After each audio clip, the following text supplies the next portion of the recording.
We have got to the point where literally anybody can build a fully working app without knowing how to code. This is base 40.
All right, everyone. Welcome to another day full of exciting prizes, another day of madness, another day of a lot of bloopers that we will probably make during the day. So thank you very much, all of you, for joining. This is very exciting that you are joining day 2 again. Jelmer, tell us a little bit about yesterday. What happened? It was a crazy day, right? It was a crazy day. I was on screen in the morning, and after that, I was only replying to emails and helping people out. It was, really crazy. Yeah, it was such a crazy event. And to be honest, like, it was amazing to see that everyone was such excited also in the chat. Please get it going today. And I see everyone saying, let's go. That's why we will start with a giveaway for sure. Now that not many people are in here, we're going to start first with a giveaway, and then I'm going to introduce the speaker. Let's start with a nice giveaway, because I think that's how we hype everything up together. It was very fun yesterday to see everyone getting excited. Again, we're going to pick the winner from here. If you are not following the channel, make sure you follow, and also press something in the comment, because it's going to be selected from the comment. Here we go, guys. Here we go.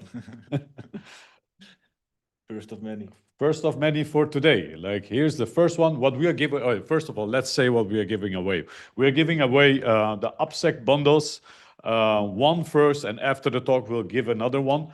During this day, we have many great giveaways, like very large ones as well. We'll tell more about it in a minute. But here we go. Jelmer, the honor is on you today. Here, your picture is on there. Let's do this. Let's see if I can do this. We have now 76 people, 79 people in the call. If you need to be fast, guys. You need to be fast. Okay. We'll exclude the duplicates. Maybe for this one, we can leave it or not. Okay, let's do it. And 90 participants, guys. 90 of you. Okay, let's go. Fuck, missed. 10, 9, 8, 7, 6, 5, 4, 3, 2, 1, go! Furkan. Yeah, nice, very nice. Congrats, Furkan. I think it's Furkan probably. It sounds like a Turkish name. Congrats, guys. Congrats. We have 86 people in the call. Please, Furkan, you won. Reach out to the team. They are waiting for you. You can just drop in an email to us, and they will ask you for more evidence, and then you'll get your voucher. This is amazing, guys. So please, guys, we need more people in the chat. We need more people joining. Drop it in every single signal, Telegram, wherever you think there are people that might be interested. Let them join. We have now an amazing speaker. His name is Miłosz. We also met Miłosz during DEF CON last year. And the cool part is Miłosz is also the developer of Дрowser. Many of you know probably Дрowser. Дрowser is one of the amazing tools, also being used by Ken a lot during his pound-to-own entries. So this is pretty cool stuff. Just one comment. People didn't see the screen sharing, so they didn't see. Oh, I was gonna say, Umid, I think you're gonna have to run another giveaway just because of that. So maybe you can tell the username. Okay, so Miłosz, we need to wait a little bit because there was a misunderstanding. I think we didn't share the screen. No, this is completely Wow, fine. As I we said, did you probably need to do a second giveaway just for that. Exactly. So look, guys, the first winner was Furkan. So Furkan, congrats. You won by accident now. Whoa, amazing. Okay, since I messed it up, we're going to do another one. Okay, here we go. Jelmer, it's again on you then, okay? It's still, I think it's still on our... And you guys saw Miłosz already, he's waiting. Miłosz, thank you very much. This is all in honor of you now. Here we go. YouTube giveaways. Okay. Why not? Okay, go ahead. One more time, guys, one more time.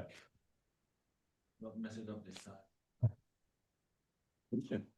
I think there are lesser people now, so you might make better chance.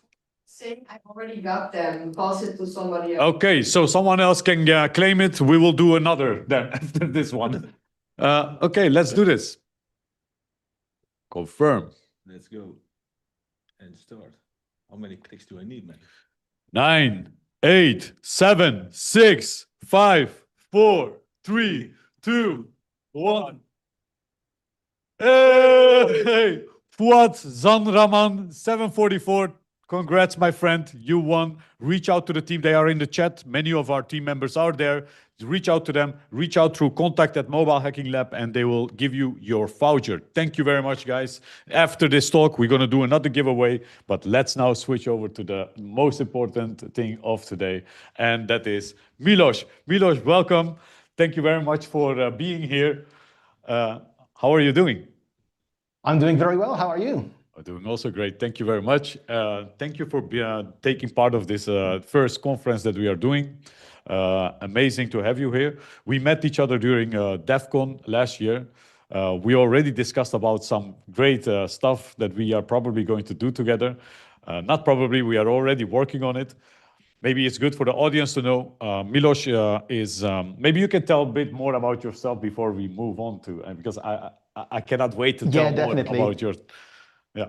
So there will also be an introduction slide in the presentation, but I'll do a short version of it now. So my name is Miłosz Gaczkowski. I'm one of the security consultants here at ReverseSec, mostly focusing on mobile application security and sort of more reverse engineering heavy stuff. And one of the things that I think got you initially interested in me was our involvement in Droser. So I'm one of the people who help keep it alive these days.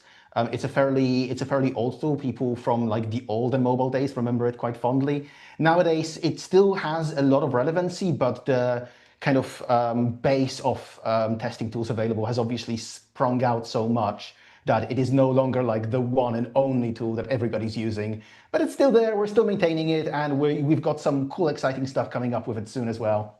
Exactly. I think one of the exciting things that you guys should know is that Miłosz is creating a free course for Droser, which is going to be amazing because it's all about the tool. It's free, and the course is going to be free, fully available, so you guys can learn about more. I think also like a little bit esoterical stuff, you know, like not everything that everyone is doing. So that's also the great stuff about it. So I think, Miłosz, let's not lose too much time and do your talk, and then afterwards. Absolutely.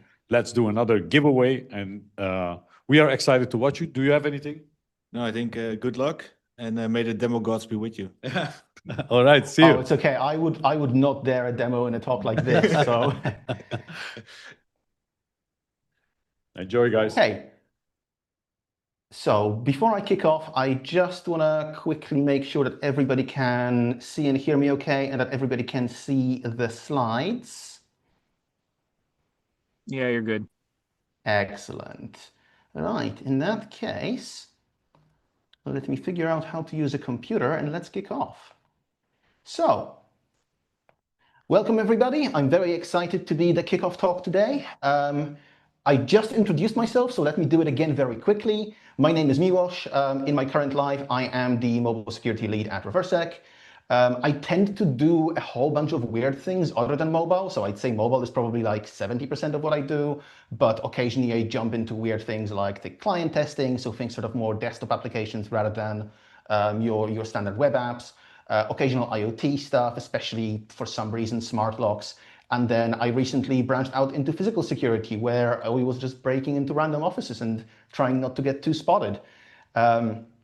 As we already discussed, I'm one of the people keeping Droser alive, definitely not the original creator and definitely not the main developer, but on a technicality, the main maintainer, so here I am. I enjoy obscure power metal, color purple is easily my favorite, and when it comes to social media, I have sort of given up by now. I mean, it used to be so easy, everybody was on Twitter, and nowadays, LinkedIn, question mark? If anybody has better ideas than LinkedIn, let me know on LinkedIn, and then maybe I'll go there. But yeah, that's me.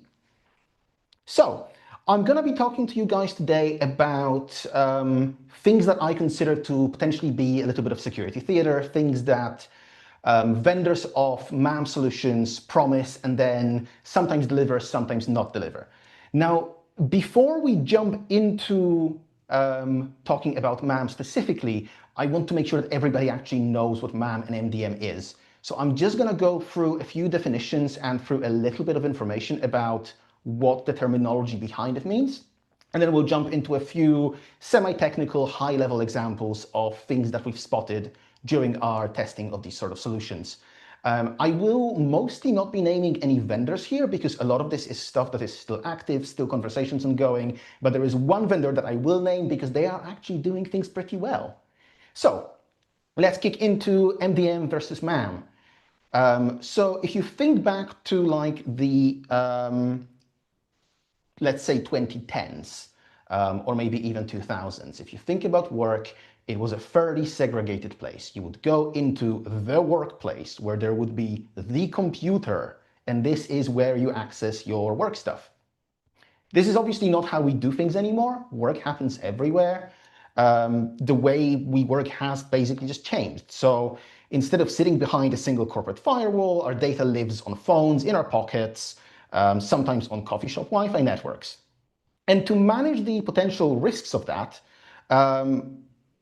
the industry has come up with two sort of approaches and acronyms, MDM and MAM. We'll mostly be focusing on MAM today, but just to make sure that the difference between the two is clear, I will start with explaining MDM, then jump into MAM. So if you think of MDM, mobile device management, that is a scenario where your device is managed and owned clearly by the company. So your business gave you a phone, it is their phone, they control it, and the employee is just using it. The organization, therefore, has sweeping access to everything that happens on that device. They can enforce what isn't allowed. That could mean what apps get installed, whether the App Store is even allowed, or whether you're constrained to pre-approved apps. IT can change policies on your device, they can force things like a device wipe, and in theory, they can see anything that goes on the device. The actual MDM solution is typically either pre-installed on the device before it is given to the employee, or enrollment happens during the sort of initial setup. So if you think of like an Apple device, at the moment you go through initial onboarding, it will say, hey, I need to be put on your MDM, click here. And it won't kind of let you progress without that. Now, MDM gives us a lot of clarity. It is very clear who owns the device and who has control over it, but it has a lot of issues in the practical world. If policies on the device are too restrictive, the employee might just not be able to get things done. You know, if you need to get an application that is very purpose specific and you need it very quickly, you might not have the time to go through approvals and permissions and bureaucracy and finding permit 48 and all that kind of crap. You might just need to be able to use it. Additionally, in some countries, especially in like the Nordic countries, it's common that a mobile device is considered to be a workplace benefit. So users might expect some extent of either ownership or control or privacy.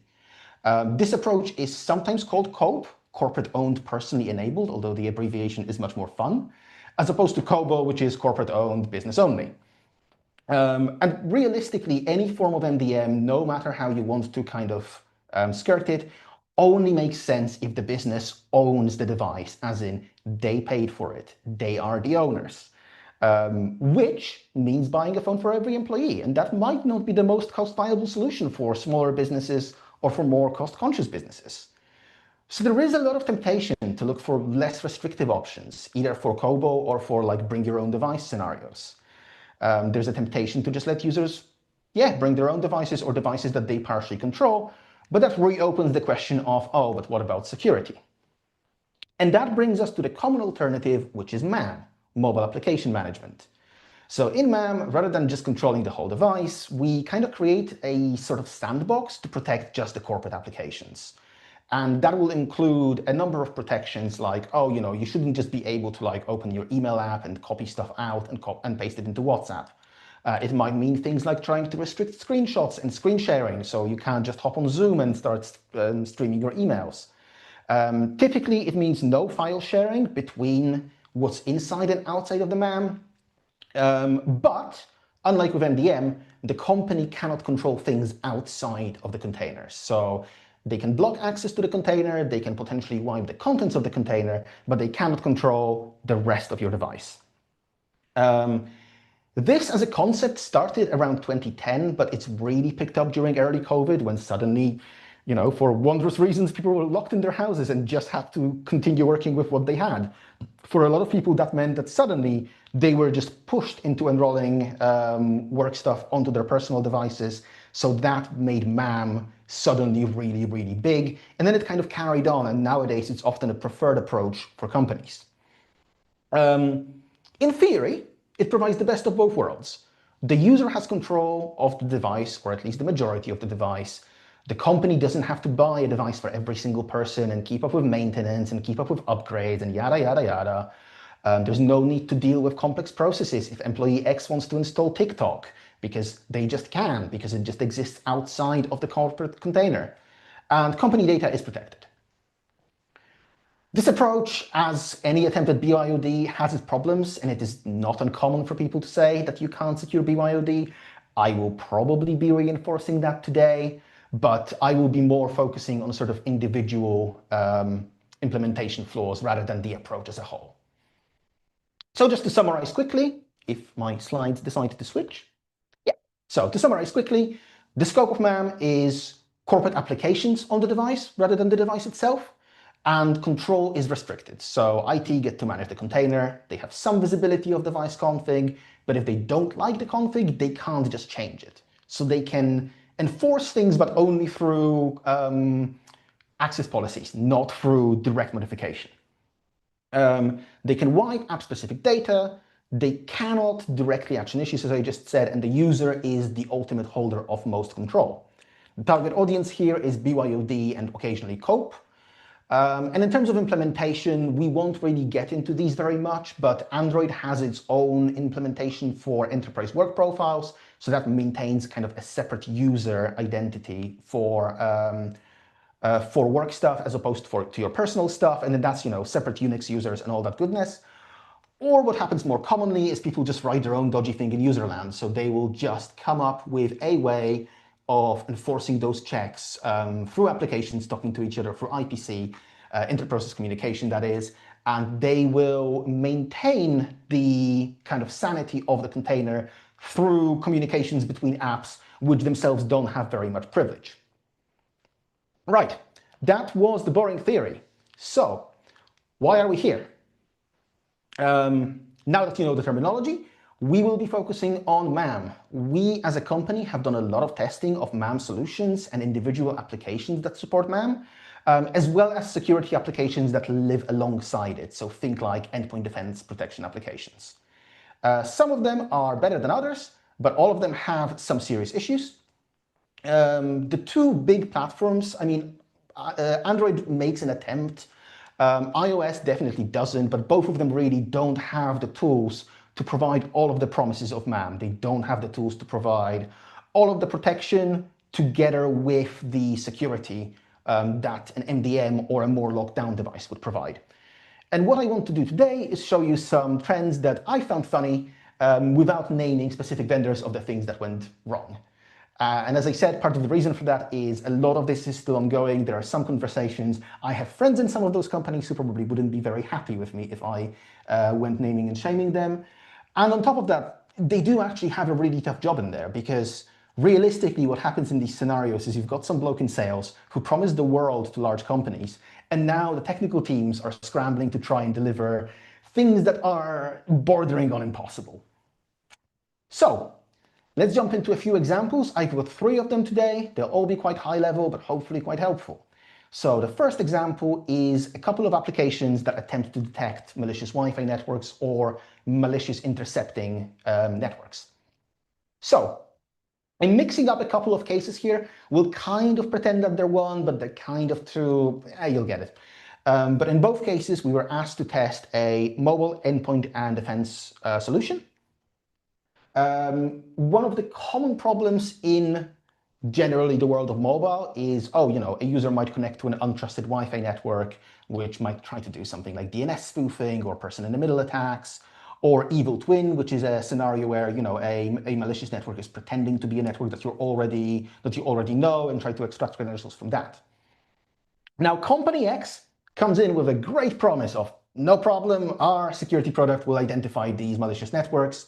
It definitely detects the Wi-Fi pineapple. They're very specific about the fact that it detects the Wi-Fi pineapple, but maybe they won't necessarily tell you what it does or how.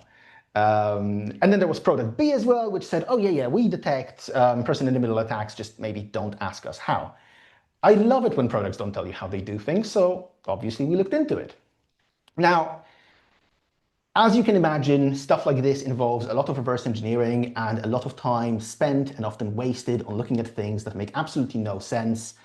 We only have something like 40 minutes here, so there's going to be a bit of a fast forward. We skipped the entire reverse engineering phase. We've done the reverse engineering, we have our conclusions. So, a reminder, we're in the world of MAM, so the application doesn't actually have very much control over the device. It doesn't have privileged access for sure. So how much can it actually see in terms of what networks you're connected to? Well, the answer is not that much. And in any case, we've decompiled the apps, we've looked at what they do, and initially we weren't seeing very much. It looked like it was sort of more a wrapper around fetching a policy from somewhere else and executing it.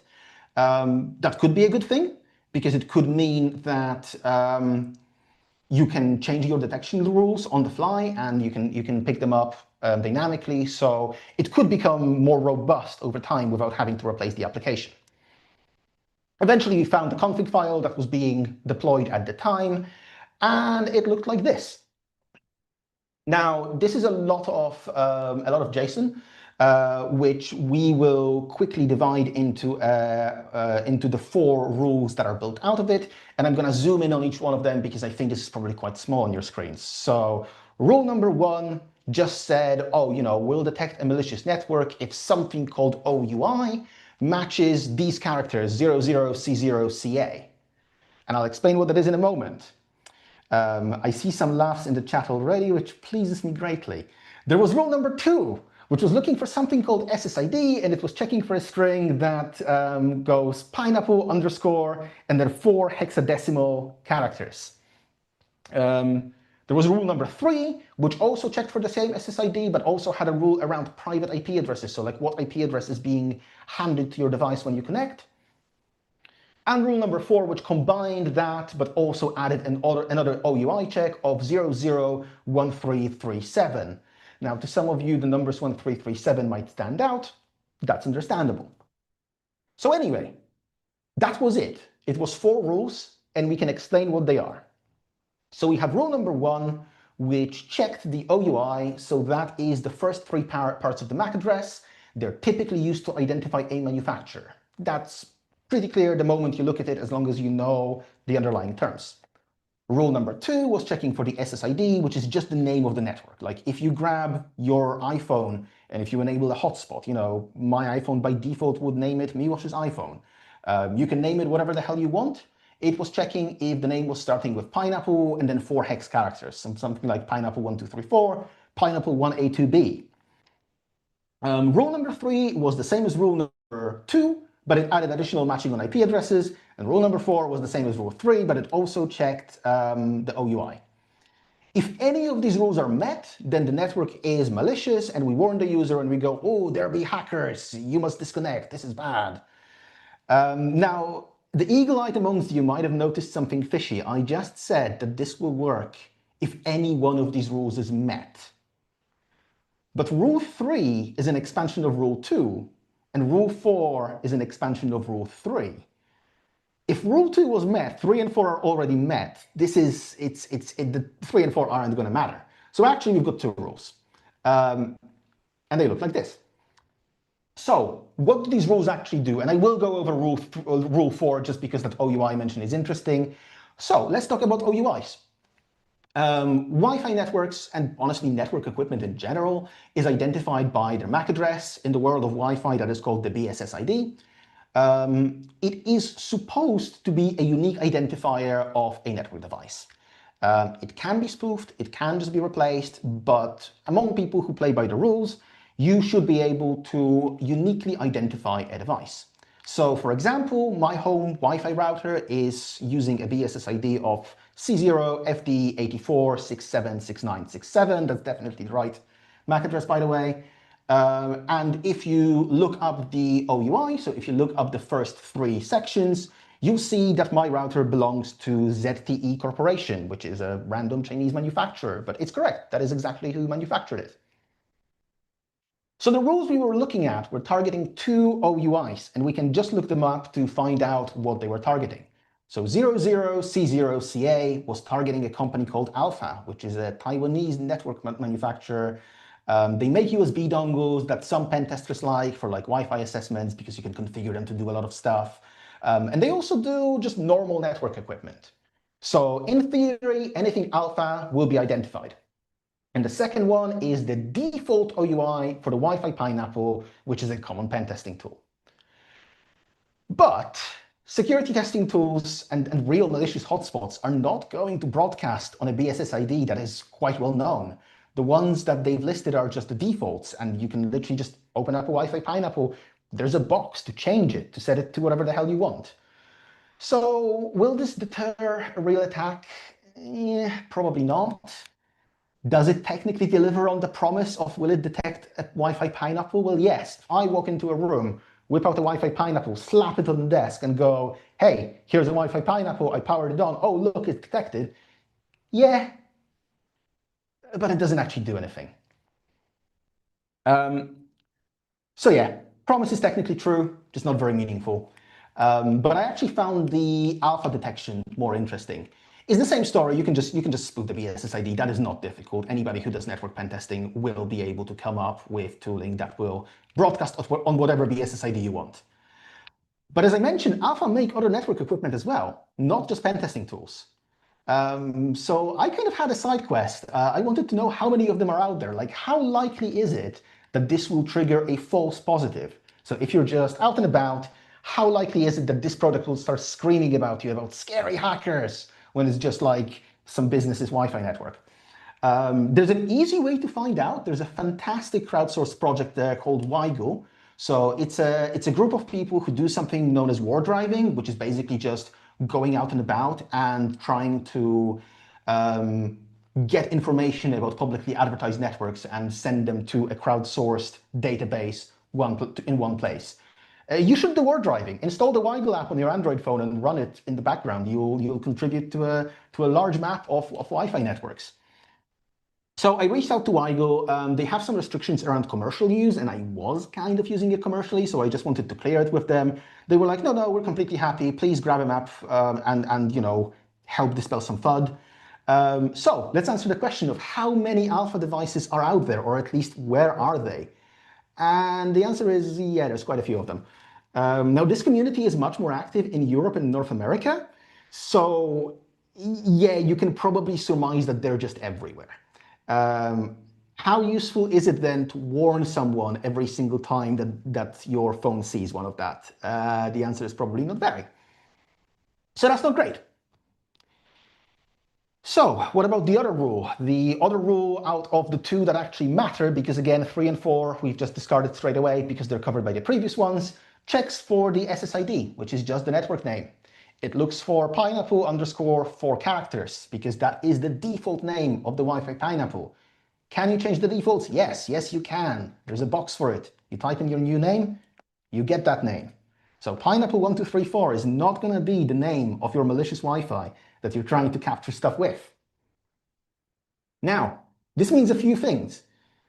You can set a custom SSID on anything. You can set a custom SSID on a mobile phone. In fact, my personal phone has its SSID still set to pineapple1234 because I've given a similar talk in private before, and I knew that some of the attendees had the product.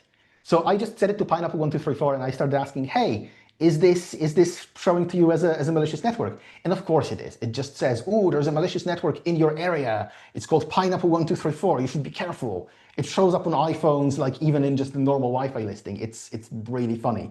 I don't know if they still do it, but they definitely did do it a couple of years ago. And yeah, it's a good prank, but that's about all it does.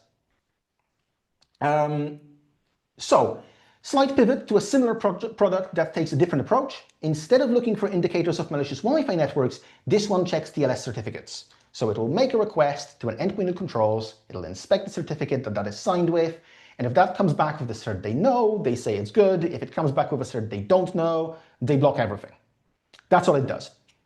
This is sensible at a glance, but again, your person in the middle proxy can just not intercept that particular domain. You can set that up in basically any tooling. You can send it up in MITM proxy. You can set it up in Burp Suite. You can just say, for this domain, we're not intercepting it. And then it'll just fly right through. So what does this all actually do? Those three approaches that we've seen. So the BSSID scanning, the SSID scanning, and the certificate detection. Well, the answer is not very much. Best case scenario, it does nothing at all. Worst case scenario, someone with a slightly nasal accent will start pranking you by setting their phone's hotspot to find Apple 1, 2, 3, 4. That is about all that you will get out of this. What should it do? If we're saying that this is worrying, realistically, probably there's not that much you can do to actually reliably detect a malicious network. Detecting it would be very hard without privileged access to the device, and in MAM, you won't have that privileged access. And the malicious Wi-Fi at a cafe scenario, someone spinning up a malicious hotspot, is best covered by other protections like TLS and certificate pinning on top of TLS. That should already prevent a non-compromised phone from connecting to untrusted redirected or proxied resources. So as long as that's done well, you shouldn't have a good reason to look for very much more. If you are particularly worried and if you are particularly paranoid about corporate data, you can always tunnel that through a corporate VPN for an additional layer, and then everything goes through a known encryption and DNS and everything channel, so you can completely bypass any issues. There probably isn't that much of a need for specialized malicious Wi-Fi detection, and it's probably never going to be particularly effective because bypassing it is just that easy. Cool. Let's jump to example number 2. So, another product which tries to detect unapproved keyboards. So if you think about specifically Android phones, you can install custom keyboards. On iOS, you have a default iOS keyboard, and you can always say, oh, these apps, they're only allowed to access the iOS keyboard. On Android, you don't have that luxury. There is not a single default keyboard, so there is no way to easily say only the default keyboard is allowed. On top of that, third-party keyboards might allow for data leakage. On a technicality, you can make a keylogger. It happens sometimes, but it doesn't happen very often. More often what happens is you have a third-party keyboard that sends out data to a server somewhere for analytics. There was a recent case of pinyin keyboards, so keyboards that are used by Chinese speakers. Obviously, the Chinese language has a very large set of symbols, which is just not going to show up on a normal mobile keyboard. So the way they sort of approach this, and I'm probably butchering this because I do not in fact speak Chinese, is by typing in a Romanized variant of the words they want, and then the backend of the keyboard application remaps it to the Chinese language system, and then that's how you type in your messages. There was a large number of them that were vulnerable to eavesdropping purely due to poor encryption implementation. So it is a realistic threat. Things might leak. And as a result, some businesses may want to restrict third-party keyboards, and they may want to say, oh, no, our MAM applications, they're only allowed this keyboard. ProText lets you specify which keyboards are allowed in those protected apps, and everything else is forbidden. So if you try to select a different keyboard, it just comes up with a little pop-up and says, no, this one is not allowed. Choose one of these ones that you have installed. And for example, a common one that would be approved in something like that is Gboard, which is typically com.android.inputmethod.latin as a package identifier. And that was how they specified them, by the way. So anything that is allowed for being used would be referred to only by package identifier. So the admin would only set, oh yeah, we're allowing com.android.inputmethod.latin. Now, sorry, my clicker, you have to press down to go forward, which is definitely not confusing. In fact, I'm going to hold my clicker upside down. That's going to help. The administrator just needs to specify the package identifier. That seems a little strange. That means that potentially, because this is a string that you can just control, you can specify that when you're writing an app. is there anything stopping me from just grabbing one of the approved keyboard names and making my own keyboard that uses it, putting it on my device and saying, hey, you know, this is definitely the keyboard you wanted. In that particular environment, one of the keyboards that were allowed was com.android.inputmethod.hindi, which was the Google Indic keyboard. I grabbed that name, and to prove the point, I made a keylogger, and to make it funny, I made it an ABC keyboard, which looks like this. Now, every single time you press a button on that keyboard, it sends an HTTP request to a server I control, so I know that you've pressed a button. And also, every single time you press a key on this keyboard, you have to look for it because it's not QWERTY. Now, in theory, since the MAM wrapper only checks for the keyboard identifiers, I should just be able to use it. And if we look at the list of allowed keyboards in this particular environment, you can immediately see that the keyboards that I'm allowed to use are Gboard and also the very fake Google Indic keyboard, which I can assure you the very fake wasn't there in the real name. So, what does this type of control do? In the best case scenario, it prevents a good-willed user from accidentally using the wrong keyboard. So it is okay if you're just trying to prevent accidental leakage. But if somebody was trying to social engineer you into installing malware, into installing an intentionally bad keyboard, they're just going to name it whatever the hell they think you'll be allowed to do. And the worst case scenario is that it might give you a false sense of security, because again, on paper, they block third-party keyboards, unless you've renamed it. What should it do? It's a bit of a tough one, because ideally what it would do is it would validate the app's signature. So it would check the certificate that actually signed the application. The problem with that is that there is no central source of good signatures. So if I wanted to find out what the signature of keyboard X is, I'd have to first grab the keyboard and find it out. So ideally, probably the admin would just have to look it up and provide it together with the name. Alternatively, and this is a common approach in things like banking applications, you could implement your own keyboard inside of the application and only allow that. So you just literally create a keyboard thing inside an application. Most likely, if you open your banking app, you'll see that that's exactly what they do on Android. There's a side note there that Android is currently changing their app distribution. That might change how easy it is to spoof an application name, but today it's very easy. In a year's time, it might be harder. We will see. And finally, example number 3 is data encryption at rest. So pretty much all MAM solutions will make some effort to make sure that corporate data, when it's on the device, is a little bit harder to extract. iOS and Android have sandboxes. The model is already quite strong. Application A cannot easily access application B's data unless you specifically enable it to. But what if an attacker gains privileged access, or if they gain, if they break your device somehow and break through the sandbox? Typically, the answer to try and mitigate those risks is to encrypt everything and maybe obfuscate the file names or put them somewhere unpredictable. But obviously, how you encrypt matters a lot. And there's a couple of products that I'm going to bring to attention here.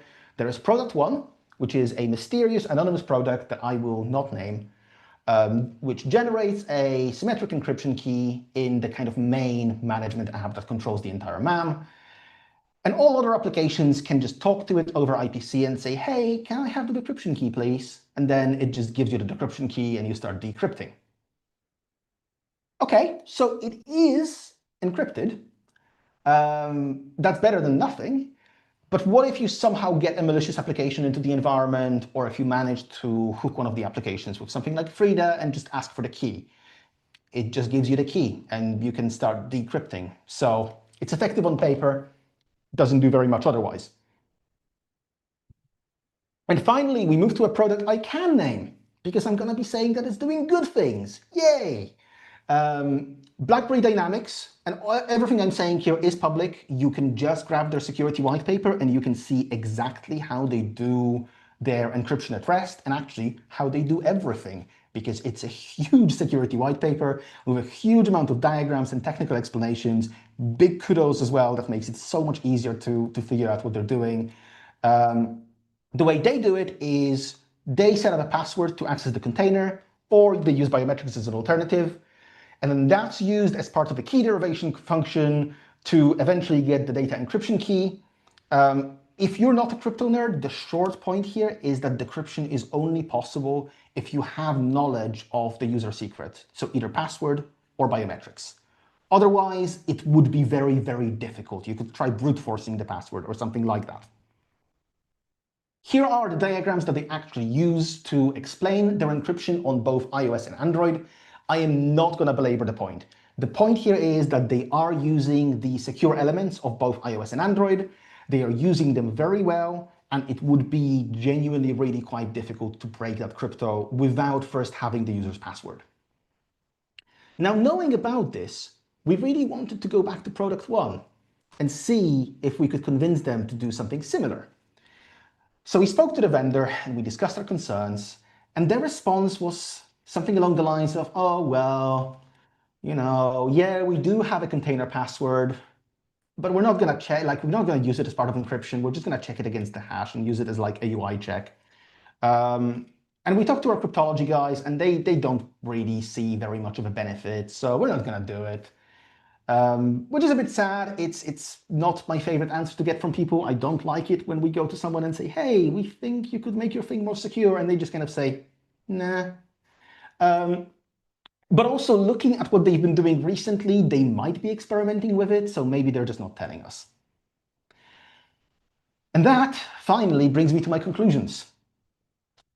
So, this is a bit of a personal opinion, but I think we are still a very long way away from good MAM environments. MDM is just stronger. It provides you with more control. It provides you with more real security. MAM sort of tries to promise things and then deliver them as best as they can, which isn't always 100%. In reality, a lot of this very rarely stands up to scrutiny. And the scrutiny itself is very rare. There aren't many people who sort of independently validate the claims of vendors of security products. We've been very privileged to be able to do a lot of this testing, and I wish that there was more people doing it. So if this sounded at least a little interesting, please, please, please consider breaking a MAM solution. And with that, I will be wrapping up. The QR code here is once again my LinkedIn, because I don't know how to social media otherwise. And if anybody has any questions, I'm around.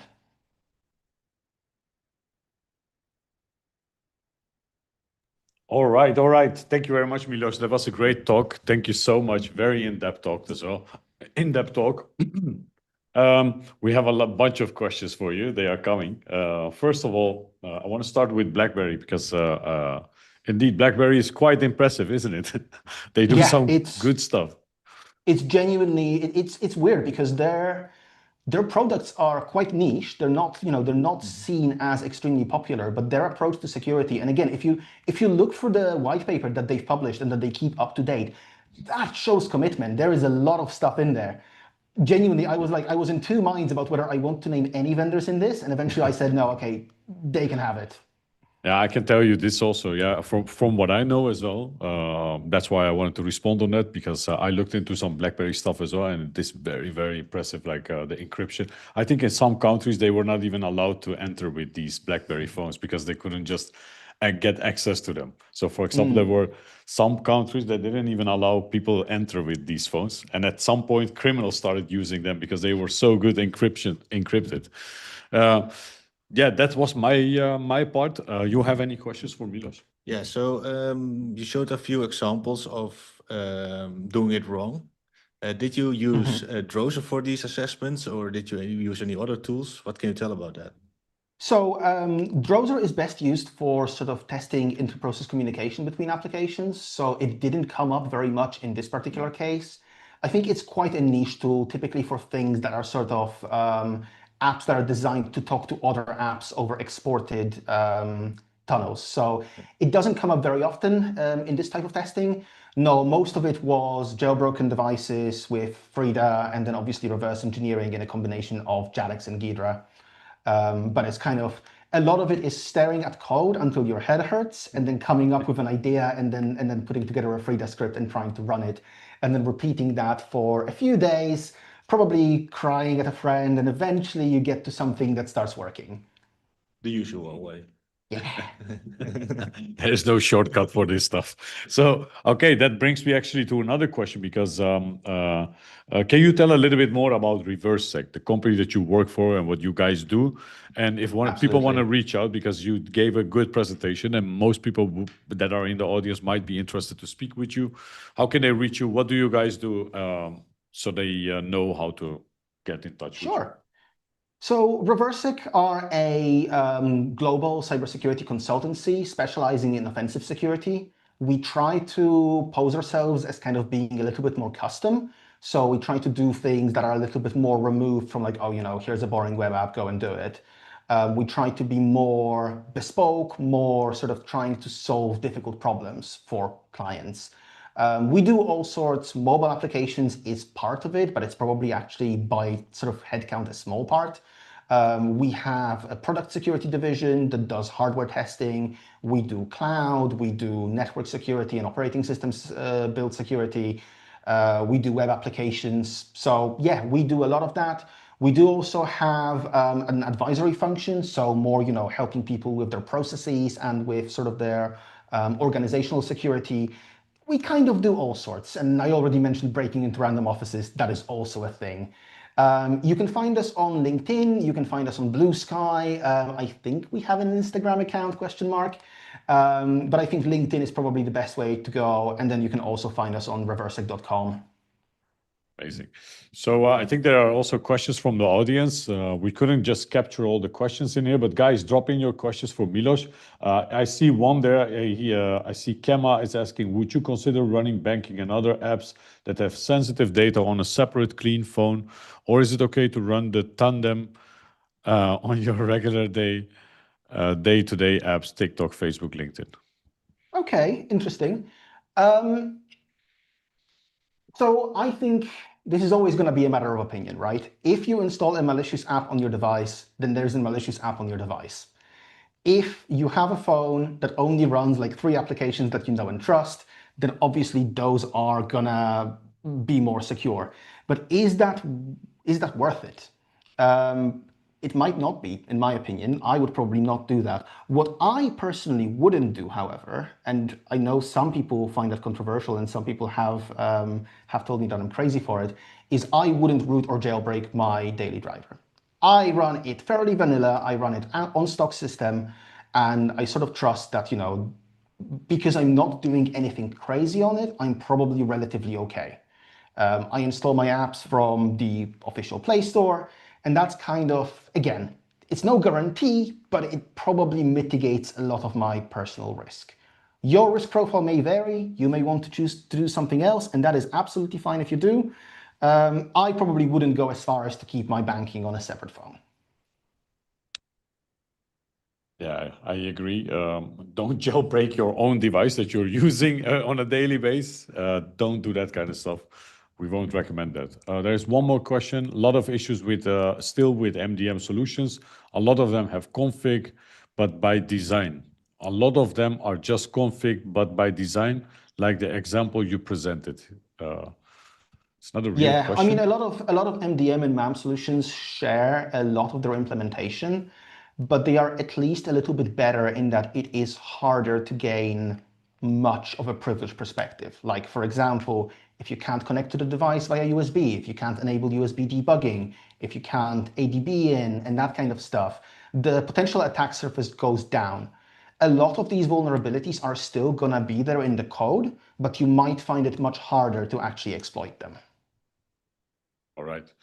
I think those are most of the important questions. There's one more question. They are asking, are there any free, when are you releasing the Drowser course? I see.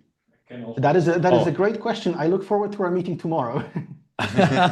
Okay, that's great. So I think Ken is also here in the call. He also wants to ask some questions. Ken, welcome. Open your mic, please join. Oh, now I'm gonna get grilled, aren't I?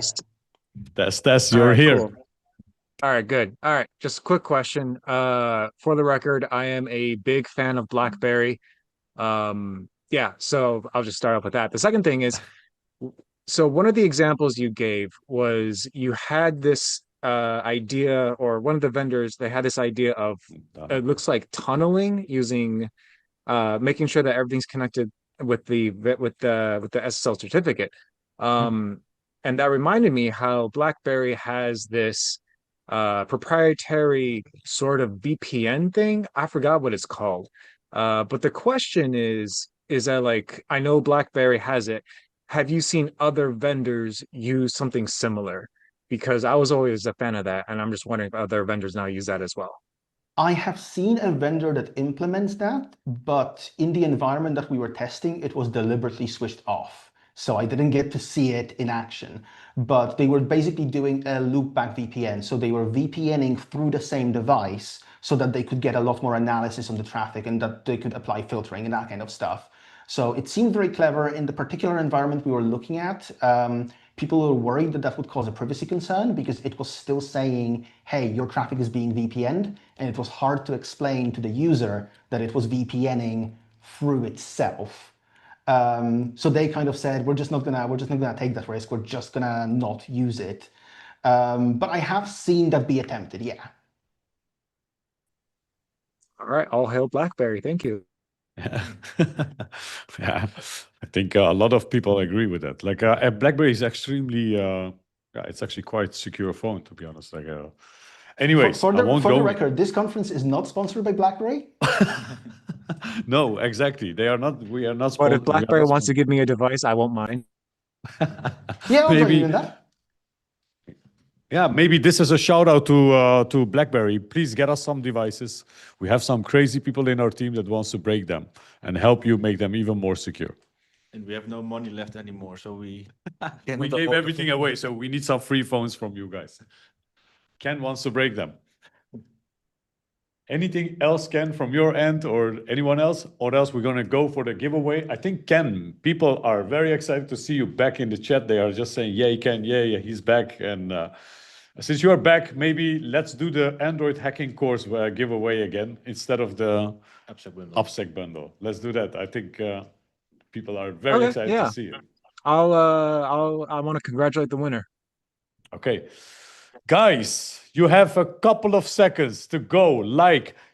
First of all, I don't understand why we don't have so many likes. We have 150 people and we have only 10 likes. Drop a like to this live, please. We really need all the support.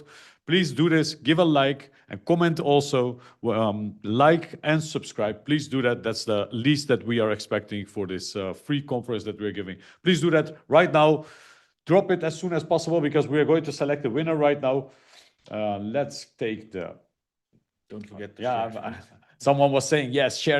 Don't share your screen so we can have another giveaway. Guys, I don't see the likes going up. Please hit some likes on the video itself. There is this thumb button up. Hit a like so we get more people in the session. That will be great.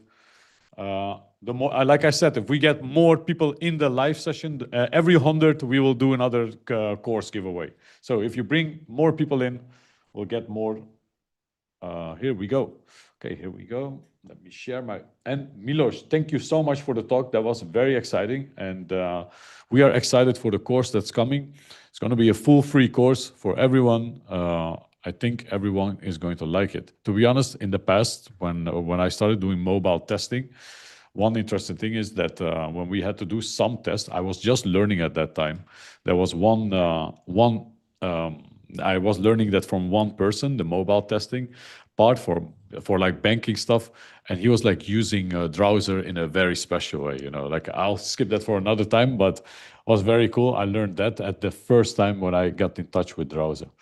Okay, here we go. 168 people right now, 457 people that were watching, 106 likes. Guys, drop more likes. We need them. Please, go ahead. Here we go. This one I'm going to select. And Ken, it's your luck. You cannot press the button, but I will press for you. 1, 2, 3. Here we go. Oh, shit. Not yet. 1 second. How many times have you done this last? Okay, here we go. Okay, here we go. 10. Here we go. 9, 8, 7, 6, 5, 4, 3, 2, 1. Hey!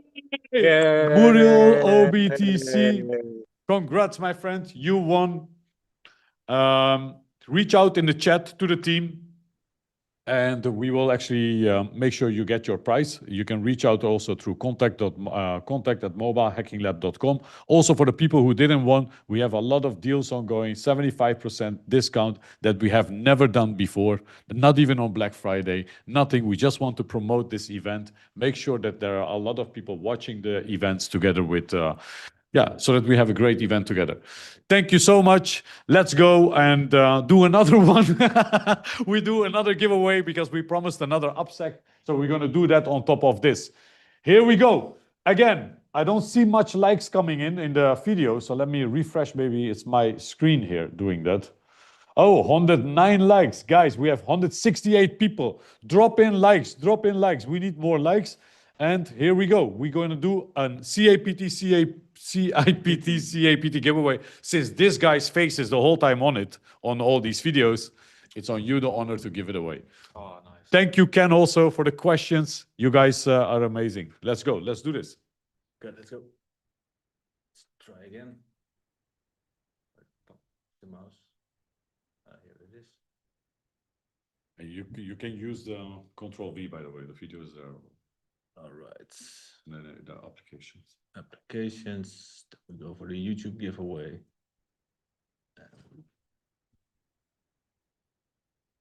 Such an expert. Happy faces I see there.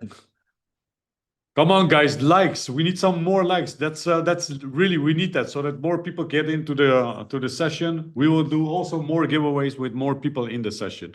Let's go. Oh, there we 10, go. 9, 8, 7, 6, 5, 4, 3, 2, 1. Hey!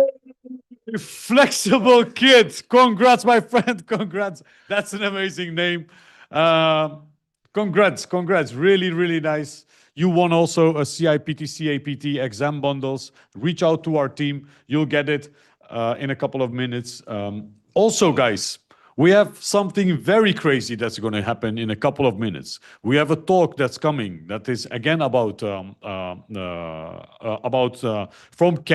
Lyes, who's from our team. Lyes does full-time vulnerability research in our team. He does bug bounty on his day-to-day job as well. So anything he does is based on finding vulnerabilities. He's in the team with Ken. They are doing like a lot of vulnerability hunting and use a lot of Genie and improve the tool that we are building together. And the cool part is that since his talk and Ken's talk, we want to promote a little bit more. What we will do in the coming, in the next talk, we will give away 1 full year access to Genie, including a course that is in there. So keep that in mind. 1 year full access with the researcher bundle, fully available. Oh, they are laughing at me. What are you doing? Yes, we are doing this. We're going to give that away. You just don't watch, but you will also be able to use Genie. Make sure you are in. Hit drop in more likes, guys. We need that. And so 1 year full subscription and team Catwoman. Are we doing also something special for that talk? Yeah, right. 50% discount on the bundle. Yeah. Okay. Okay. Only this time we will do next to the giveaway of the Genie. We will do Genie. So the next giveaway during the talk from that will start in 3 minutes from Lyes, we will do a giveaway of a full year access of Genie for the upsec for the researcher bundle, including the Userland fuzzing exploitation course. In my opinion, that's crazy. That's if you're interested in that stuff, then you're gonna like this. You will be able to do a lot of pen tests, a lot of scans, find bugs with that bundle, also including the course. We would be very, very happy and proud to see you succeed, get bounties, showcase that to the world. If you succeed, we also succeed. So this is the idea behind it. Okay. Oh yeah, keep in mind, we also drop in a 50% discount on the year bundle. Don't forget, in the year bundle, you can choose, only today, you can choose which one of the course you want to add to it. The kernel course, the Userland course, or the advanced hacking course. If you take the bundle, the Genie bundle, with 50% discount for the, the researcher bundle, you'll get you can choose one of the 3 courses that you want to add to it. Okay, I hope that is enough because, like we said, by tomorrow there's no mobile hacking lab left anymore. Everything is given away. So, God bless you. I was going to say, God bless America. God bless. Sorry, I'm just ranting some stuff. So sorry, guys. I'm just saying some stuff, but I'm also nervous sometimes. So let's do this. Let's start with the giveaway or not? Let's first do the talk. We did a giveaway already. Guys, hit like, hit like, hit like, hit like. That's the most important thing. Okay, Lyes, are you ready, my friend? You're gonna... Oh, yeah, of course. Yes, you're gonna do it live, right? That's the fully... Okay, now let's do a first introduction and then I'll open the few. Let's start with your... Of course. Let's start with your talk first, Lyes. Let's do that. I'm a little bit confused now with all my... I have an introduction there as well, so... Yeah, so let's do that because my apologies, guys. This is because of this guy sitting next to me here. He's just laughing. I'm not doing anything. Yeah, it's your fault. It's...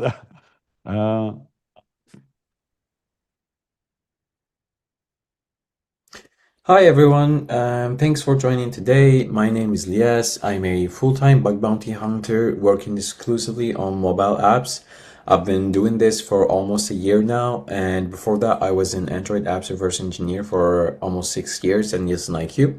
And today I want to talk to you about Deeplinks, URIs, WebViews, and the weird relationship that they have. For that, I figured that take you on a journey on the road trip to the WebView, where we'll see different checkpoints of validation, explore the implementations, and see how can they be bypassed. The first point is going to be all about custom schemes and OAuth and their misconfigurations. Then we'll talk about deep links and URIs, input validation, and the various techniques to bypass them. Then we're going to go ahead into the WebView internals and WebView components and see how can they be used to achieve or escalate impact.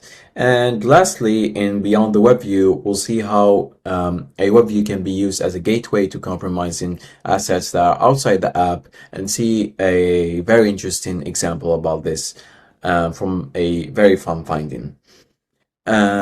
Without further ado, let's go ahead and start with the first checkpoint about custom schemes and OAuth. So, OAuth in Android. As you can see in this diagram, it's not so different from the normal flow, except for two things. One, it's recommended to use the Chrome tabs, which represents the device default browser as the authenticator or where the authentication happens. And second, the redirection URI more often than not uses a custom scheme that only the app listens to. And aside from this, everything is kind of the same as a normal flow. So you have the Android app that sends the auth URL to the Chrome tab, which then sends it back and opens it. And then like the authorization server is gonna validate the args, so the client URL, the client ID, redirection URI, the credentials and cookies. And once all that's done, he's gonna send back the authorization code appended to the redirection URI, which will be sent via deep link to the Android app, since it's listening to custom scheme, and since it's the only app that should be listening to this custom scheme. And once it gets that, it uses that code to make a token exchange. Nothing too fancy. The problems start when three things happen. The first thing is that when the authorization server accepts various clients, which is not a problem in itself. Like we can imagine a platform or a company having multiple native products, so like an Android app, an iOS app, Windows extension, and so on and so forth. And the second point is when these native apps use different schemes, or in our case, if there is at least one product that uses a scheme that the Android app doesn't listen to. And the third point is when the consent page can be omitted if the user is already logged in, either by default in the given URL, or it can be forced by using something like prompt equal none in the OAuth arg. When these three things are combined, something bad can happen. Let's take this example. This app had the following intent filter for the OAuth operations. It registered a scheme, a host, but also a path prefix that represents the app's package name. I think this was done so that all the native apps will have the same scheme and host for OAuth, but listen to different paths depending on the package name. Another interesting thing that I found is that I can specify any package name in the path in the auth URL as long as the whole URI starts with that scheme and that host. And the authorization server will accept it as a valid redirection URI. And on top of all of this, the consent was omitted, so no user interaction is required to validate the flow, and all of this served as a good combo for an account takeover. I exploited it in this way. First, I used a malicious app that registers an intent filter with the same scheme and host as a victim app, but a different path. Second, in the auth URL, I appended /com.evil in the path, but even if the validation here was more strict, I could have used, for example, the package name of the iOS app or any other native app. Third, once the flow is started, the session cookies are sent and the consent is emitted, which result in the flow being validated without any user interaction. So we'll get the authorization code directly, and this will return the authorization code attached to a URI that only the malicious app is listening to, which it can use to exchange tokens and achieve a persistent ATO, given the fact that it returns access token but also a refresh token. This was triaged as a high severity finding, and it serves as a good example of how auth misconfiguration can be exploited in the Android realm. Now on to the second point about Deeplinks and URIs. To start, I would like to talk about two of the most common remote entry points for Deeplinks and how they're usually used. The first one is custom schemes. These Deeplinks use URIs where the host represents an action or a screen like promo, WebView, profile, settings, and the arguments of these actions or screens are in the query parameters of the URI. This makes this type of Deeplinks very good for remote or one-click exploits because the payloads live inside the argument. So a browsable intent with a malformed URI that's meant for URL confusion, for example, will reach the app from the browser because the intent filter matches the used scheme. As for app links, they use HTTPS as a scheme, and they either open content or redirect to an internal deep link. The problem with this is that the URL is often the payload, so something like URL confusion won't work as the browser won't send it to the app because the intent filter mismatch for the scheme, for example. This makes this type of deep links more exploitable from third-party apps, although there are some ways to use them to achieve remote exploitation, which we're gonna see in later checkpoints. This was a quick introduction, but also a crucial one because depending on the deep link used, the attack vector can change, and with it, the severity of the finding. Hence why I personally look more for custom schemes and try to use those to deliver the payloads.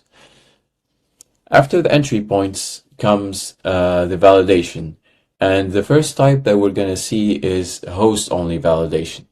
Take a look at this function.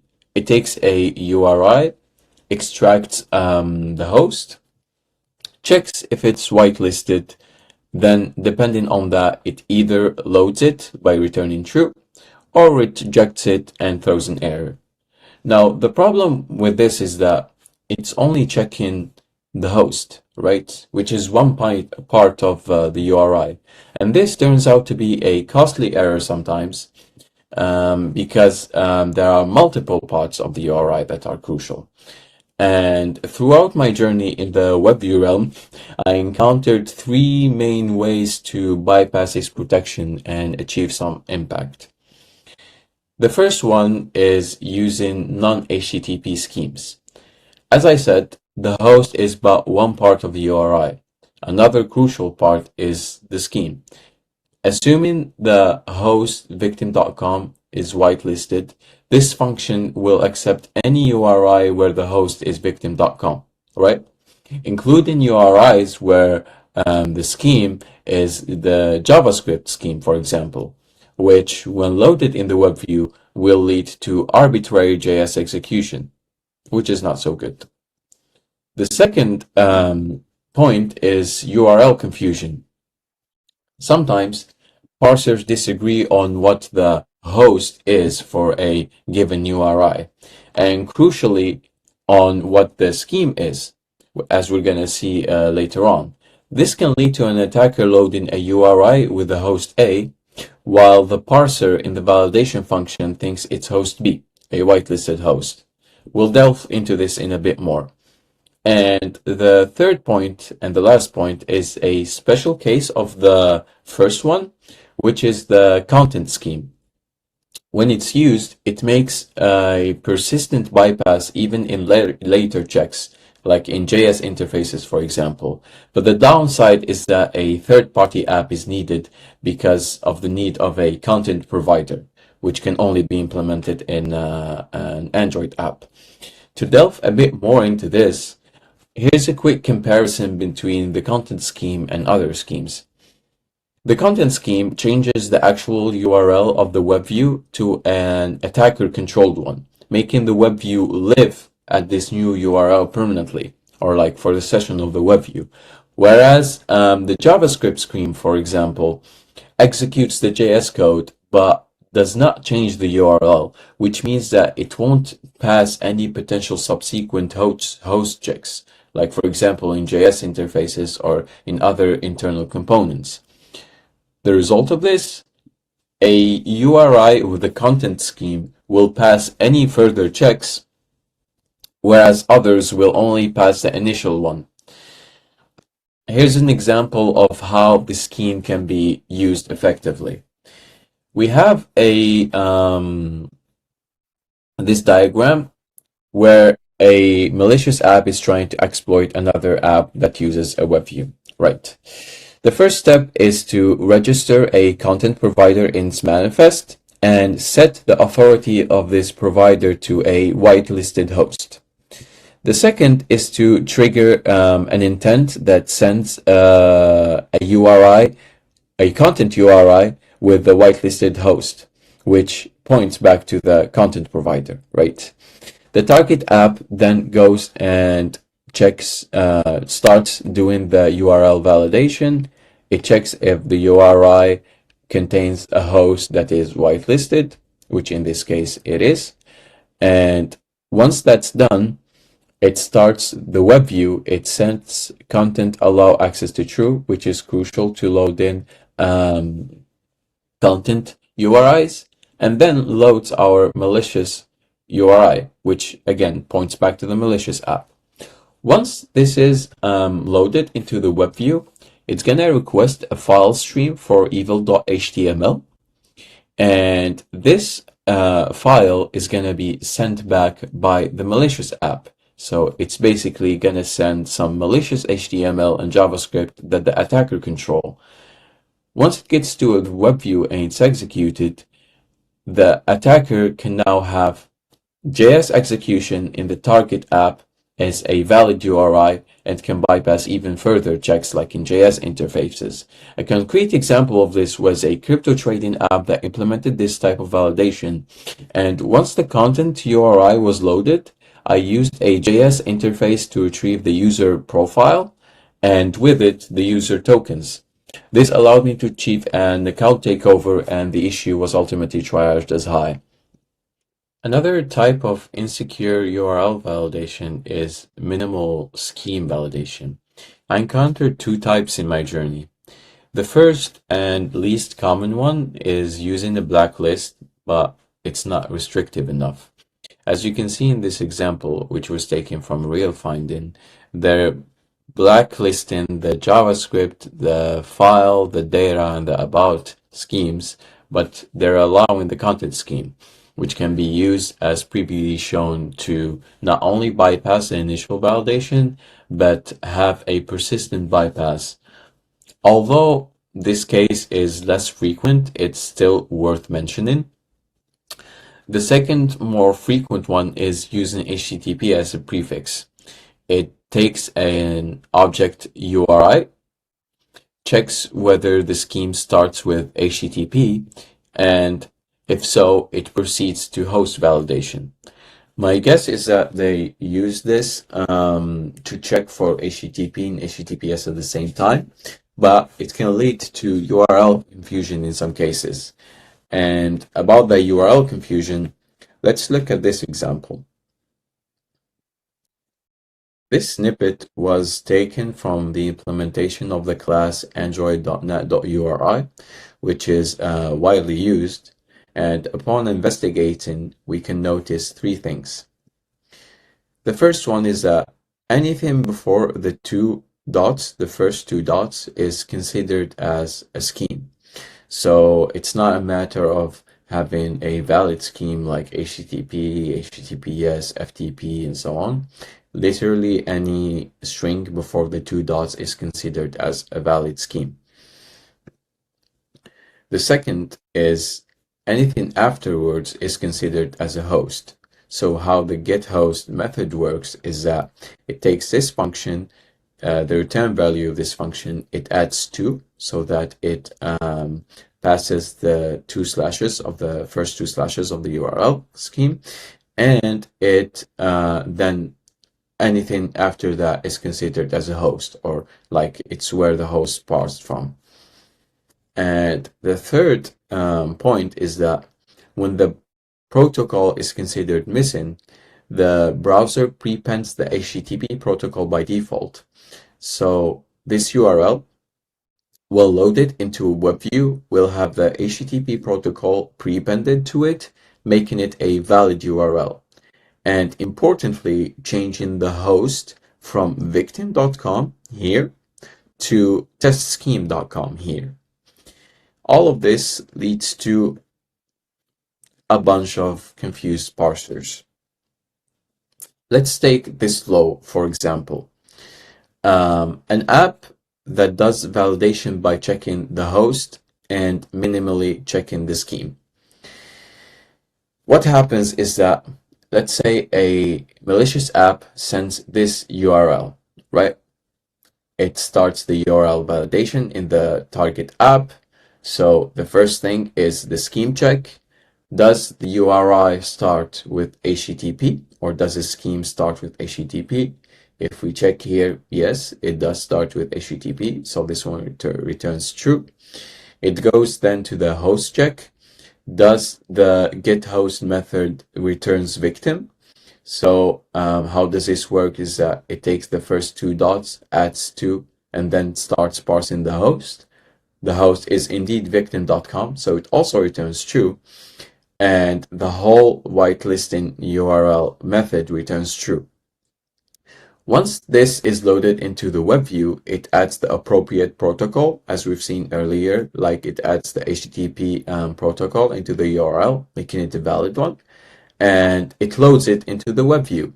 So we'll have an arbitrary URL loading of attacker controlled URL and possibly exfiltrating cookies and tokens and so on. Bear in mind that there is one problem, is that there is a restriction about loading HTTP URLs in a web view. So like sometimes you will need a HTTPS URL to be loaded, and this can be used can be done by using HSTS preload, and I think at some point Google will make it by default that they add HTTPS. I think somewhere in 2026, but I'm not sure.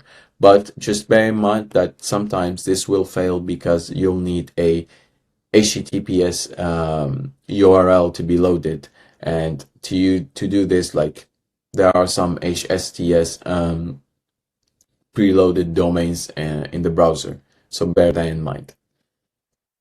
Another interesting case is with java.net.url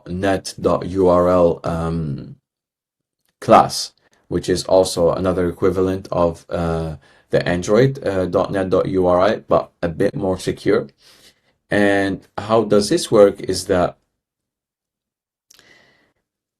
when it starts parsing the whole URL and parsing for the scheme, if the URL starts with URL 2 dots, the start of the URL is shifted by 4 bytes. How would this be used?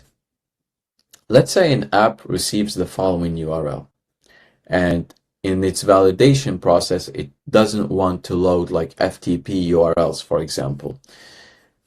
In this case, it will start the URL validation. It's going to check for a scheme. Does the scheme start with FTP? No, it doesn't start with FTP, since it starts with URL 2 dots. And is the host victim.com? Yes, it is victim.com. Then everything returns true and the URL is loaded, loading FTP URL. This is a very edge case, like really it's an edge case, but it goes to show that URL confusion is there, and you really need to make sure what is your parser doing and how it's implemented. And to finish this up with some honorable mentions, we have 2 cases. First one is the URL query, and this happens where like the app validates a URL, but then it takes another URL which is in the query, which can be a redirection URI or like in the next query or wherever, and loads that.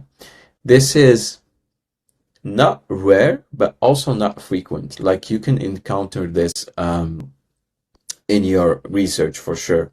And another thing is obviously the missing slash at the end of the host and the @ sign at the appended path.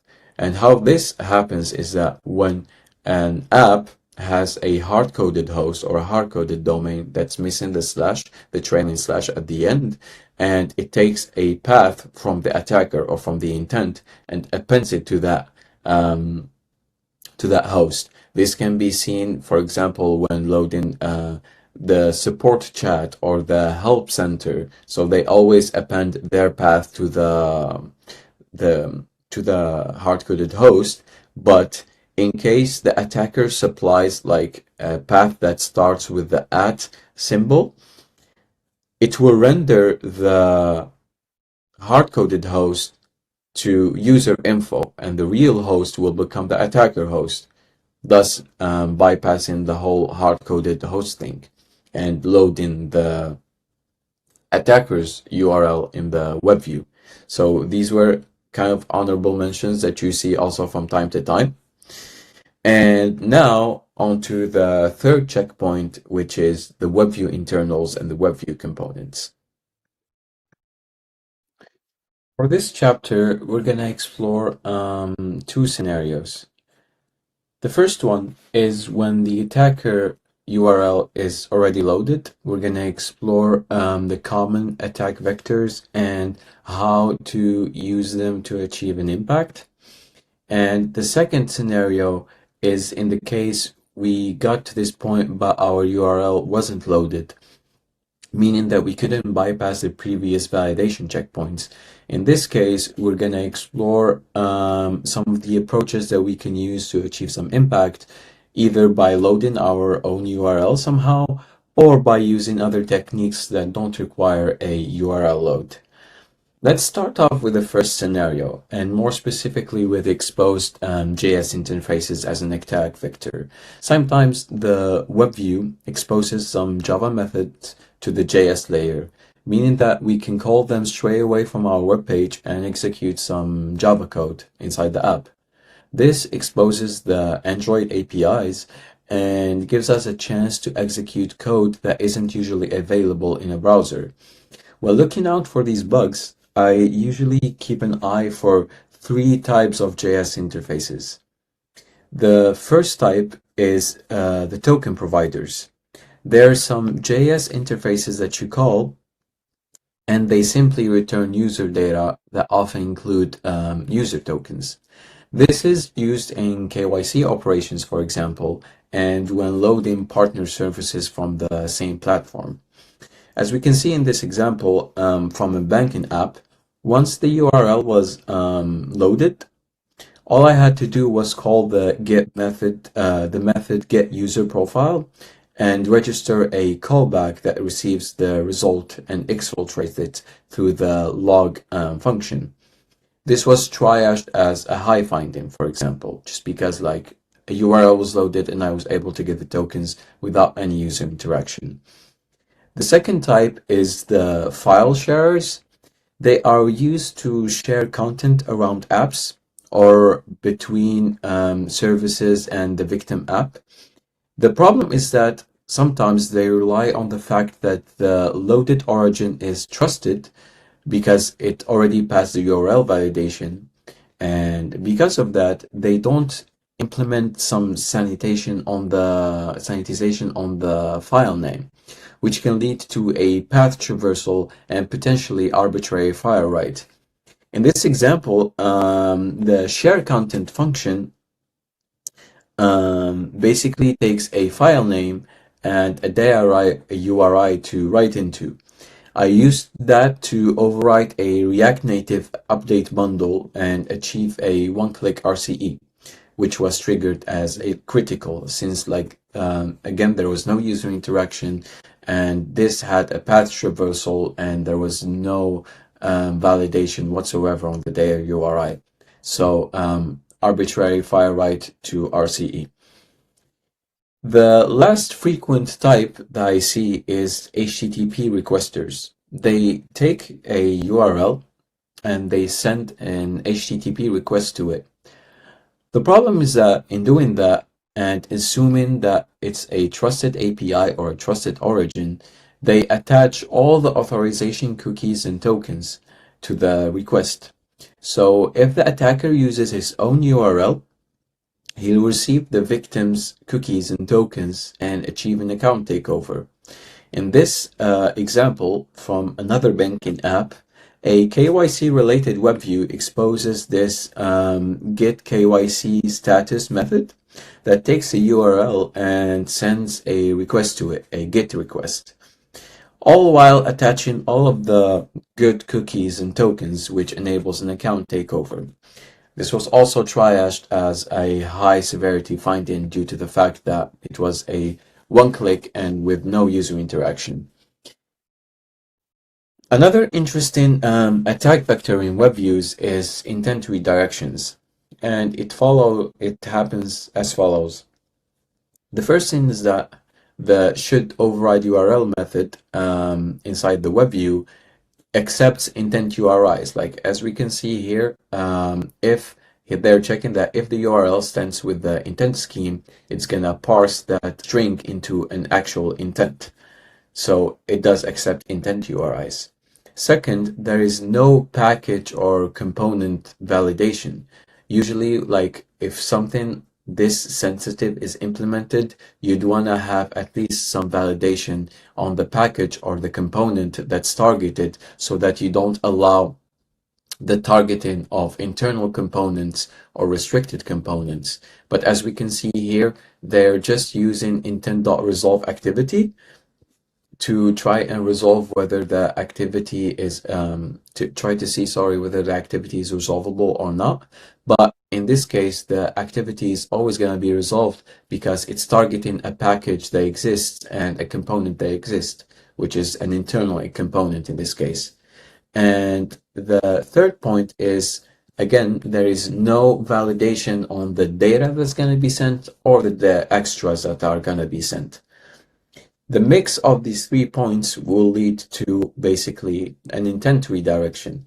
So an attacker can basically use an intent URI to target an internal component and send arbitrary data and arbitrary extras to that component. And we can imagine, for example, a KYC WebView, where, for example, you send to it your own URL and the user is going to do the KYC with your endpoint instead of the original endpoint. But bear in mind that the only limitation here is that you cannot send serializable or parsable extras in this intent URI. That requires a third-party app. But nevertheless, let's check this example from a real finding as well, where there was a intent redirection. So basically, we have this diagram. First of all, the user clicks a malicious button that triggers an intent URI in the browser. This will launch the intent as a deep link, and this is usually used so that you can include the extras and the data inside intent URI from the browser. Once the target app gets that, it's going to load the attacker-controlled page into the web view. And in this case, it was still a legitimate, the domain was also whitelisted, but the problem is that it had a malicious link. Basically, it was a malicious note link.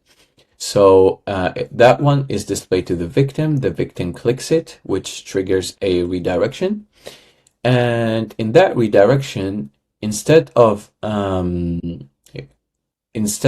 giving back or redirecting to a normal URI or normal URL with HTTP, it redirected to an intent URI. It was of this format, so we had the malicious URI, the action, which is view. It was targeting a component. It should have been a web view here, and some extras that help bypass some validations. But the idea is that basically it's going to open the malicious URI inside the web view. And the problem here was that I couldn't send the malicious web view from the get-go, like this web view, this URI here. I couldn't send it from the get-go, so I had to go through their own origin and then get back to my own malicious URI. Because again, as I've said earlier in the talk, when handling app links, you can't really send your malicious URI straight away from the browser. It won't accept it because of intent filter mismatch. So I had to go through the extra click here so that I get the redirection that I wanted. But nevertheless, the app, once it gets this intent URI, it's gonna process it and it's gonna launch the web view again. The web view is gonna basically validate the host, and as you can see here, I'm using a URL confusion to basically say that the host is validhost.com, but when in fact it's https redirected.com. And by the way, shout out to Scene Pesh, if I'm saying his name correctly. He's the owner of HTTPS Redirector, which also has, which is also an HSTS preload domain, and he has a great write-up about this. So make sure to check it out.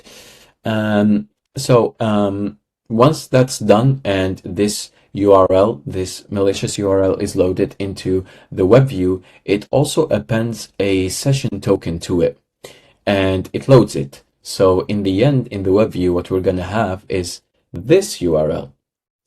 Now, bear in mind that, as I said before, the browser, once he loads a URL that doesn't have a good protocol or a good scheme, it adds the HTTP protocol, or in this case, the HTTPS because of HSTS, and it redirects to my URL that also has the token appended by the app. And once this is loaded, it goes back to the redirector. The redirector redirects the mine, and I get the user's sessions, the user's session cookies, which enabled me to do an account takeover. This was ultimately triaged as a medium due to the double click, because I wasn't able to basically do it with a single click due to the app links thing. But we can imagine situations where the second click isn't necessary, whether you found an open redirection or an XSS, for example. But we can imagine situations where it's not necessary. Now, onto another vector, another attack vector in WebViews, which is internal deep links. And this happens when the targeted web view also has a routing logic that includes some deep links that aren't exposed to external vectors. The deep links lack any validation because they trust that it's already done and that the origin is trusted, just as we saw like with the file sharers before. And lastly, they often provide more sensitive actions since they are only allowed to internal components and trusted origins. All of this leads to more impactful exploits and can be a way to escalate the impact once in the web view. As you can see here in this example, for like if the scheme equals a restricted scheme, it's going to process the internal deep link directly. And these internal deep links often are internal for a reason, and they are often more sensitive than the ones exposed to the outer world.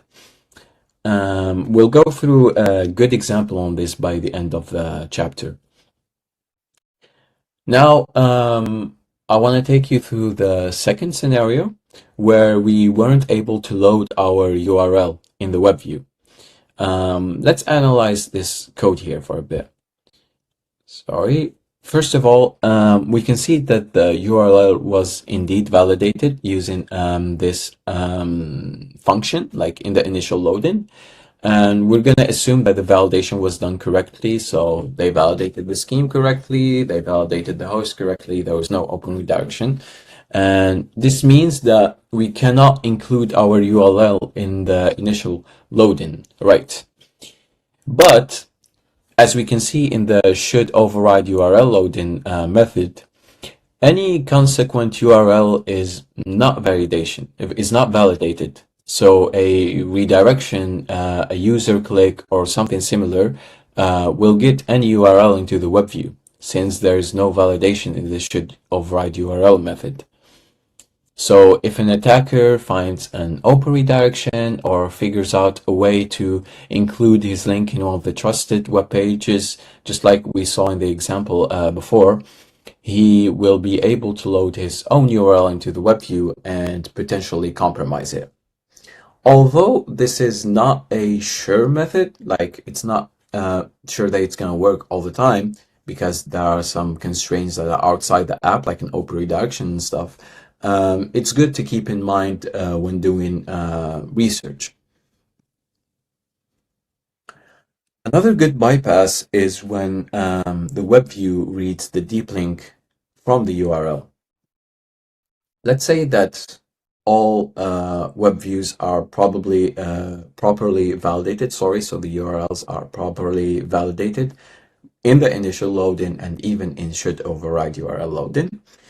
In this case, though, regardless of the URL, the deep link is extracted as a string from the query parameters and is processed first, which makes the validation useless, since an attacker can simply put the deep link in the path of a trusted web page and the web view will process it nonetheless. Let's take this example. An app had the following three misconfigurations in place. The first one was an open redirection. As you can see in the whitelisted domains, it had the bit.ly domain, which allows for open redirection to any URL, basically, as long as it's HTTP, if I'm not mistaken. The second point is that in the should override URL loading method, they extracted the deep link from the query parameters, and they processed that first, making the URL validation unnecessary and useless, since not only are they validating it before, but like you can attach this query to a parameter to any whitelisted origin. And the third point is that they had a file sharer / HTTP requester in the internal deep links. It enables an attacker to receive a request through file URL that has all the sensitive tokens attached to it, and also perform a file write similarly to the example that we saw before by doing a path traversal through file name and returning the content via the file URL. This led to the following attack flow. So similarly to the others, we have the victim that clicks a malicious link. It triggers an intent URI from the browser that gets to the app. The app loads the bit.ly URL, which is a valid host in this case. That one is loaded, it's loaded into the web view, and once the short link is processed by bit.ly, it returns an attacker.com URL, but even though it's not whitelisted, the deep link is in the query parameters. So when the app gets that, it's gonna extract and parse the deep link. And one of the deep links was the share social, the one that we saw, the file sharer. And it has the file URL, it has the attacker's URL in there, and also a file name that overwrites some shared preferences. And the first bug here is that once the app makes a request through the HTTP requester to the file URL, it's gonna include all of the user's tokens and cookies. So that's already a big impact via one click. So now we have an account takeover for sure.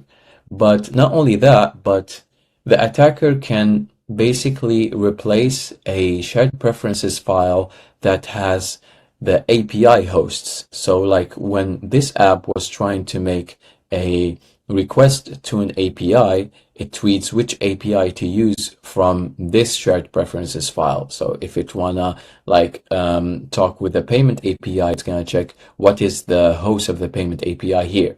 If it's gonna talk about the promotion API, for example, it's gonna get that host from here. So once this malicious API host is written into the app's internal storage, into like as a new shared preferences file, it's gonna overwrite the API configurations of which hosts to use. This means that the next time the victim opens his app, all the traffic is gonna be proxied through the attacker's domains, through the attacker's servers. So not only there was an account takeover in this case, but there was also basically a proxying, and like the attacker can see the traffic of the user and make traffic interception, potentially even like getting credentials in some cases. This was very bad, of course, and it was also triaged as a high. It wasn't triaged as critical because they already assumed that an account takeover was already a big impact and they covered this. But it's an interesting case where we can see that like both the file sharers and the HTTP requesters at play. So this was an interesting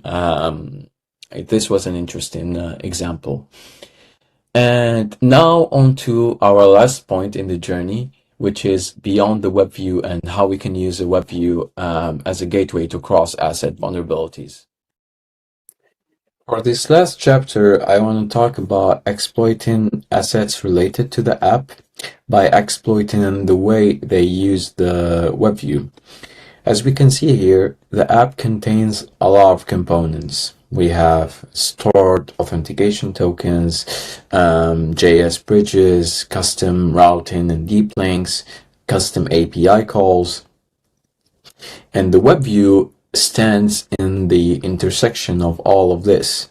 And sometimes it's tailored for the usage of some specific services, because in the end, the web view is there not only as a browser, but also as a way for communication and data sharing between the app and the services that it uses, so that it makes them easier and more accessible to users. I would like to illustrate the impact of this by an example from an interesting finding. The app in this WebView, the WebView in this app that I'm going to show was used by many domains and many services. One of these services was a payment one, and the payment flow using that service went like this. First, an OAuth flow had to be validated. And since the app has the OAuth tokens and the service was a trusted domain, the app sends the authorization tokens directly, which means it automatically validates the flow. There is no consent in this specific service. Second, once the flow is validated, only a single header is used to authenticate the payment session, and this header is generated on the fly after the validation of the OAuth flow.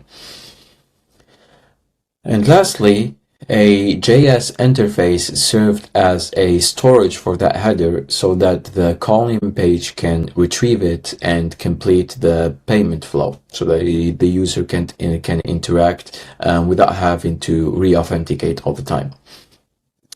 The combination of all of these findings led to the following attack. So we have the victim, he clicks on a malicious deep link, it opens the attacker's URL in the WebView, retrieves his code, and then the attacker web page uses a JS bridge to open the payment URL or the payment OAuth URL in a new tab, which is not something big. It's just a URL loading, and the OAuth flow is triggered. The stored cookies are sent, auto-approving the whole OAuth flow, and this will return the session token using the JS bridge. So it's going to store it in the JS bridge, and once that's done, the attacker web page can then read from the JS bridge using the session ID. It's going to read the session token, retrieve that, send it to the attacker, and use that to retrieve the victim's PIIs, his profile, payment methods, and potentially execute payment on his behalf. The thing about this attack is that this attack wasn't really about the app. It was about how this service uses the app. Like, if this service wasn't discovered, the attack won't work. So it goes to highlight how a WebView can be used to target not only the app itself and its components, but also the services that use the app, making the attack vector even larger. This was triaged as a critical finding, given the impact on the privacy of the user and also the payment system, which can lead to lost funds. And it's an interesting way to see the WebView not only as an app component, but also as a gateway to exploit other assets that interact with the app. I'm afraid we have arrived to the end of this journey. I would like to thank you all for listening, and I hope you had a great time in the realm of the WebViews, and that it was a fruitful and useful time for you. I'm happy to answer any questions. Thank you.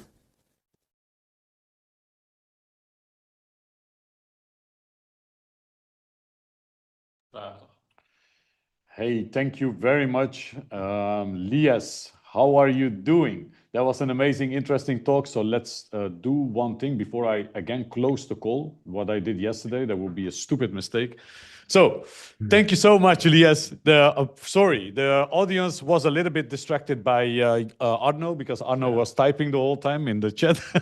I think we all get all the giveaways, so we should not do that many giveaways during your talk. Sorry.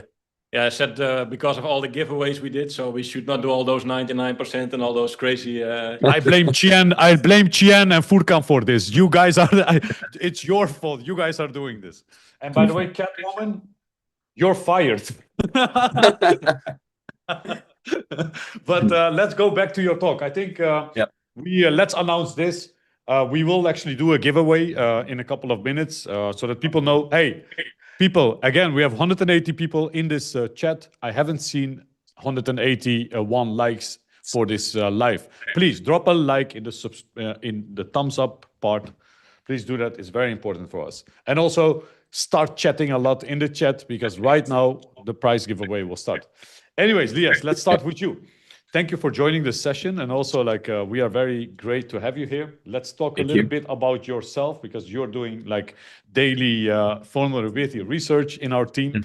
Yeah, tell us a little bit about your bug bounty work as well, because you are doing a lot. And then we'll dive into this topic. I think Arno has also some questions for you.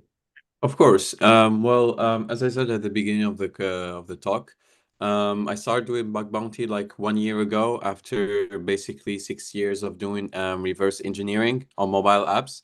I wasn't really interested by that, and I really wanted to hack stuff. Like that was my main goal. I wanted to find bugs. I wanted to write payloads. I wanted to do exploits.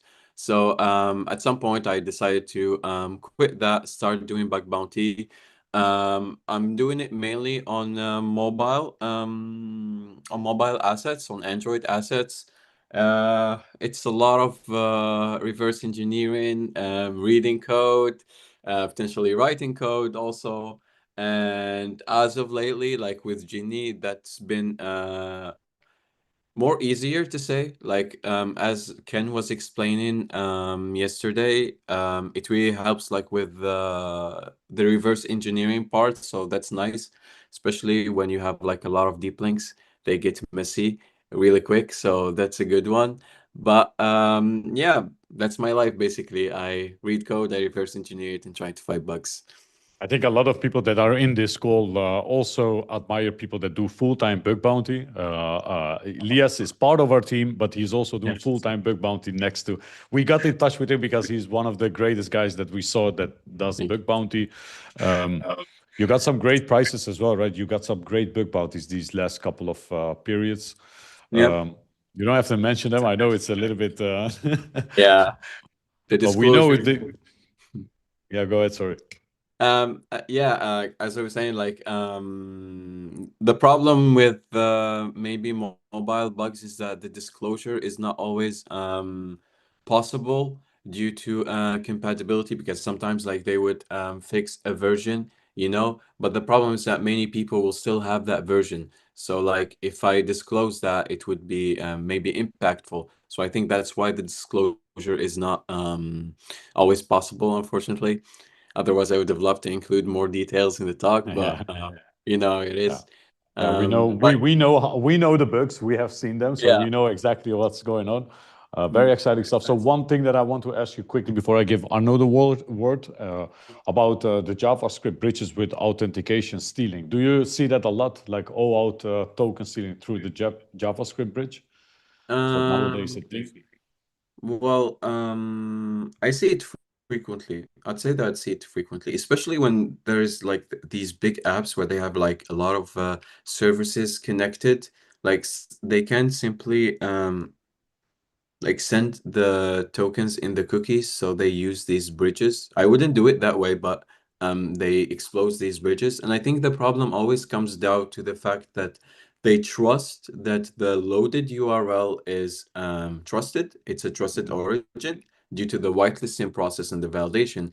But as I was explaining, that can be bypassed in many ways. So like that's the problem. They trust it, but if that trust is broken, there is nothing to back it up. No redundant checks. So based on your experience, do you think like 𝗙𝗍 was able to identify these type of vulnerabilities, like a JavaScript bridge? Yeah.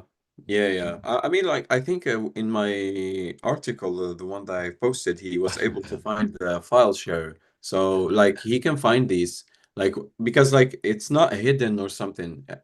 It depends on the app. Like, if it's a React Native app or Flutter app, then it can be a bit problematic because, like, all of it is in the bundle of the assembly. So it can be problematic. But, like, for the Java, for sure, because it's not like really hidden. You just have to look through the code over and over again. And as like Ken was explaining yesterday, it goes fast with 𝗙𝗍, let's say, really fast.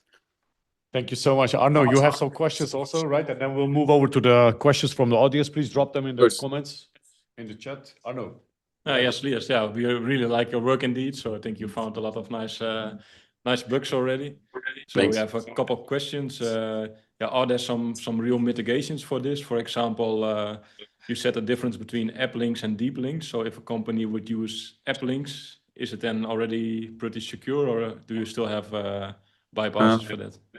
I mean, it's I think it mitigates the part of you know, like the URL confusion. As I said in one of those examples, that I had to go through an app link to get back to my payload. So it mitigates that, sure. But the problem really comes down to the URL validation. I mean, like, the custom schemes are not inherently bad. It's just that the validation that comes after it that's broken, you know, by using the Android.NET.URI class or like minimal scheme validation. So the problem really comes down to how they validate the URL afterwards. So if that's fine, like, you can use any, like, whether it's scheme or app links. But just to answer one more thing, app links, it's true that they're maybe more secure in the sense that URL confusion is not very allowed. But as I was explaining about the deep links in the URLs, like, you can use an app link to basically trigger an internal deep link. So like, they take, and this is especially it's especially true for the app links that are like short links, like the things that simply redirect you to another page. Sometimes for mobile, they include the deep link as a query parameter. So if you can put your deep link there and you send this URL, you don't even need URL confusion in this case. You just execute the deep link. So that's also an interesting vector. Yeah. Okay, cool. Yeah, so it all comes down to the input validation and finding it really deep in the code. So yeah, I think that's really cool. Maybe one last question from me. Do you have any tips for bug bounty hunters where to start, or should they read your blog, or what? Do you have some techniques?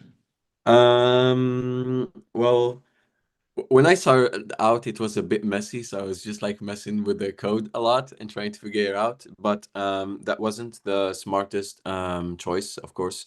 I'd recommend, obviously, here in the blog, like in Genie, they have a lot of good articles from a lot of great people like Ken. Aside from that, there is maybe the Oversecured blog. It has a lot of great content. The Discord about Android bug bounty, also a lot of great people there. They are very helpful. They share content. And besides that, like, just my tip would be like to have a great setup. Try to have like everything set up. So Frida, maybe a real device. Like, try to set up things so that you don't get bored or it doesn't get messy. And from there on, it's just research and time, I guess. Okay, nice. So just try to get hacking and yeah, find it. Yeah, I think. Okay, awesome. Listen, we have more people that have questions. Let's go over the questions from the chat. I have here one from Random Stuff, AAA.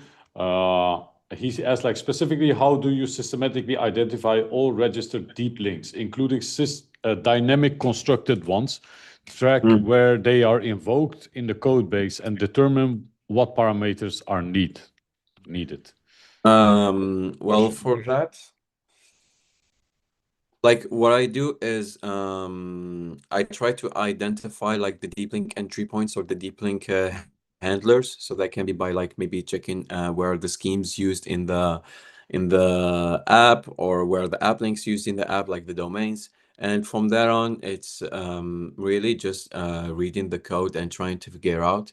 As I said in the beginning, like, now with Genie, it's much faster, because like, instead of me going through the whole code and checking the branches, because in the end, it's just like switch cases, right? Or like some handlers that delegate this task like to other methods, to their own methods. So like, it's just a matter of reading code, really.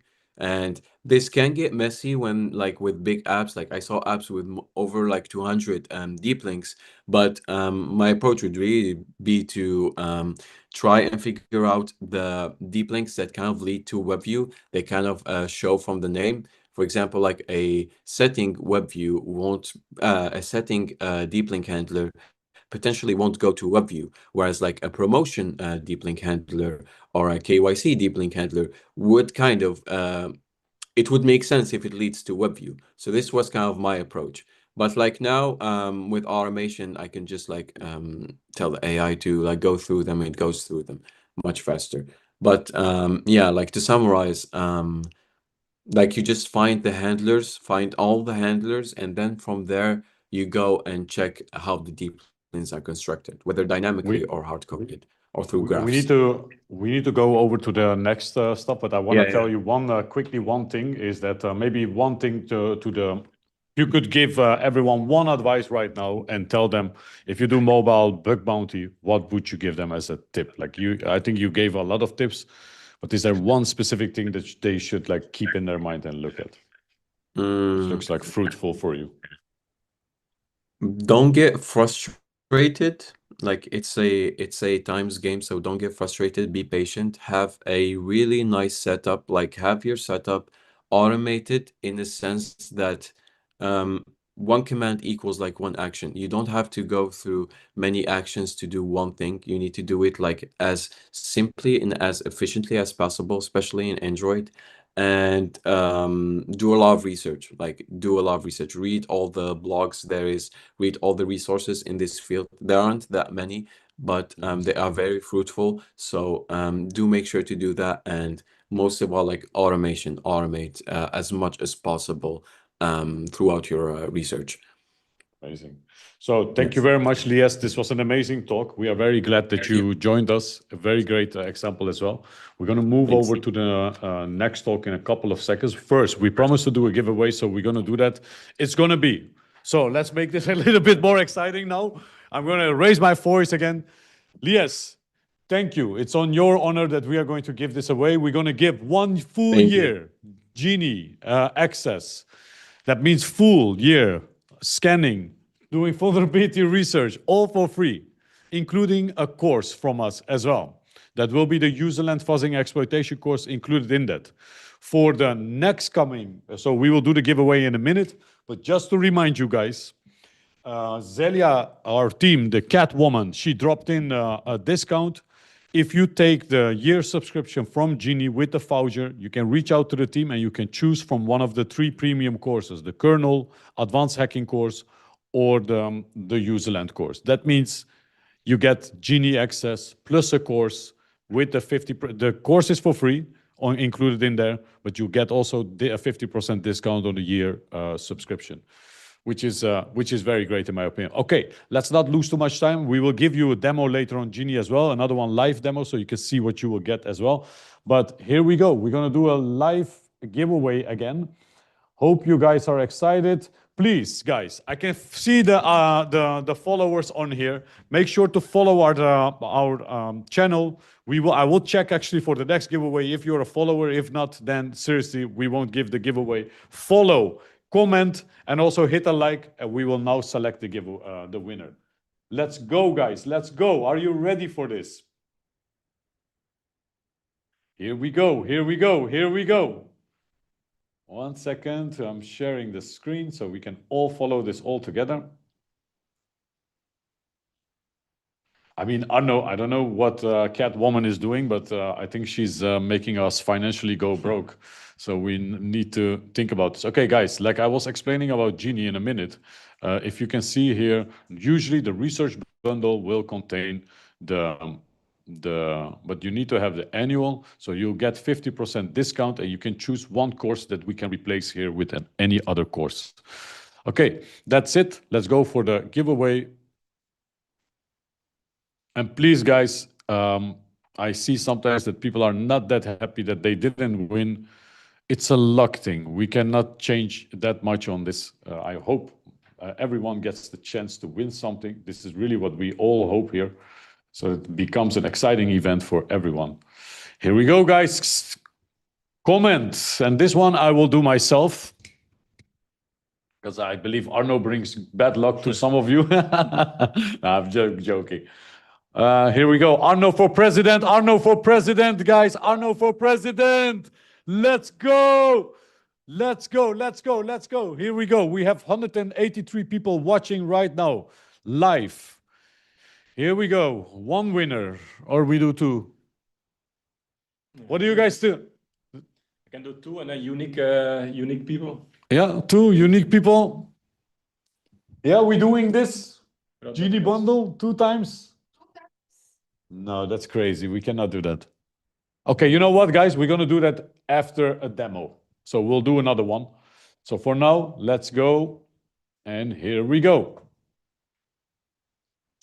Let's go, guys. Let's go. 8, 7, 6, 5, 4, 3, 2, 1. Hey, Mr. 𝗷𝗷𝗶 7 gigabytes. You won. Congrats, my friend. Congrats. Please, again, we all know by now how this works. Reach out to the team. Zelia is waiting for the ones that didn't win. I mean, if you take the subscription for 1 year, you'll get an extra course on top of it. You'll have the whole year of big bounties, possibilities very quickly. Hopefully, you'll be very profitable as well after that. Thank you, guys. This was amazing. We're going to continue with the next talk. On our next talk, we have Dario, and Dario is from Threat Fabric. Dario, we're going to start the session first, and then after that, we're going to do the questioning as usual as we are continuing. Darius is from Threat Fabric. Threat Fabric is one of the leading companies at the moment in fraud detection using AI and machine learning. And from what I learned from one of their people that were telling me about their solution, it's very, very advanced at the moment. And they launched also very cool articles, very cool campaigns that they discovered. So it's very exciting. I think Dario can speak better than I can do. So let's leave it up to Dario. Catwoman, what's the status? Did everyone capture the vouchers? I hope so. They can also find it in the description of the live stream. You can also find in the description the live stream. Zelia is saying. Oh.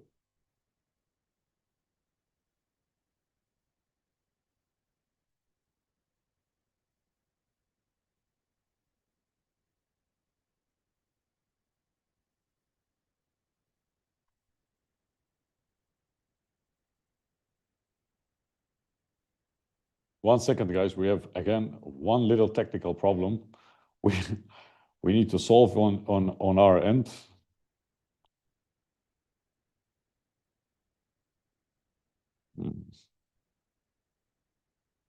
One moment. It's Arno's fault, as usual. Sure. Of course not. This is more my fault.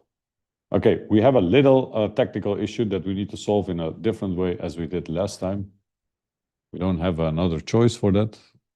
Well, we are prepared for moments like this. Don't worry. So here we go.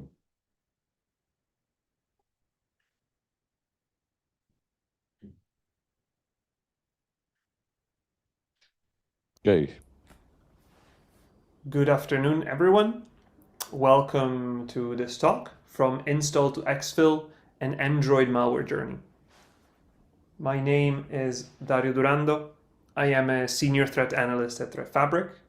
I have 10 years of hands-on experience in mobile threats analysis, specifically reverse engineering, which includes both Android and iOS. In this specific case, we will be tackling Android. And I really love elephants, which is something that I think we all should do a little bit more. In this session, I wanted to showcase some interesting applications of defensive research and in a conference that is mostly targeting offensive research. And to do so, I wanted to walk through a real Android investigation Android malware investigation, step by step, introduce a practical tool set for performing this sort of reverse engineering analysis, and do that with a sample that is publicly available so that you can also use these tools to perform your own investigations, maybe using this presentation as a guideline for the process. Because with the time that we have, it's impossible to understand and showcase all the different aspects of this piece of malware, all the things it does and how it does it. So I will focus on the most important, the one that I deem more interesting, but using these tools, you will be able to also dive deeper and understand it yourself. I will report the IOCs of the samples that we'll be understanding in a second, but first, I wanted to do a short tool overview of the tools that will be used in, or that were used in generating intelligence for this presentation. And then we'll dive into the actual analysis of the sample, including the first step, so removing the anti-analysis layers, so packing, obfuscation, and then understanding how the malware itself performs the malicious activities that it does, which ones they are, and also what is the MO, what are the targets, what is the config of this specific sample, how can we obtain that interacting with the server. And I will draft some conclusions, and I will have some time for questions at the end of the session. So these are the tools of the trade, the tools that I personally used in this investigation. There is obviously room for alternatives, but these are the ones that I find myself coming back to most often. The first one, most important, maybe the compiler. There are many options. Some of them are open source, free. Some others are behind a license. In this case, 𝗥𝗙𝗙 and 𝗙𝗵, which are an example of each. And then for network analysis, traffic analysis, burp, which also offers both free and paid licenses. A wonderful tool for instrumentation that we'll be using to obtain the configuration is Frida, which can offer a lot of different super interesting applications for different platforms. In this case, we'll be using the Android version, the Android platform, but it does offer options for other platforms as well. And then finally, some sort of miscellaneous scripting, either or tools to deal with cryptography. I will be using CyberChef because that is the easiest. It's quick for on-the-fly applications, and it's available online. It's a web application that you can either also run locally if you're so inclined. So the first thing I want to discuss is understanding how we found this threat, how we discovered it, and it's relatively simple, really. In this case, it was just a phishing webpage that we encountered, like we encounter many. In this case, it was posing as a Chrome update page, which looks very legitimate from this, and it was actually animated, so it actually looked very, very good, considering that they usually don't look this good. But if the victim were to click on the Chrome update button, what would happen is that they would initiate an installation process done through the file manager. And the installed application in this case would be a dropper that would install a payload in itself. We don't, unfortunately, have the time to cover all these stages. We'll only be analyzing the payload. The dropper is required, however, because with the security measures that Google introduced in Android 13, installing from a third-party source or a website, and so not directly from the store, doesn't allow the software that is installed to require very strong permissions and privileges, which are required for the malware to actually operate. And so usually you do require 2 steps. And that's what we in general see for most operations most pieces of malware, as any also was the case here, but we don't have the time to cover that. But what we have time to cover is the payload itself. So this is the sample that will be analyzed in this talk. You have the time, likely this is an online conference, so you have the time to take a screenshot. This sample is available on VirusTotal. It's available on our threat intelligence portal, and it's posing as Google Chrome, as we saw before.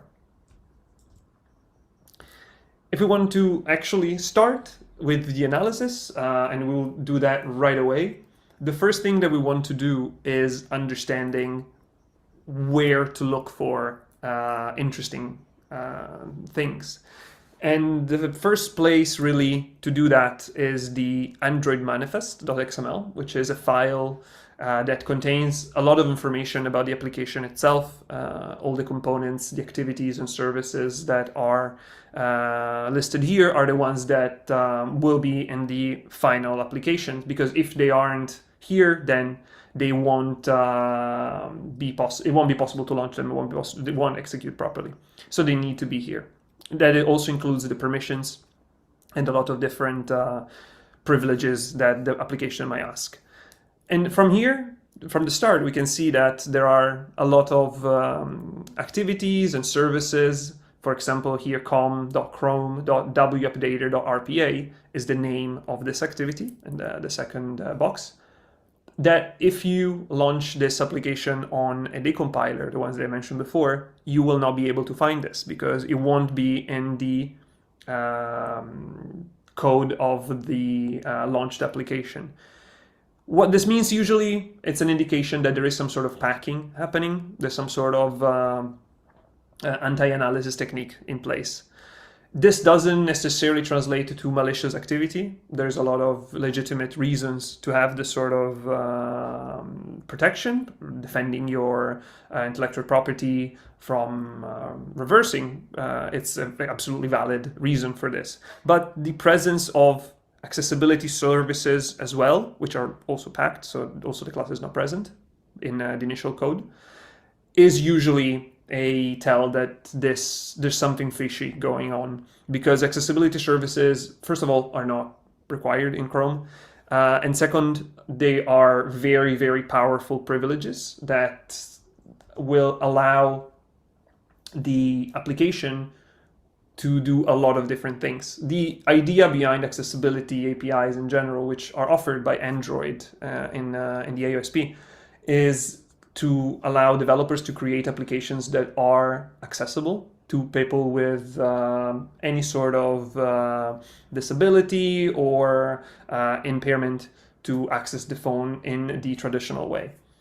And so this API has the ability to read the screen or interact with the screen in the on the user's behalf, to, for example, allow people with impaired vision to know what's on the UI. However, these applications can be easily translated into malicious activity, key logging, remote actions done without the user's consent. And that's actually what happens very often in malware. Keyloggers nowadays are implemented using this. Remote actions, remote sessions are implemented using this, and much more.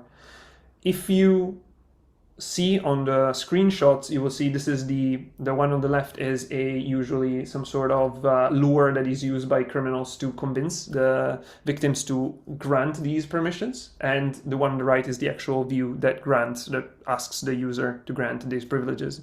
It's the first and only step that requires a victim to actually grant this. And so there's a lot of work from criminals to actually try to sweeten the pill and convince users that this is required, but they will need to grant this. And once this happens, then the application is running and effectively starts its malicious behavior, but we don't know what that is yet, because from a static point of view, we don't have access to that code. So first we need to do is unpack the code, try to find the encrypted blobs that very likely are stored somewhere in in the APK and decrypt them. To do so, we will start from the first overridable method in an Android application, which is the attach base context contained in the application class, which is usually where this sort of application, this sort of packing starts. And if we look into that application, you will actually find exactly that. We will find a method that is executed just after the normal traditional implementation of the attach base context. If we run through this method, there will be a lot of junk operations that are not really achieving anything and hiding the real logic, but eventually we will be able to find the real logic. And in this specific case is a relatively simple operation. You will have a zip file within the assets folder, which contains 2 encrypted files, which are our final targets. And by going through a couple of methods in the application, you will eventually find that it is a zlib compressed file, which is then encrypted using DES and then again zlib compressed. So you just need to do the reverse of that. Finding the key is quite easy. In this case, it's actually hard-coded and in plain text. You will notice that here in this screenshot, which represents CyberChef, which is one of the tools that I was mentioning before, I inputted the 2 encrypted files on the top and then chained these steps that I listed on the algorithm. The key is actually not even the full key because DES doesn't require that long of a key, but just half of it. Java handles it, just drops the unneeded parts of the key. In some other tools, you might throw an error. In this case, it did, and then you just need to drop it. And then you can see that the output on the bottom is still some binary data, but it starts with DEX035, which is the magic number of DEX files, which are the application files of Java. So classes.dex will contain the executable data. And so you can load these into your decompiler and you will actually find your unpacked data. And this is where the main logic of the malware actually is. If it wasn't for the fact that the payload itself is still obfuscated. So the logic will be there, and you can tell this is real logic. So you have accessibility, node info data, you have if clauses and so on. So it is decompiled correctly. It's decrypted correctly, but the actual strings are hidden. They are hidden behind this middle implementation here, which is a quite simple XOR. However, for how easy it is to understand what it does, it's very tedious to actually put this manually with some scripting, which you can do, comment or substitute the values. But for a full APK, this could be very long. It's very tedious to analyze this. It's possible, but it's not the best solution. However, this is what JADEX will give you. If you are able to run it through Jeb, you will have your life made much easier because Jeb actually deobfuscates this kind of obfuscation. If it is deterministic and relatively easy or not too complex and doesn't rely on external data, doesn't rely on some other variables, then it will do it. And it is much easier to understand what's happening.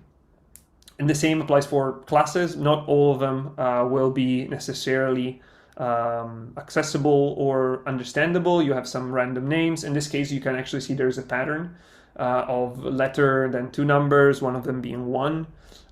This can help you understanding where to look for things because these are just some of the hundreds of classes within this package.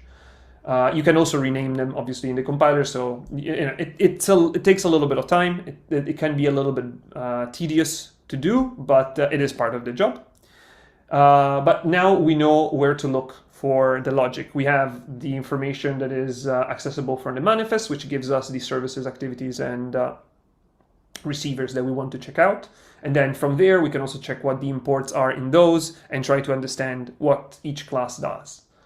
And so now we have our playground ready, and we can actually start understanding what the malware actually does and how it does it. And I chose a few of the capabilities that this piece of malware has, because as I mentioned, we don't have the time, unfortunately, to go over everything. But the ones that are reported are the ones that will give an idea of the full impact that this piece of malware can have on an infected device, and also maybe offer some interesting aspects from an offensive point of view, or from a angle that you might have not thought about before. So we'll start from the first thing that you will actually see after an infection. And so I was mentioning before that the first step is granting accessibility services. Once those are granted, the malware will throw what's usually referred to as a black overlay, which isn't necessarily black. In this case, it's actually white, but in the code of the malware itself is referred to as black overlay. And what this is actually an overlay that is cast on top of the UI without taking its place. So the UI behind is still present and can be interacted with by accessibility services, for example, but the overlay is shown on top and is made non-interactable, so will block any touch from the victim, from the user. And what this is used for is to set up the malware at the beginning, because it will need to grant itself the permissions that are required for accessing any sort of data, the SMSs, for example, your SD card, and other things like that. And what it's doing is pretending to be some sort of loading, updating. So what's the initial decoy of the application was. But it will set up perfectly. And then at the end, the malware will be active. It will have hidden its icon. And the user will not be able to tell that anything has happened. One other thing that it does is grants itself device admin privileges, making it harder to uninstall, for example. And this doesn't require any particular permission. There's always the talk about the system overlay permission, which is the one that allows to cast overlays, but this is a accessibility services overlay, which is not the same thing, and it doesn't require the permission itself. So it is a different approach. Another thing, or another kind of capability, is what's usually referred to as overlay attack. It is a bit of a misnomer, because the one that we just discussed is an overlay. This is more of an injection, because it doesn't actually maintain the UI behind it, but it just takes the place of the execution. So executes itself whenever it detects that there is a ongoing, or that one of the target applications has been launched. So in general, target applications can be banking applications. And when that is detected, the malware will take over the execution flow, will cast a web view that will look native, so will look without any sort of a URL bar and so on. And it will display an HTML usually that is representative of a login page of the target application, even though it isn't actually connected. And this HTML or this web view will have JavaScript bridge enabled and will be able to log the information that is written on the fake login page, for example, by victims, send it to the Java part, so the APK, which will then process it or send it to the C2 server, do anything that it needs to do with it. This combined with key logging, for example, which is also powered by accessibility services, is very powerful and usually is done to exfiltrate any sort of PIIs, which could be username, password, credit card numbers, phone numbers, anything that might be useful for criminals. Another interest of Sternus is monitoring social media apps, or social messaging apps specifically. And we found traces of 3 different apps: Telegram, Signal, and WhatsApp. And what put these 3 applications what they have in common is that they are end-to-end encrypted. But the fact that they are end-to-end encrypted only works if you are monitoring the traffic, or if you're trying to understand what is being sent over by analyzing the traffic. But the fact that Sternus has the ability to keylog anything that is shown on the UI using accessibility services, that includes all the information that is inputted in these applications. So it is effectively a keylogger, but also aware of all the different UI elements within these applications. And so it also categorizes and processes the data accordingly by sender, text message, numbers, conversations, and so on. And you can log all this information and send it to the server. So it's very dangerous, bypasses that sort of protection, which by any means is not useless, but in this case it doesn't manage to block this sort of attack. And finally, in terms of impact, this is probably the most impactful, is the ability to perform remote session, have remote control over the device, and transforming what can be a ATO, so an account takeover, into a DTO, which is a device takeover. And to do so, it still leverages accessibility service data. Sternus, you can see here, this is communication over sockets that was received or sent by my test device when I was analyzing this. The one on the top is the full node data, and the node data is the data of all the UI nodes in the interface. And that can be used to generate something like you see on the right, which is a depiction of the state of the interface without actually using the traditional APIs for getting this sort of information. So with the media projection API, for example, you can get a streaming representation of the screen, or with a screenshot or something similar. However, in those cases, if the developer decided that the specific activity, specific window is something that should be kept safe and not shared, then you'll know that if you try to take a screenshot of your banking application over a transaction screen, you will get a black screen. Something that is just unusable, doesn't share any sort of information. And so screen streaming with those sort of implementation won't work. However, using this approach, which is usually referred to as tree mode by criminals, you can get all the UI elements by their bounds, their coordinates, and the text connected to those icons, and create a depiction of that. And this sort of information is accessible even in Windows and activities that have the flag secure set. And with that, you can perform remote sessions. Even if you don't actually see, you can know what the position of elements is. And then on the bottom, this is actually input that I received on my device. It says gesture, a misspelled action, but it's a gesture. It scrolls specifically from a specific position to another position, so it's scrolling.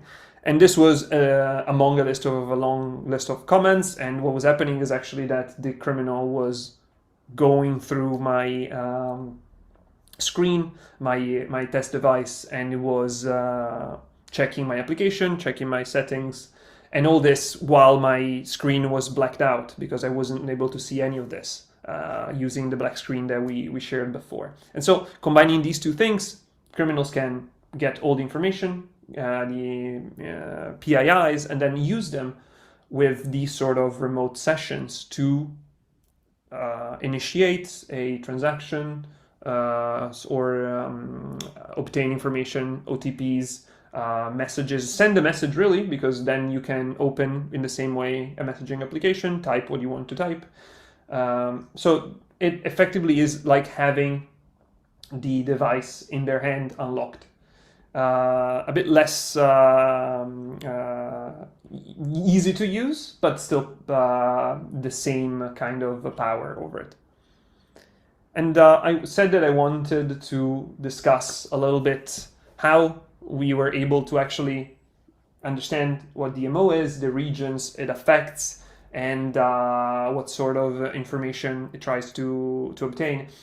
And to do that, we needed to interact with the C2 server and understand what sort of information we were receiving from the server. However, Sternus uses a quite complex communication protocol. It encrypts the messages sent and received, or decrypts the ones received multiple times. First, it obtains a RSA key from the server, the public RSA key, and it uses this to encrypt its messages, and then generates a random AES key, which is used for that specific infection. And then if a new infection would generate a different AES key, and this randomly generated is not part of the code. And then uses this encryption method for its HTTP and sometimes is sockets communication. And this is the structure of the packet that is sent and received from the server. I mentioned that the AES key will remain the same over the session, but also the IV that is used to generate each message will change and will be generated, and it will be sent as part of the message in the encrypted payload before the AES blob, but within the RSA blob.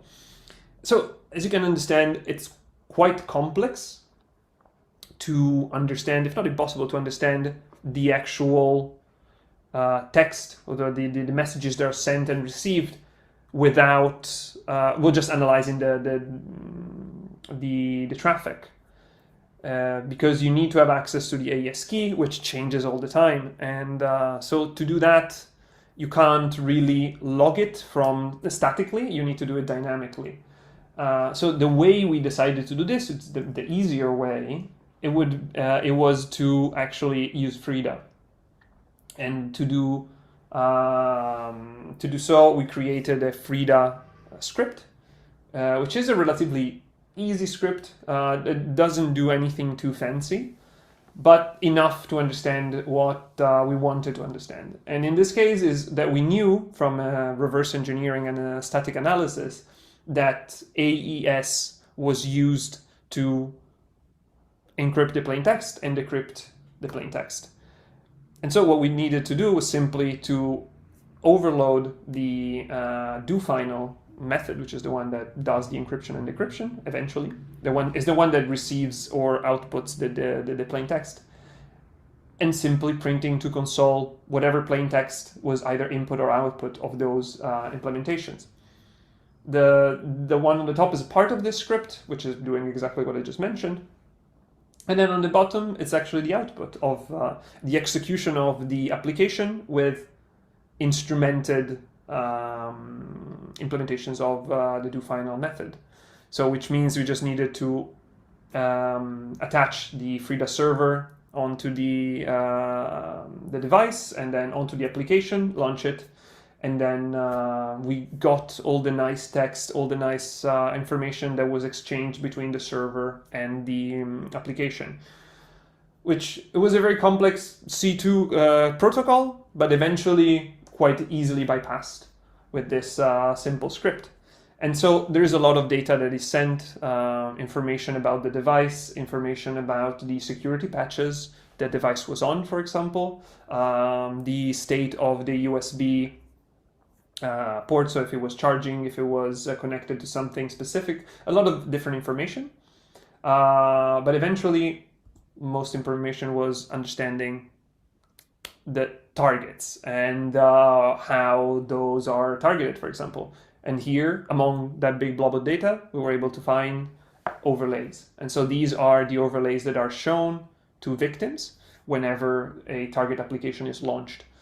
In this case, I removed the part of the packet and I didn't want to share necessarily what application this was, but you can tell it's an HTML page that, if rendered would be a login page from a bank in Central Europe. And that is the target, and it was the target for this campaign. The overlays in this specific campaigns weren't that many, were 4 or 5, indicating probably also that it was part of a test run where, or just criminals that were interested in very few targets, but usually that isn't the case. They usually have at least a region they are interested in. And so in this simple way, we're actually able to understand what the malware was interested in, which regions, and also other information, for example, security patches, all these sort of things, just by using a simple script. And so that was pretty much it in terms of understanding. I said that there are a lot more capabilities, but these are the ones that make this sort of application dangerous and a threat to banks, to individuals, because an infection like this can lead to a lot of malicious activity, with the ability of intercepting one-time passwords, messages, calls, notifications, and the ability to perform these overlay attacks, these injections, and steal credentials and sensitive data, then can lead to initially account takeover, but in the case of Sternus with these sort of accessibility capabilities, also device takeover and financial loss, enabling the full chain from the initial infection, exfiltration, and monetization of one single infection. That is all I prepared. Thank you for your attention. And if there are some questions, I think this is the right time to answer those.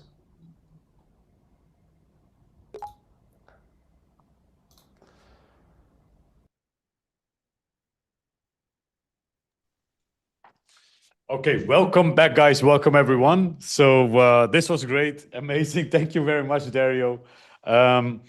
First of all, I think we have a little bit of problem on my end, on my screen and here. It looks like that. 1 second, Dario. We're going to switch over. Yes. So welcome, Dario. Thank you very much for the great talk. It was very eye-opening. I have some stuff that I really would like to ask you. And I think a lot of people were typing in the chat as well. We stayed quiet a little bit because last one, we got some comments saying we are distracting people with too many giveaways and stuff. So we will keep that for after the talk. Once Dario is done with answering the questions, we're going to do another great giveaway. First of all, Dario, thank you for joining our session. How are you doing? I'm doing great. Thanks for having me. It's a pleasure to prepare this. I hope we discussed enough. I know there's so much that you could go on. I really tried to limit myself because I could have gone for hours on that. And I didn't realize that I could put like a nice QR code for everyone to just copy. I just decided to leave something for people to copy and paste. But I'll give some homework for people, I guess. Yeah, what you can do is drop them in the chat because they are very active in the chat. Everyone, look at Threat Fabric. Go to Threat Fabric as well. They have amazing research and also amazing blog posts. I think a lot of interesting stuff that you can find over there. I think it was also highlighted yesterday during Juan's talk, or I don't remember which talk it was because it was very busy. They were mentioning some of your, I think Lucas was actually mentioning some of your talks, some of your very nice articles. of them, Yeah. So one question that I have is that accessibility is being used and abused nowadays quite a bit, correct, right? And also on iOS devices. Yeah, it's everywhere. It's I mean, it's not just now, it's been for years. I mean, I think for the last 4 or 5 years has become the main way to perform any sort of malicious activity when it comes to banking Trojans in general. There are other ways to do it, and Lucas actually yesterday mentioned the new ways to do this with NFC that doesn't really require that. And there's a little bit of exploration done by criminals nowadays because there are some ways that Google is trying to limit what you can do with accessibility or how to get access with it. but it is definitely the main engine for this sort of activity. Yeah, it's very stealthy also, right? I mean, once it's there, then it's not that easy to detect that is going on. We use, by the way, that the blocks that you saw and all that stuff, we also use that kind of accessibility stuff to click around through dynamic testing when we do that stuff within Genie. So it was cool to see that. Another thing that I wanted to ask you is I saw some parts where you did some or looked at some obfuscated code. You know, we get also a lot of questions about that stuff. Like, hey, my question to you is, does AI help you with solving the obfuscated code? You know, like, is that something that you? It does. I think that in general there are also it's also starting to become part of the decompilers. So now new decompilers are implementing some sort of AI-powered engine to handle the obfuscation, to handle the or many other things. Also, for example, understanding where to look for things, because usually in these cases it's hard to find what's happening. The harder part is to find something that is not there. So sometimes you have to analyze something that might be malicious, and then you have 50 megabytes of code, and then you just have to find that one class. And it happens sometimes, and it's so nerve-wracking and so long. So AI helps a lot in that regard. It has gotten better. Initially, it was more of a like part of wishful thinking, trying and hoping that it would fix some of this and make my days a little bit shorter. But yeah, no, it's definitely getting better as well. So that's something that has been very obvious in the last 5-6 months and last half year, to kind of understanding. It's very helpful to understand what code does as well. So sometimes you can actually just dump some code into one of the big LLMs, and then they will tell you what it is. Sometimes they will tell you what you think it is, even though it's not really what you think it is. You need to be a little bit aware of what's happening, and you have to guide it quite a lot, because it's very complacent, and it will kind of tell you what you want to hear. And don't get me started on AI and binary data. When they try to, not even binary data, just binary zeros and one, they are horrible at that. And those will always be wrong. So also decryption is not the best, because they'll mess up with the keys, and you will not be able to tell, because obviously it's not easy to spot. So I have lost afternoons for that reason. It's funny But that it's you're getting saying better. that. Yeah, it's getting better for sure. It's funny that you're saying that, because if you don't pay attention, that kind of stuff might, or add some extra code somewhere, you know, or to make you happy because it fulfilled his need, it Yeah, fulfilled exactly. his job. But you know, this brings me to another thing, because you guys at Threat Fabric, and then we will switch over to the questions. Guys, drop in your questions.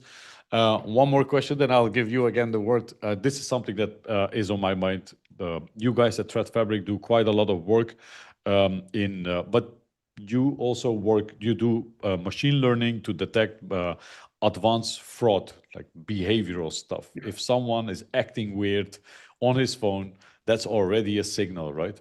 This can Yes, be very useful. Yeah, can you tell a little bit more about that yes. kind of stuff that you do, I if it's don't think possible? I can tell too much about how it's done. Yeah. I think that I need to preserve my job a little bit. But yes, Of so course. there are, but I think that the issue also lies with the fact that with these sort of pieces of malware, it's kind of you will drop the logic of device ID or device fingerprinting, because you are still using the same device that usually a victim will use, because it's been taken over. And that was in the past quite like one of the key aspects that people were observing, were trying to track. And it is much better to have an idea of also what is running if the device first is safe in some way. So having some indicators that will tell you if the device is behaving as it usually does, is being used in the way that it usually is, and if the person or the user is following the pattern that he usually follows. So all these, I'm trying really not to say something without saying too much, but tracking and maintaining the sort of profile of the user is a way we do to kind of understand and making sure that we trust this session because the session is being executed in a way that is compatible with what we've seen in the past. And this is all powered by machine learning and behavior analytics and so on. And I hope I made my ML colleagues proud of this, that I'm not butchering what they do, because I'm not part of that development team, but yeah. Amazing, but thank you so much. I mean, this is very great stuff. I mean, you guys do great work. It's very exciting to have you here. Arno, do you have some questions? And then we'll move over to the audience questions. Yeah, I think you already answered a lot of things indeed. I had the same questions about AI, and maybe one additional question. How many of your work is still manual and how many is automated? Because I think you still do a lot of things also with decompilers manual. Yeah. So it's a bit of both. I think that in general, with all reverse engineering, you start with the manual part. There is a lot of it, understanding what to do and how to apply the knowledge that you have through, or the tools that you have through AI. And there is a lot of attention from criminals also to kind of trying to bypass that sort of analysis. And so there are a lot of tricks to try and break that. There are a lot of campaigns, for example, in the recent past that are using techniques to modify the file, like the actual APK, with some editor, modify some small bytes here and there to break analysis, so that, for example, an analysis tool will treat it as a malformed file or will treat it as a non-valid file, while, for example, Android will install it correctly, because Android is quite lenient on how these sort of exceptions have to be handled. And so, for example, in those cases, manual analysis for the first time you encounter this is not always necessary, but in most cases it is. And then you have to kind of guide the AI part and the tooling and also the scripting that is happening in the engine, the analysis engine. We obviously don't analyze every single sample that we extract the intelligence from, but we usually have like one, and then you will try to extend that knowledge that you obtain with the first analysis to a framework that is able to actually programmatically extract everything. Okay. Just for everyone in the thing, I remember I spoke with some of your team members and they told me you are looking for people, right? Also in your team. Yes, we are part of it. So be on the lookout. We are not only, I mean, part of it is the threat intelligence, also the team I'm part of, but also the all the other aspects. So we obviously are a company that requires all the different stages, the ML that we mentioned before, data analysis and so on. So if you follow our LinkedIn page, you will be kept up to date with the new posts on openings that we'll have in the near future. All right, Thanks guys, for keep reminding your me eyes that, open. because I also forgot. Yeah, so I had it the whole time in my head. So guys, just spam all of them, spam Dario, see if he can reverse engineer you to get you a job there. But thank you so much, Dario. We're gonna do a giveaway now. Now, first, the questions in the chat. Let's do that first. I see here one question that is here saying, maybe you noted some questions down that you want to answer. If not, I have a few. Yeah, you can go. I think, one I noticed was how to start with this sort of job and this sort of research. Luckily, it's very well documented. So there's a lot of resources out there. Apart from our blogs, which usually offer some sort of approach on what's the latest thing that we're observing, but also there are a lot of tools that are free or open source that you can use. They might not be the latest thing, but Frida is open source, Jadex is open source, ghidra is open source. All these tools give you a very solid base to start and explore. And there are a lot of GitHub repositories that collect previous malware, documented malware that you can kind of start analyzing. That maybe it's dead malware, doesn't really connect to anything anymore because the servers are down. But you can get something. There's so much literature on this. People blog about this all the time. So there's a lot of starting points, I think. And then, as been said before, get your hands dirty. That's really what you need to do with these kinds of research. Have fun doing it, I guess. I think it's in general, right? You need to get your hands dirty, start going into the debugger and start doing it. That's the thing. Even if you take a course from us or anything like that, you still need to do the work. It's like seeing a your math teacher doing math on the screen. It looks so on the board. It looks so easy, right? You guys probably remember when your teacher is doing it on the screen. It looks so easy until I never looked had easy to do that. Yeah. So let's do the giveaway now. Oh yeah, we have one more question from the audience that says, how much of the unpacking of EG initial stages can actually be automated, or do you mostly write unpacking scripts after initial analysis? I think that's a very good question. You can do both. So usually you can create, I mean, as for a single person, it requires a little bit of time and some effort. You can create scripts to statically extract things. That is completely possible, but that requires work into creating a framework that is able to handle a lot of different variables, not only the algorithm, but also different layers of obfuscation and so on. You can work on dynamic execution and actually hoping that you can create an environment when the malware will actually, for example, drop the file into some folder, even if for a second, monitoring with 𝗙𝗏, for example, the calls to the system calls that might be responsible, might be used to handle that file creation. There are a lot of techniques. There's a few packing algorithm, like packing solutions that are quite crafty in the way they deploy, and it's not super easy to monitor those. But that is like another hour worth of talk that I don't think we have the time to cover. But you can do both, really. That is the bottom line. It really depends on the case that you are analyzing. Sounds amazing.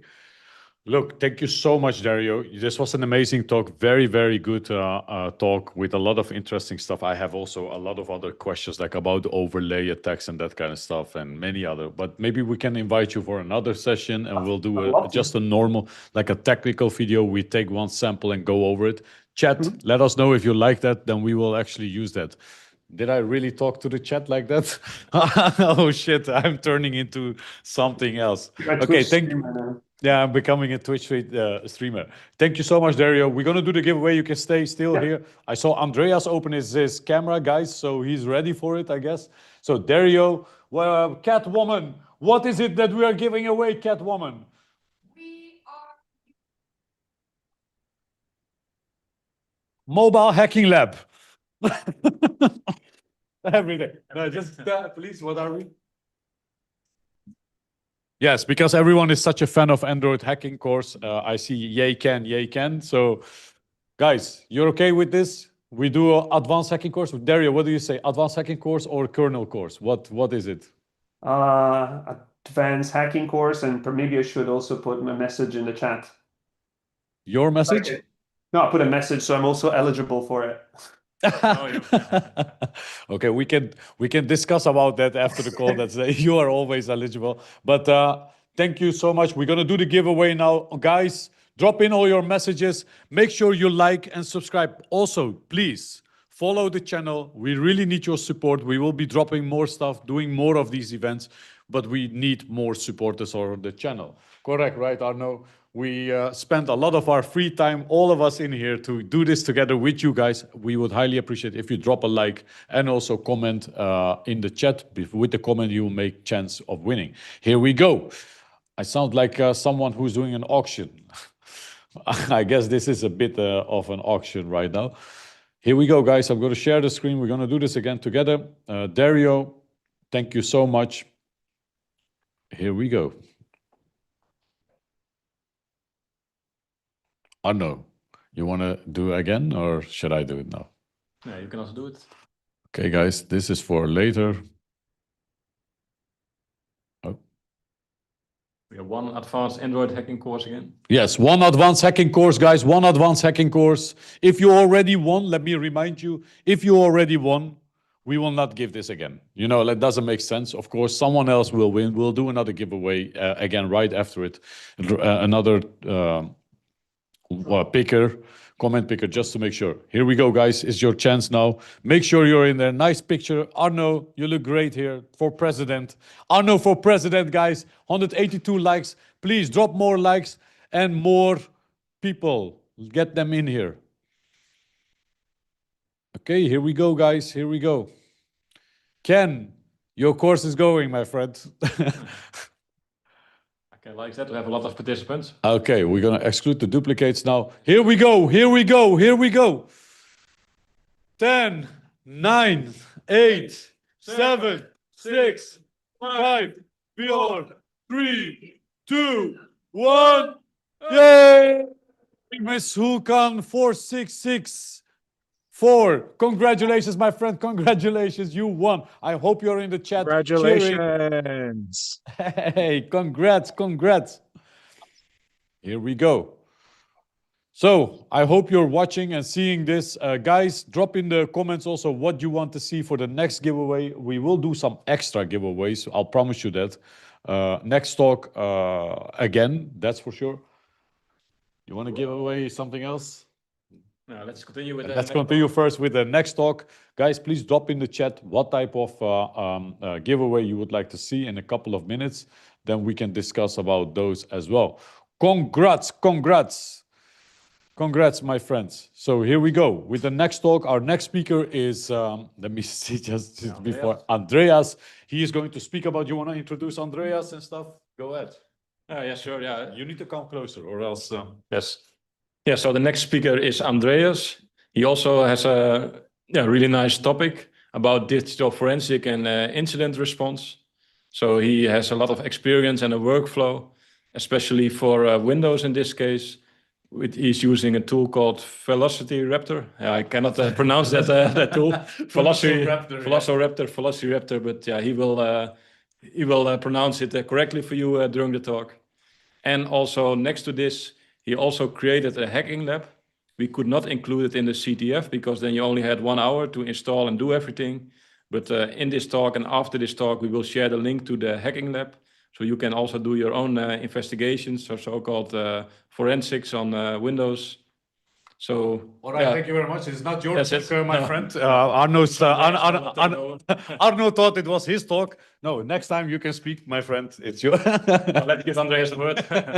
Let's give Andreas the word. Now, guys, let us know in the chat if Arno should go for president or Catwoman, one of them. Or Umit, of course. No, Umit is not part of the run of presidency for this year, but Catwoman and Arno, maybe. Okay, here we go, guys. I'm gonna select the winner. No, we already did that. Guys, we're going over to the next talk, which is going to be great. Let's go over that.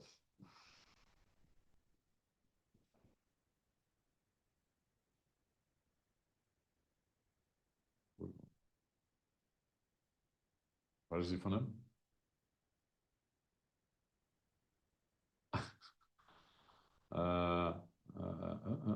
Here we go. So guys, here comes the Raptors, Velociraptor. Hey, please drop in the likes. We'll get more people in. If we get over a couple of hundred people, let's see the status quickly before we start with the session. We have right now 176 likes. If we reach, let me see if we reach 250 likes on the thing with the thumbs up thing, not the heart. If we reach that, I'll give another kernel course away. So make sure, and Catwoman is going to present that one. Yay! Okay, here we go, guys. Hey everyone, and welcome to my session. Now, imagine a friend calls you up one day and he suspects that one of the systems in his organization is compromised. And he asks you to help to find out what happened on the endpoint.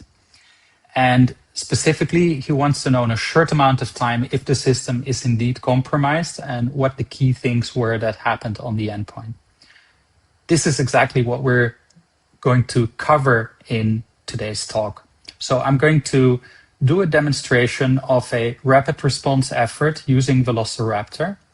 And if you don't know Velociraptor yet, it's a very powerful and open source DFIR tool. Now, popular use cases include digital forensics, compromise assessments, threat hunting, and incident response.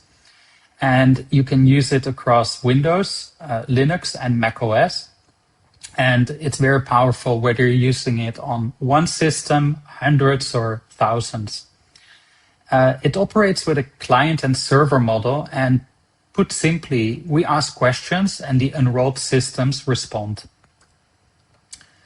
Now, in this system, or in this demo, I'm going to analyze a single Windows system.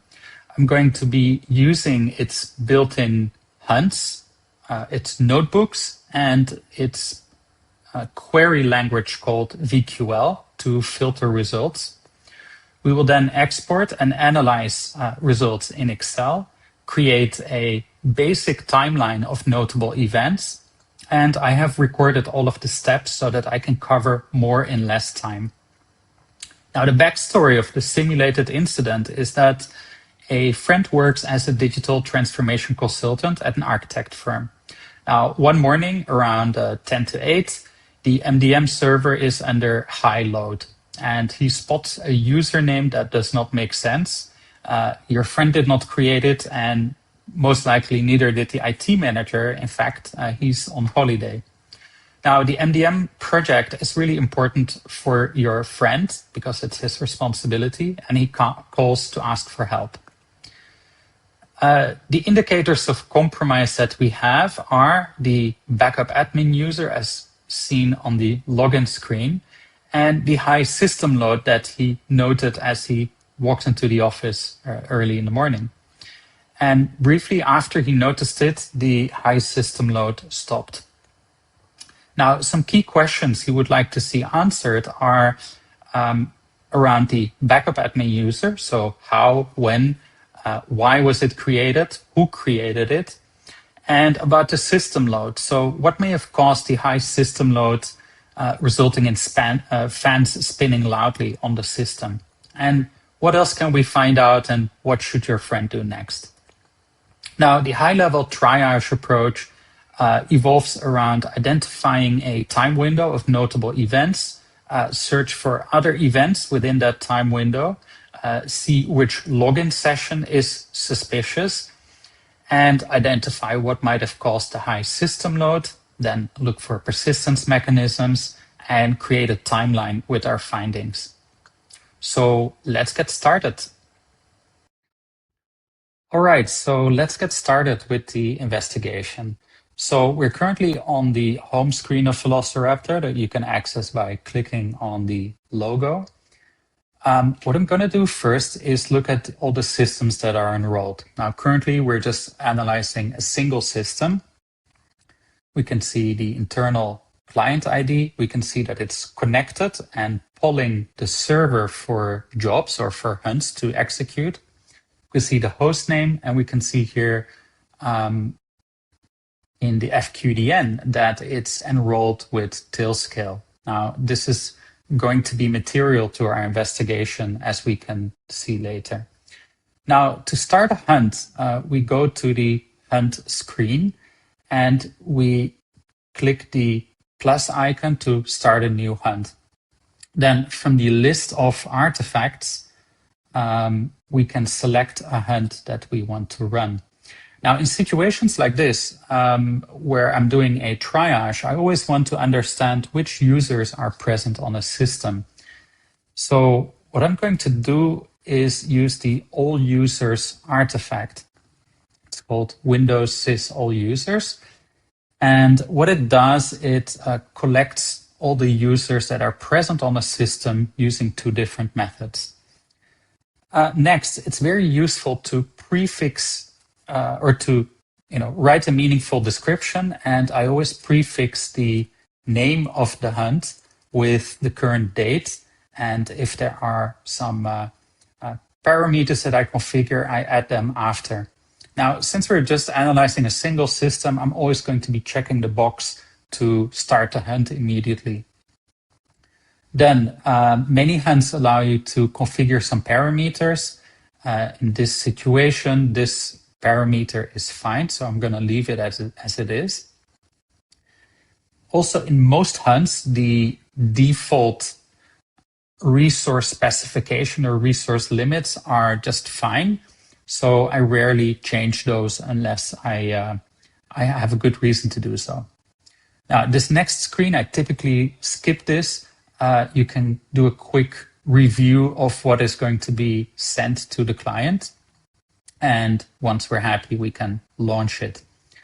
Now, this hunt is now being executed. And while it is collecting results, I will pause and I will continue. Actually, it already finished. So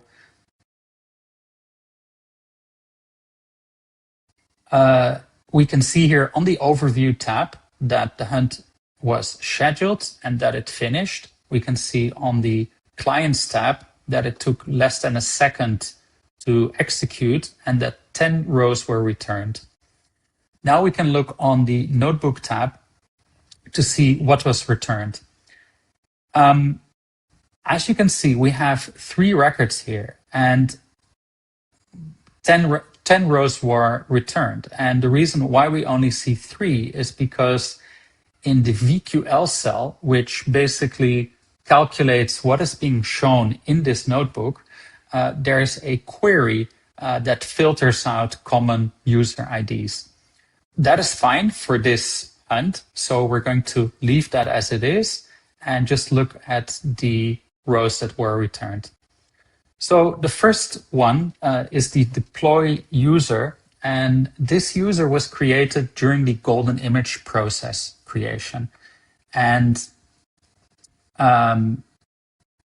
this user is partly removed from the system when a system is created based on the golden image. So we can completely ignore this user for the rest of the analysis. Now, the staff user is the default user that each new system is equipped with. And that's the user that you log in with once the system is deployed. Then we see backup admin. This is the user that was created potentially in a suspicious manner.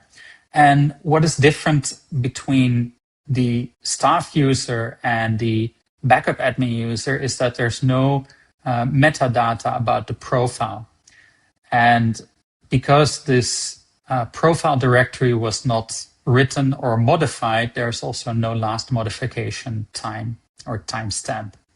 So what this means is that the user exists, but it may not have been logged into yet.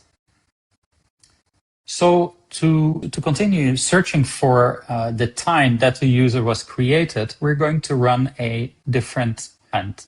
So now we're going to run an artifact that is going to search across all Windows event logs for a particular string. And this artifact is called Windows Event Logs EVTX Hunter. This is a very powerful artifact because it searches across all Windows event logs. Okay, so I've given the hunt its name, and because we're going to be searching for backup admin, I'm adding that as well in the description of this hunt. Now, the artifact was selected by highlighting it, as you can see here, and now I'm going to configure the parameters. I'm going to type backup admin here, and I'm going to leave all the other parameters to their defaults because we want to search across all the logs without any limitations. Now, the other tabs are fine, so we're launching the artifact and we're going to wait on the overview tab for the results to come back, and then we'll continue.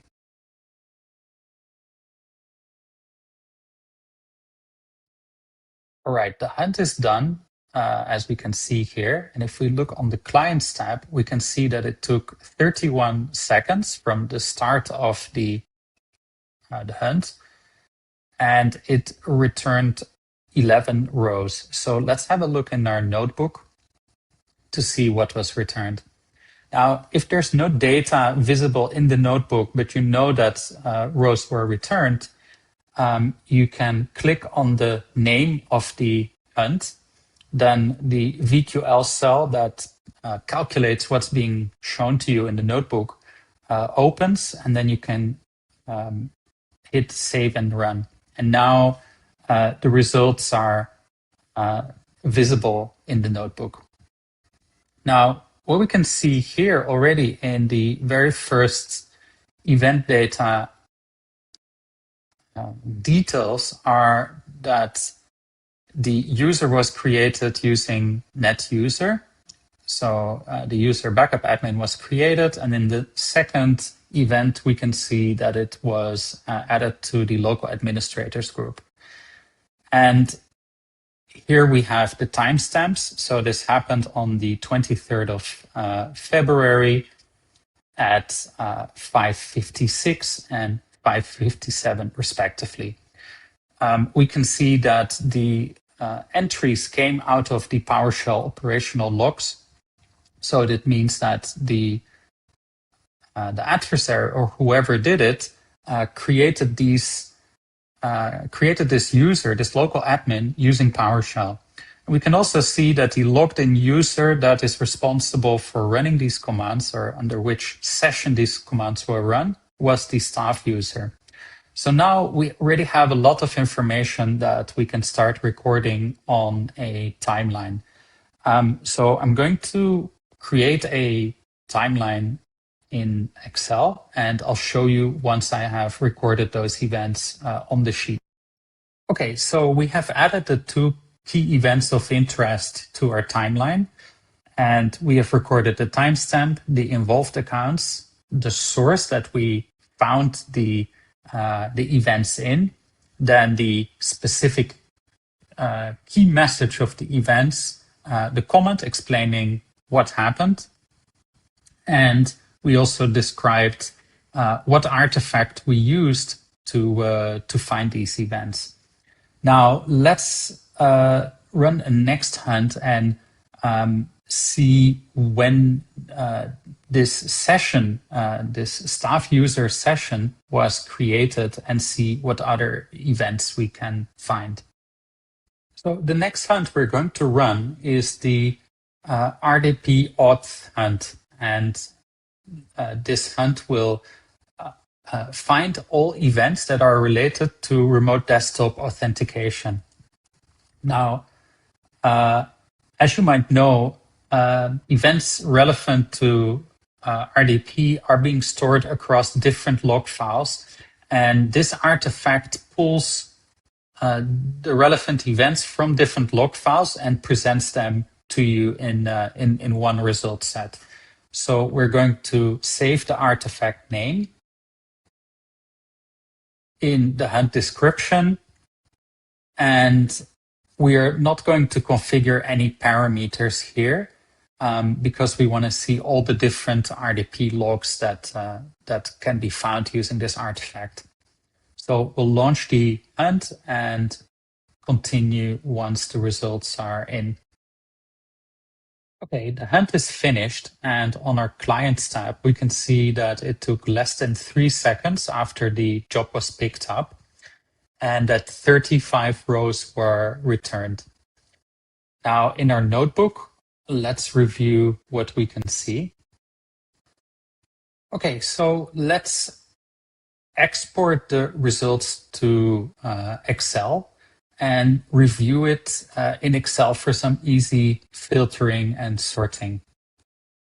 All right, so we've opened the export or the CSV file in Excel. I'm going to quickly format it so that we can search and filter easier. And the event times, because the logs are not coming from a single file, the event times are not necessarily in order. So I've just sorted it by event time. And I'm now going to set the row height back to 15 so that I can see more results in a single screen. Now, the user was created around 1756. So I'm going to be searching for events around that time. And what I can see here is that on the 23rd, there are some entries around 5 o'clock. Specifically, these events. So we have the first one at 54, and then we have a last one at 6:02. So these are potentially material to our investigation. Now, if we look here at the source IP, we can see that these events are, or that the source IP is a 𝗙𝗙 IP. And we can also see here that the the session started at 54 and it then ended at 6:02. So this is the boundary of the session during which the user was created. So let's record this in our timeline sheet, and I'll show you once that's done. Okay, so these log on and log off events from RDP are now also on our timesheet. So we have the log on and log off. And we also recorded, of course, which artifact we used to get this information. So this is helpful. Let's see what else we can find about what happened during this time. Now, we already noticed previously that PowerShell was used. So let's look at the PowerShell history file to see if there are any other commands that we can see in this file. Okay, so to download the console host history file, we can traverse the virtual file system and download the file directly from the host. So one way to get to the virtual file system is to click on the client ID and then traverse the file system. Now, I already did a little bit of preparation so that the directory listings are already cached. But after that's done, this is how it works.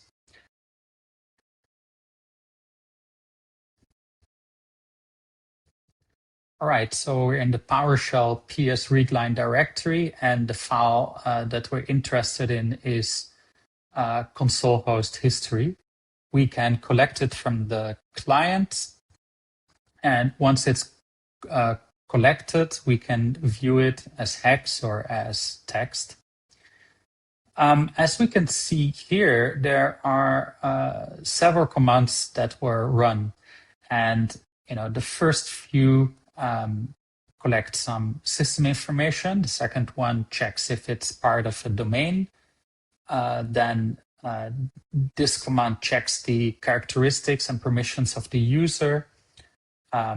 Next one checks for all the installed programs. Next one checks for all the services. And here are the local user creation and addition to local administrators commands that we already found earlier. And this exclusion is of interest because it gives us an indication that the attacker wrote and potentially executed something that would otherwise have been blocked by Microsoft Defender. So we can start recording these entries as well in our timeline. Now, of course, for these two, we already have the exact timestamps. And if we wanted to, we can also search for some strings in the other commands and get the exact timestamp. But in the interest of time, we're just going to group the first commands as recon commands and the last one as defense evasion. So in our timeline sheet, this is what it looks like. As I mentioned, I grouped all the recon commands in a single entry. and the defender exclusion in another entry. Now, the exact times are not super important at this time because we have a good idea of that it happened somewhere within this time window. And if we look here at the file as well, we can see that it was created at 1754. That's the birth time of the file. And we can see that the last modification was at 601. So that means that all the commands that are in this file were executed somewhere within that time frame. All right, so let's continue with our next hunt. In this hunt, we are going to check which files have been created around the time of our suspicious session that we identified. And to do this, we are going to run the MFT timeline artifact. So that's Windows timeline MFT. And we are going to run this artifact on a limited time window. And I'm doing this because it's very easy to pull back hundreds of thousands or millions of records if you're not a little bit specific about what you're trying to pull back or what results you're looking for. I'm going to add here the start and the end time of our suspicious session, and then fire off the artifact and see what comes back. Okay, so I've set the start time, or a little bit before the start time and a little bit after the end time of the suspicious session, and I'm saving it, and I will launch the artifact. Now, this artifact will take a little bit longer than others because the MFT is very big, and I will resume once the results are in.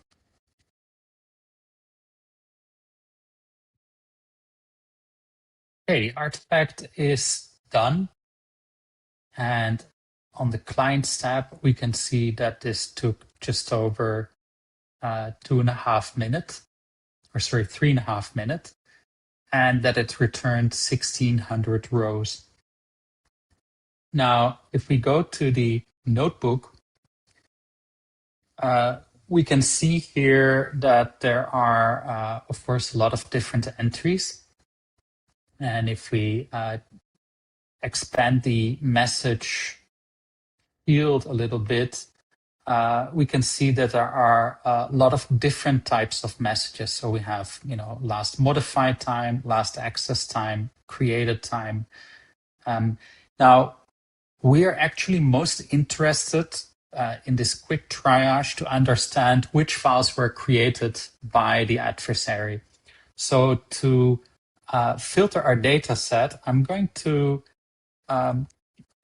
create a simple VQL statement here, filtering only for events where a created timestamp was updated. And I'm doing this by using the statement where message is equal to ampersand, and ampersand stands for approximately. It's basically a search as opposed to an exact value, where it contains the word created. So initially we had 1,600 rows, and now that reduces our data set to 413. So let's evaluate this data set in Excel and see what we can find. Okay, I've opened the file in Excel. I have formatted it as a table. I have set the auto-fit column width option. I'm now going to hide some columns that are pretty much identical across all rows. I'm going to now filter on event time in ascending order. Now, when I do this, you can see that the row heights get higher because some content of some rows is much higher than a single row. So I'm going to reset that to 15. Now I'm going to scroll down here and search for events that happened on the 23rd within the time window of interest. Now that starts here and it ends a little bit further. I'm going to mark all these rows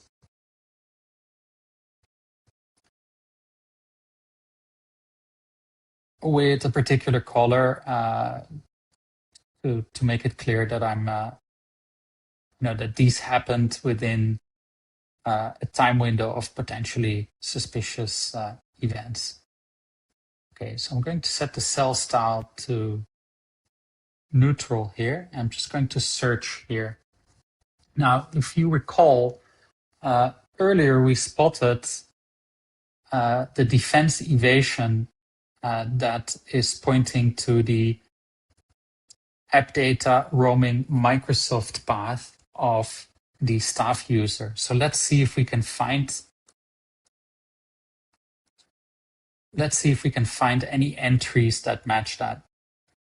And here we are. So we can see here 2 files being written at 1758. So there's the Microsoft Edge update and config.json file.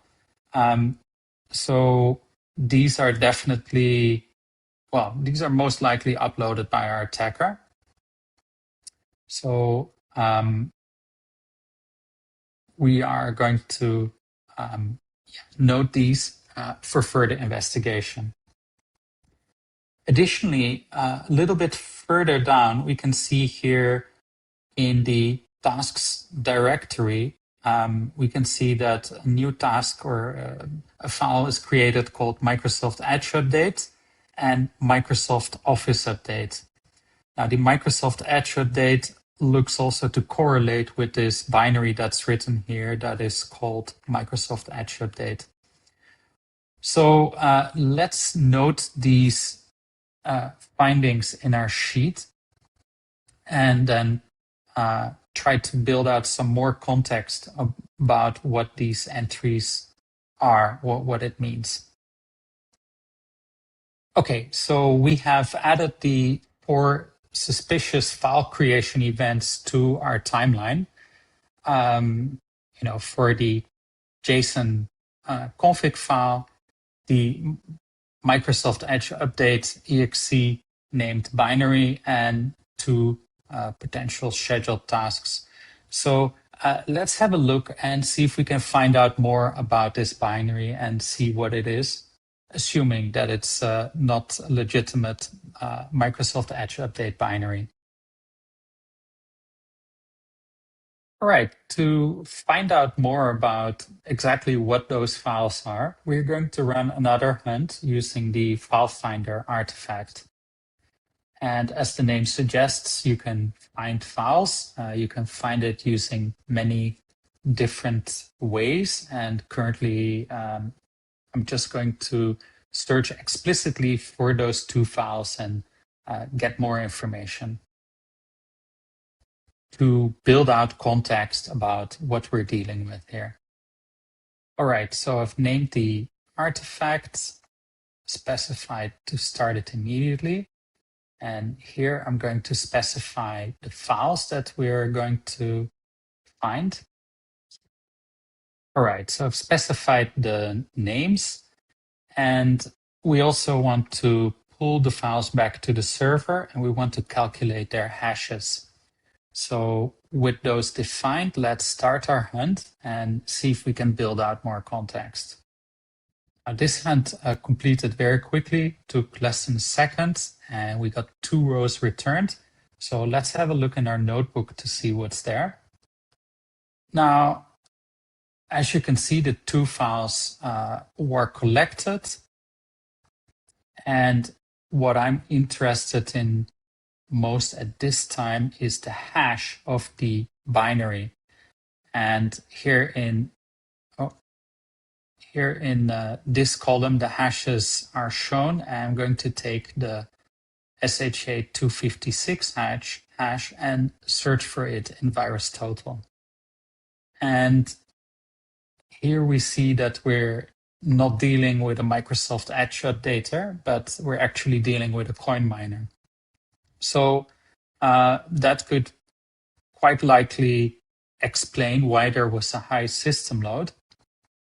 And the other file is just the configuration file for XMRig.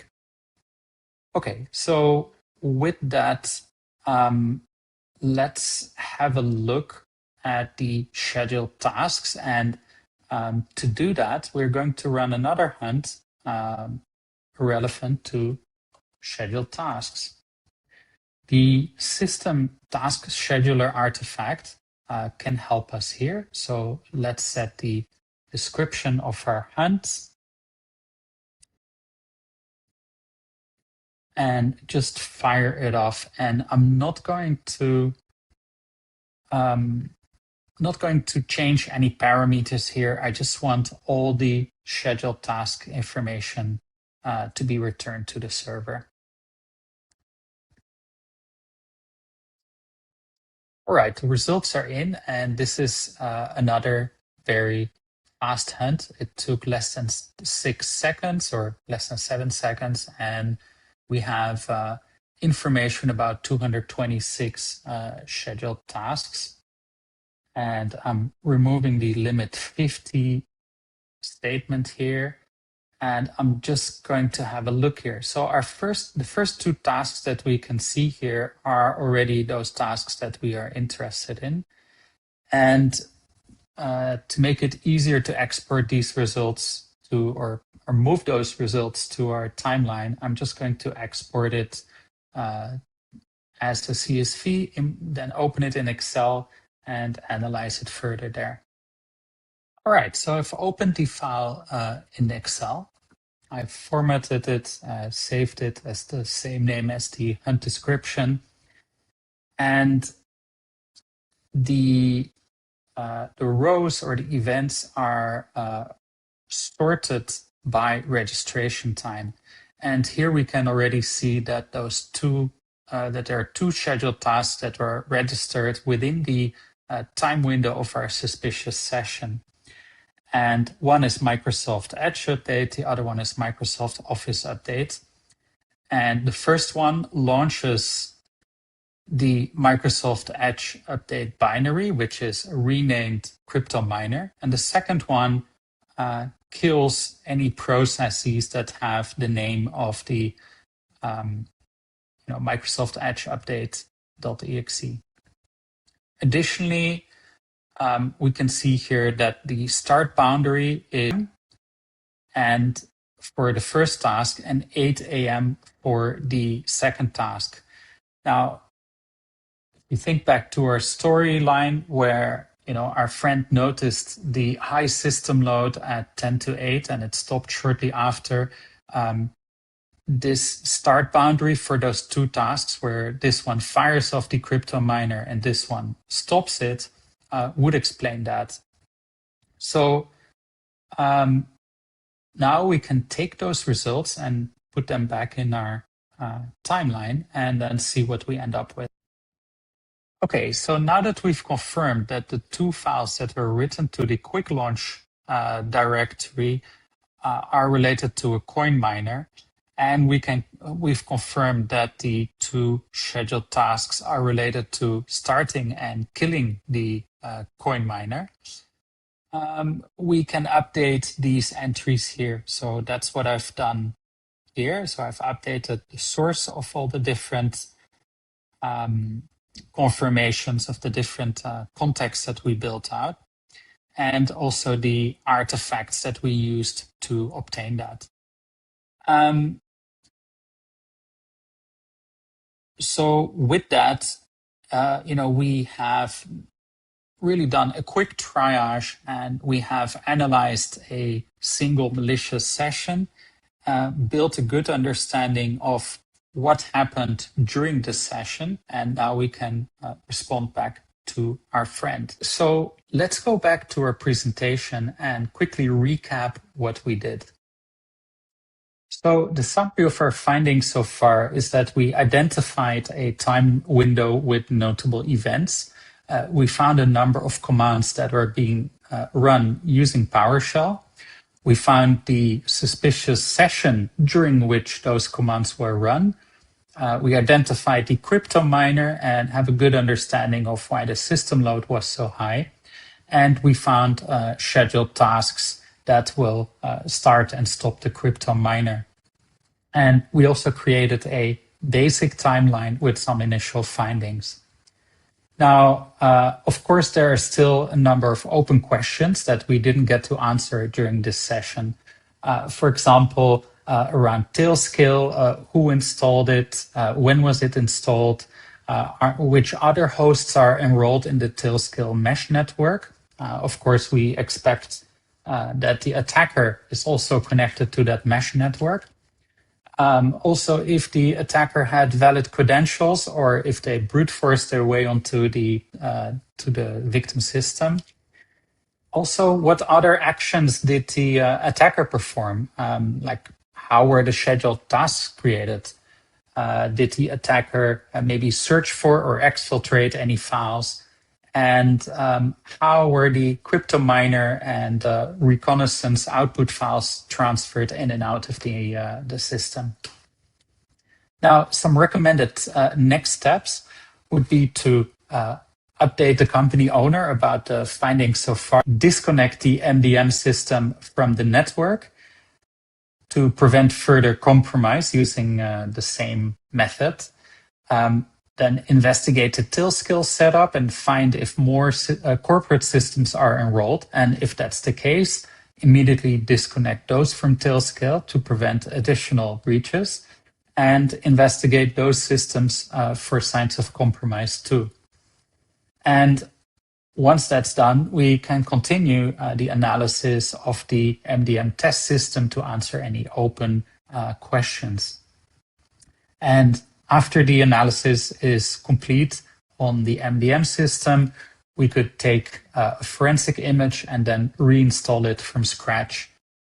So the compromise does not end here. Now, our friend did not follow the recommendation of disconnecting the MDM test system from the network, and an adversary came back. So if you want to continue where we left off today, answer the open questions and find out what the adversary did next, head over to the details of the challenge to download the VM and continue where we left off. Right, this is all I have for now. Thank you for your time, and let's move back to the live stream or live session to answer some questions. All right. This is very exciting. So, Andreas, very, thank you very much. Also, I wish you very much strength, and also everyone in the UAE, because Andreas is from the UAE. I met Andreas in Dubai. I just want to let everyone know, everyone who's watching from the Middle East, no matter where you are, we are feeling with you. We hope it ends very soon. Andreas, thank you for being here still, as a warrior, still being here. Thank you so much. Hope My you're pleasure. doing well. Thank Yes, you. yes, Thank you're you. doing pretty good overall. Awesome. I hope things will settle down very quickly for everyone in the world. Let's go. Your talk is very interesting because, typically we have a lot of mobile stuff, but we wanted to add your talk in here as well. And there is a reason for that, because we are developing a course together about forensics, about incident responding. Let me close one thing off so that people can see us better. Yeah, this is better.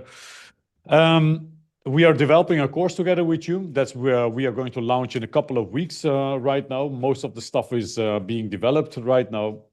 Guys, I think Arno dropped it in the chat. Maybe you can tell more about that. Yeah, Andreas also created a nice hands-on lab. Sorry, I forgot already the name. It's something with I think miner, we called right? it Silent Miner. Yeah, that's the name. Silent Miner, that's the name. So it's related to the talk about some crypto miner malware you have to investigate. So it contains a VM So you need to install the VM, and then there are 9 investigation questions, if I'm correct. And then Yeah, you... that's absolutely right. Yeah. And also because of course it's mobile security focused audience, there's also a bit of a mobile app reversing challenge in it, which that would take me some time to learn how to solve that. So there are 8 questions that you can answer with Velociraptor, and then there's 1 question where you need to first find the app and then download it and then reverse that app to answer that question. You know what I like a lot about this talk from you is that gives us, all of us, because many of us that are focused on mobile security, we focus on apps and devices. But you know, there's a whole part of the infrastructure that's also very important, especially for enterprises that have a whole infrastructure, MDM and all that stuff. This is also part of the whole mobile security. And that's why we wanted to have you here together with us. It's an honor to have you here. We have a lot of questions also from the audience. Guys, please drop in all the questions and also join the talk. We are going to do a giveaway after this. We will do an forensic course giveaway. So if you are into this, then talk and please also, guys, hit like also on this channel so that we get more people in. Okay, Andreas, let's go over the questions. Do you have any other questions still left for Andreas, or not? No, sorry, I have no question. But that's fine. Let's go over the questions, Andreas. Over I saw some questions coming here. How are you going to learn again if you have to start over again? I think that's a good question. That's coming from 𝗙𝗷𝗶𝗕𝗂𝗏. Andreas, if you had to start over again, where would you start in learning incident response? I would probably learn through doing a lot of labs. There are, of course, paid courses, but there are also a lot of free labs online that you can find. Really learn how attackers work and how you can then find what attackers do. I think that's really crucial. Some people come to digital forensics through working in a SOC as a security analyst. However, I'm not sure that's necessarily the best approach, because if you work in a SOC, you're often very much, alert focused. So you're reactive. There's an alert, and then you try to resolve the alert. Whereas, what I think is really important in incident response is that you creatively search, you proactively know how to search for evidence of bad things that happened, and that you know how to pivot. And that's not necessarily best taught in a SOC context. So so I'd say know how attackers work, then know how to detect attacks. I think that's a really good approach. Amazing. I think we have one more question there, which is actually, in my opinion, a very good one, that talks about, does Velociraptor have an agent for Android? Works well on macOS, he says. Yeah. Yeah, it does work on macOS. It also has some Linux support. There's no agent for Android at this time. I know there has been some conversation about it, but because Android just has a different structure, there's not so much practical use cases for Android with Velociraptor. So maybe you could do something on some Android images if you'd want to, but I've personally not looked at any Android images using Velociraptor. Okay. This is maybe a good opportunity for anyone in the chat. You see that there's maybe a gap in the market, so you can try to build something and see. You can also reach out to Andreas. Andreas, let's see in the chat if there are any more questions, or did you note any questions that you would like to answer? Okay, so I see your question, which mistakes I face commonly when I go to incidents, similar mistakes made by companies. Yeah, good question. So having, either a lack of security controls or security controls not being properly configured, or security controls being deployed and properly configured, but not being responded to when they actually detect things. These are some very common issues that I find. What else? let me think what else. I think these are the key ones that I can think of right now. If something comes to mind, I'll mention it in a second. Thank you so much, Andreas. So one more, we have a little bit of more stuff that we would like to ask you. Tell me a little bit more about, because you have your own consultancy company, you work in the UAE, there are people from the UAE and Middle East watching also, we can see that. Do you have any message to anyone? How can they reach out to you? Because you do a lot of this type of work, maybe they can reach out to you. Yeah, sure. Discuss. So so I formally registered a company a couple of months ago. I deliver, a blue team kind of services, so threat hunting, incident response, compromise assessments, and then on the back of that, I can offer maturity assessments and detection engineering. I have experience in all these different areas, and so that's what I'm doing with my company Flamino IR. And of course, I'm building the course in cooperation with you guys. I'm very excited about that. And the idea for this talk really was to give a practical, hands-on walkthrough of a triage and give a preview of what students will learn in the upcoming threat hunting course. The idea of the course is that it takes students through a journey of first doing triage on individual systems, digital forensics on individual systems, then moving on to threat hunting across multiple systems, and then finally doing incident response in a domain joint context. And the skills that I will teach in the course, I hope they will serve as an unlock to rapidly become better at DFIR work, and the skills that you will learn in the course will be very applicable both on single systems as in environments with thousands or tens of thousands of systems.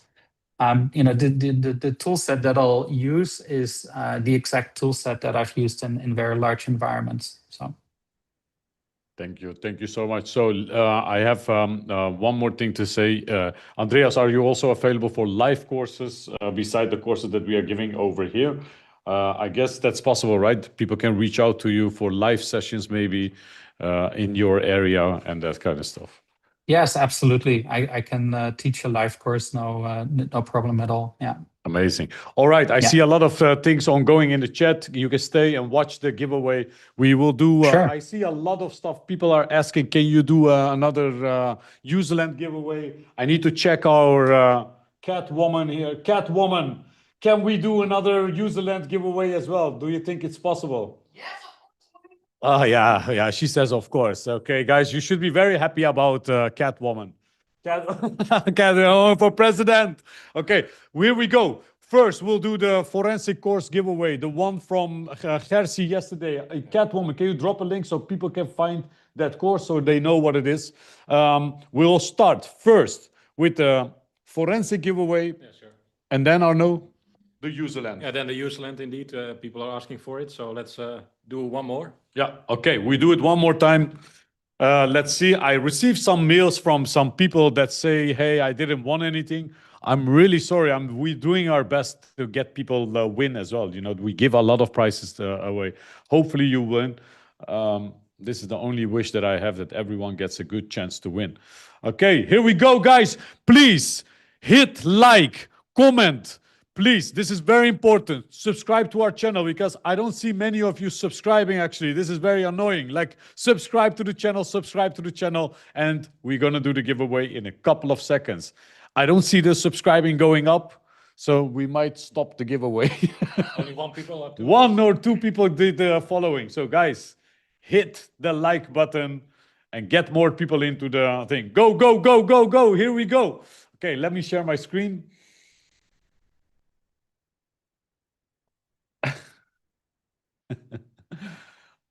Here we go. This is for the forensic course, guys.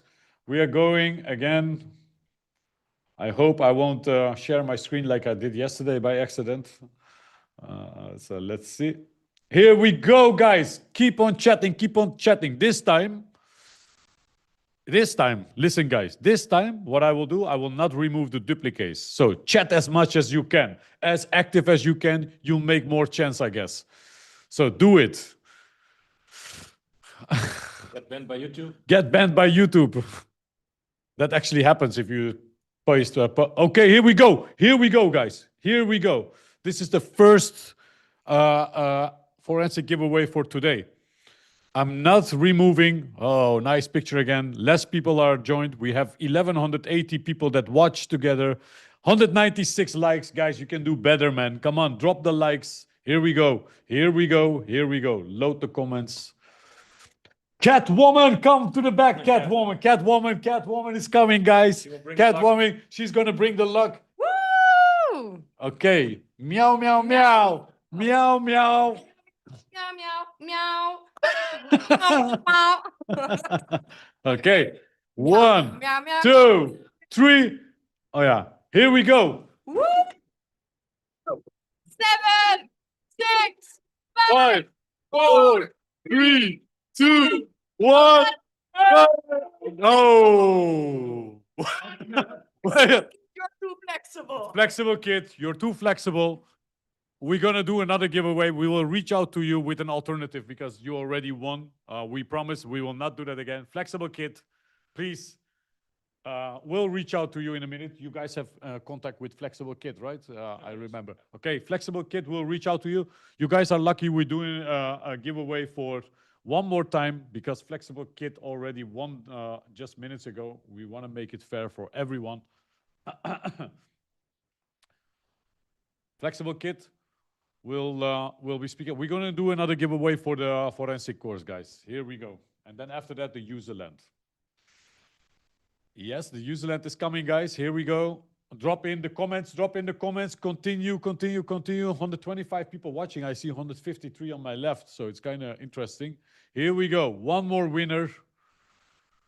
And 9, 8, 7, 6, 5, 4, 3, 2, 1. Go! Ellen, hey, that sounds like a familiar name from LinkedIn. I'm not sure. I don't think it's a previous winner. So No, he's not a previous winner, but I think we know you, Ellen. I think we saw you on LinkedIn a couple of times. Congrats, my friend. Congrats for every winner in here. Please, guys, please, we highly appreciate if you go on X or LinkedIn or whatever, post that you won a prize. We would highly appreciate if you do that. Drop a like, also follow our channel. It's very important. We can do more of this stuff in the coming months. We have a lot of more stuff planned. We would highly appreciate if you do that. Ellen, congrats again. Anything else you want to drop in? Oh yeah, everyone is waiting for the Userland, isn't it? Okay, guys, I think it's time for the Userland. We still have 5 minutes left. Before we continue, Zelia, would you like to drop 150%? What discount did we have earlier for the Userland? We have 75% discount for users. Holy shit, are you crazy out of your mind? Okay. Apparently, Zelia is in a good mood. She's dropping one more 75% discount for you guys. It will be what, limited? 2 seats only. 2 seats only. First, the giveaway. After that, she will drop the link. So if you are fast, you will get it for 75%. Guys, here we go for the Userland.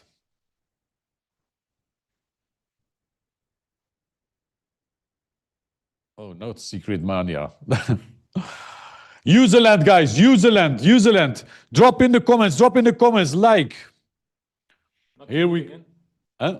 you will do not unique again. So again, the more comments, the more chance. The more comments, the more chance, the more... Okay, remove duplicates. Wait a second. Everyone is complaining about that. We're going to remove the duplicates for this one, yeah? I think for this one, we can do that. For the other ones, that's okay. We're going to remove the duplicates just to make sure that this one is going to be great. Guys, continue. Catwoman laughing at me. Yeah, you will not laugh until you do the... Until you are sitting here do the show again. Here we go, guys. Here we go. Zelia, be ready. Drop in also the 75%. So, guys, here is the evidence. We will select only one. And here we go. Yeah, we removed the duplicates, random stuff. 10, 9, 6, 7, 6, 5, 4, 3, 2, 1. Chen Ho Joy. You are a winner. Congratulations, my friends. Drop in a drop in a like. Drop this also on LinkedIn, X, everywhere. Please, guys, we need your support. We highly appreciate that you guys are here. Really, from the bottom of my heart, for 2 days, a lot of you are here. You are amazing. Like, really, we will do more giveaways. Just wait until the end. We have some great surprises. Again, Zelia, drop in the 75% discount also for the Userland. If you want to join that one, you can join it for almost nothing right now. Here we go. Zelia, drop it. Indeed, it's crazier than Black Friday. I hope we will make it to another Black Friday. No, guys, it was amazing, really. What about AI/ML course? Yes, we will do that after this one. We have a surprise for you because right now we have a great... Let's now talk also about the other one. So the new talk that we will see in a couple of minutes is from Basu. Basu is, his real name is Tamaghna, but we call him Basu from the people that know him. Basu is an amazing security engineer. He has his security professional and a CEO of his own company in the UAE. He operates in the Middle East. He had a previous startup himself. He's an amazing guy. And he has a great talk for today. So his talk is about adversarial AI. We will start his session in a couple of minutes. Before we do that, I will remind you, we will do again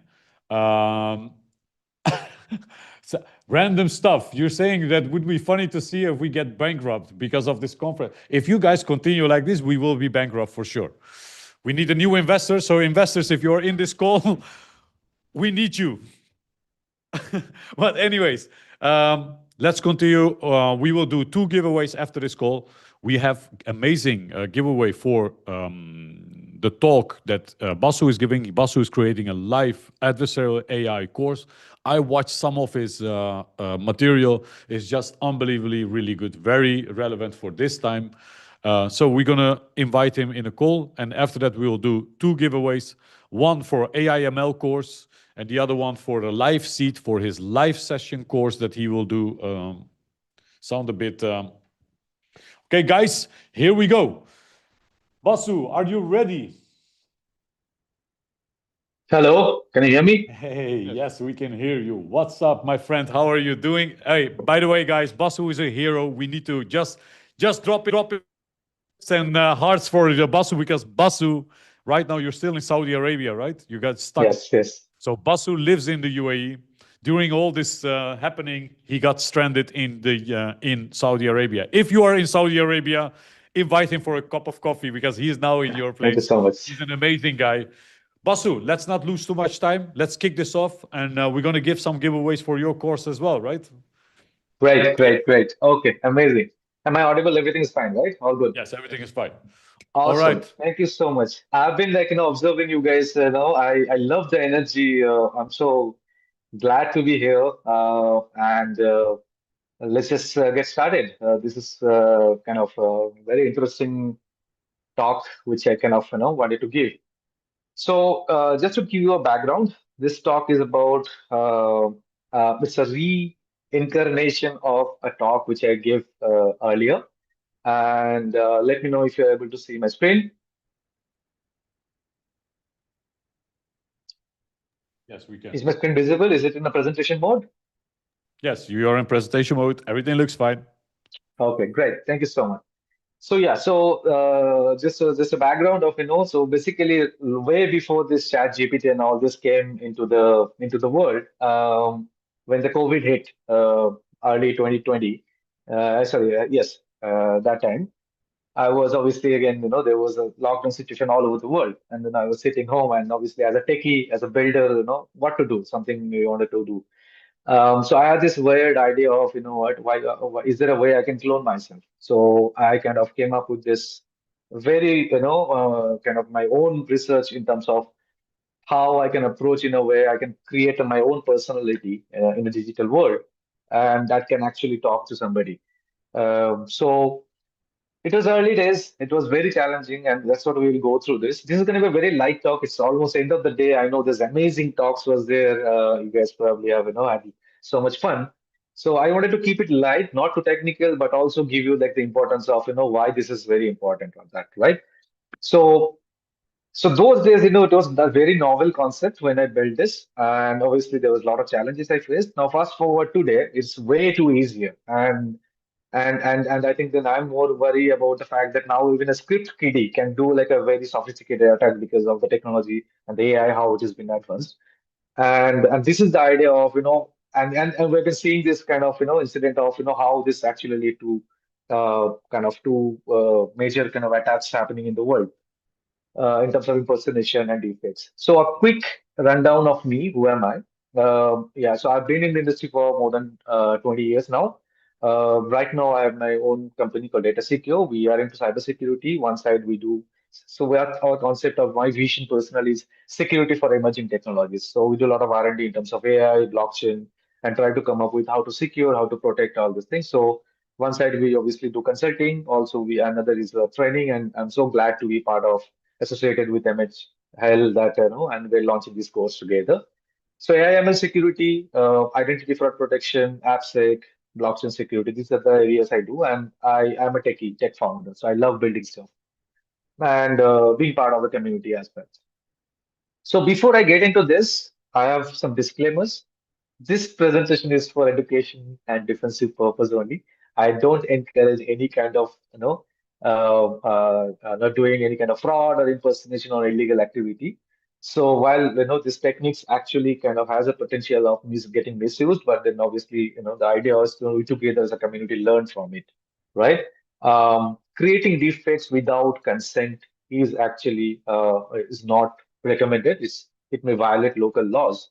So the goal of this presentation is to understand this landscape and how easy and it can do this. So all demos I've created is with my own identity and likeness. So I give full consent to myself to create my own demo.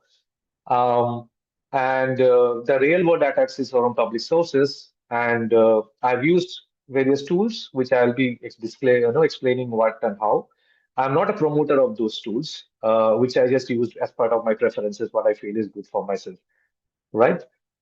So yeah, in terms of agent prediction, real world attacks, building my clone version 2, and I'll compare how version 1 was there and how version 2, and then we'll do some demonstration of that, right?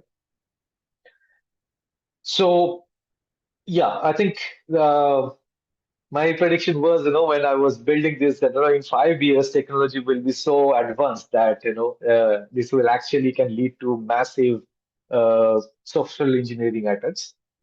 I was wrong. It took only 4 years, right? In terms of what I did, and this is something I just wanted to quickly highlight that. So it was very difficult when I initially did, and that time there was nothing there. So I had to create my own models. And when I say model, I had to create my own kind of persona in terms of, let's say, think of like a GPT model, which can talk to you in terms of you send a question and over a text form, it can give you a response in terms of by thinking about some background data and all this thing. And then with that, we do a voice cloning, so and then face recognition and like a face lip syncing and all this stuff. So just to give you an idea of how things have changed. When I did earlier, I had to use a lot of GPUs to train my model, and on an average way, when I calculated, it was more than 10,000 lines of code. And when I trained with GPU and all these things, and thanks to obviously a couple of this cloud service provider who gave us some credits to do the R&D, when I estimated, I spent almost $50,000 to build that POC prototype. Now fast forward today, thanks to technology and how it has evolved. When I actually try to recreate the similar experiences, I found it less time consuming. It's way too less time. Earlier it was taking like months of time. Now even in days you can do that. And in terms of cost, think of it like within $200, I was able to recreate the same kind of demo, and which can trigger the similar kind of attack. And last but not the least, and this is a 250x cost reduction we're talking about. The last but not the least is the performance. When I was doing earlier, obviously It was not very perfect, but now it's actually, pretty much kind of, recognizable. Now, how this went, and probably you guys are familiar with that. I think one of the major incident happened in 2024, which is a 25 million heist of one of the company based in Hong Kong, where the attacker defected the CFO and multiple executives on a live Zoom call. And seeing is believing is what I say, right? When you saw the person is actually live on the call, talking to you, they realize that it's probably legit, and they kind of transferred the money. And that is actually, one of the major incident happened, which was kind of deep fake or AI in a live call. So we've heard the deep fake as offline, we generate videos, but now we're talking about the real time, right? That's what is happening. Not only that, there are more incidents happen over the time around that. So multiple clone happened, KYC bypass happened, incidents. So definitely we're getting into a pretty scary world, right? If I actually talk about kind of overall the impact of this, and how I see and observe this space growing in terms of social engineering attack, I see there is almost like 3,000% of growth, right? And on an average, whether the attack is success or failed or not, but there is an attempt. Almost 50% of the businesses I've seen is somewhere or other that there is an AI-based social engineering attack has been triggered towards them. No, it could be as simple as BECs, business email compromise, two even defects, right? On an average, close to $500,000 is getting lost in that. And this is kind of, I believe is going to grow. And if you talk about the modus operandi or the attack strategy, typically this is how I think the pattern has been followed based on my kind of research and understanding. Then first is the authority. Impersonate someone is that authority, somebody who's a senior level in the company, so that there is a amount of less question asked if that person is actually asking you to do something, right? There are obviously, you don't question your CEO. So if CEO comes and say that I'm going to do this, obviously in the majority of the cases, urgency. Create an urgency, create a time pressure that it needs to be done now. This is immediately. I am probably, so if you remember back in the days, there was this stuck in London kind of scam came where I'm stuck in this place. I need some money immediately to transfer, which actually is literally the scenario for me. I'm not asking for money, but I'm stuck, I'm stranded, and I'm trying to figure out how to go back to my family there, back home. So create a time pressure, create an urgency. Third is the isolation, request secrecy, target one specific set or a group or an individual who potentially probably agree, and then create a secrecy in terms of say that what, don't tell others. And then obviously the trust medium. Trust medium is where use video, use voice so that I can see them, so it must be real. So that is the kind of pattern. So authority, urgency, isolation, and trust medium. These four key pillars to trigger, if I have to write a book that how to trigger a successful social engineering attack using, let's say, digital clone. This could be the 4 chapters of that, right? So yeah, this is basically a trust problem. I saw them on video, I heard their voice, I recognized their face, so of course I trusted them. So this is what actually is kind of the majority of the kind of feedback from the victims or people who later, if you ask why did you do this, something like that, right?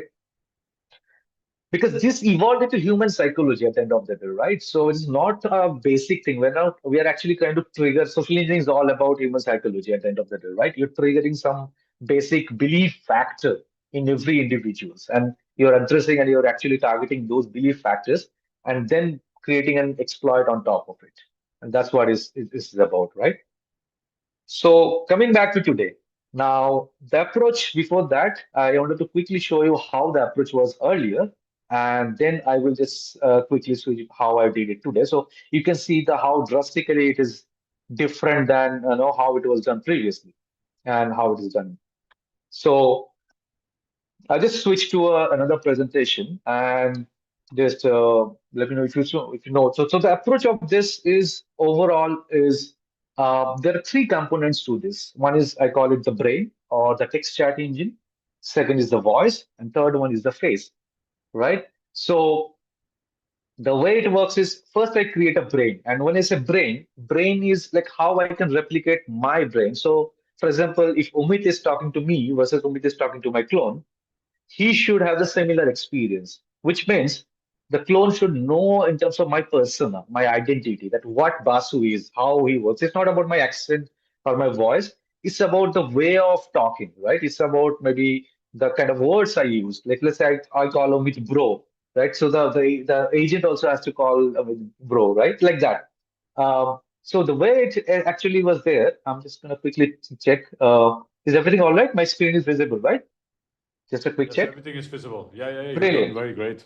Thank you so much.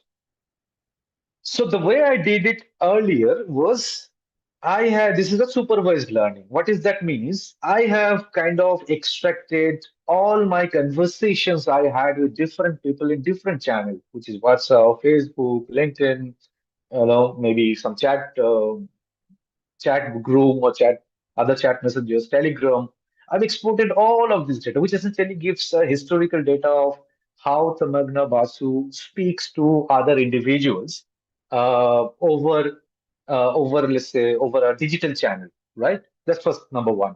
Second, I've compartmentalized them. Let's say you talk to your friends differently versus you talk to your colleagues differently. You talk to your family members differently, right? So you compartmentalize those talks because that gives you a different kind of learning in terms of what kind of behavior I have to emit as a, let's say, a clone when I'm talking to a certain individual who belongs to a certain category of people in my life, right?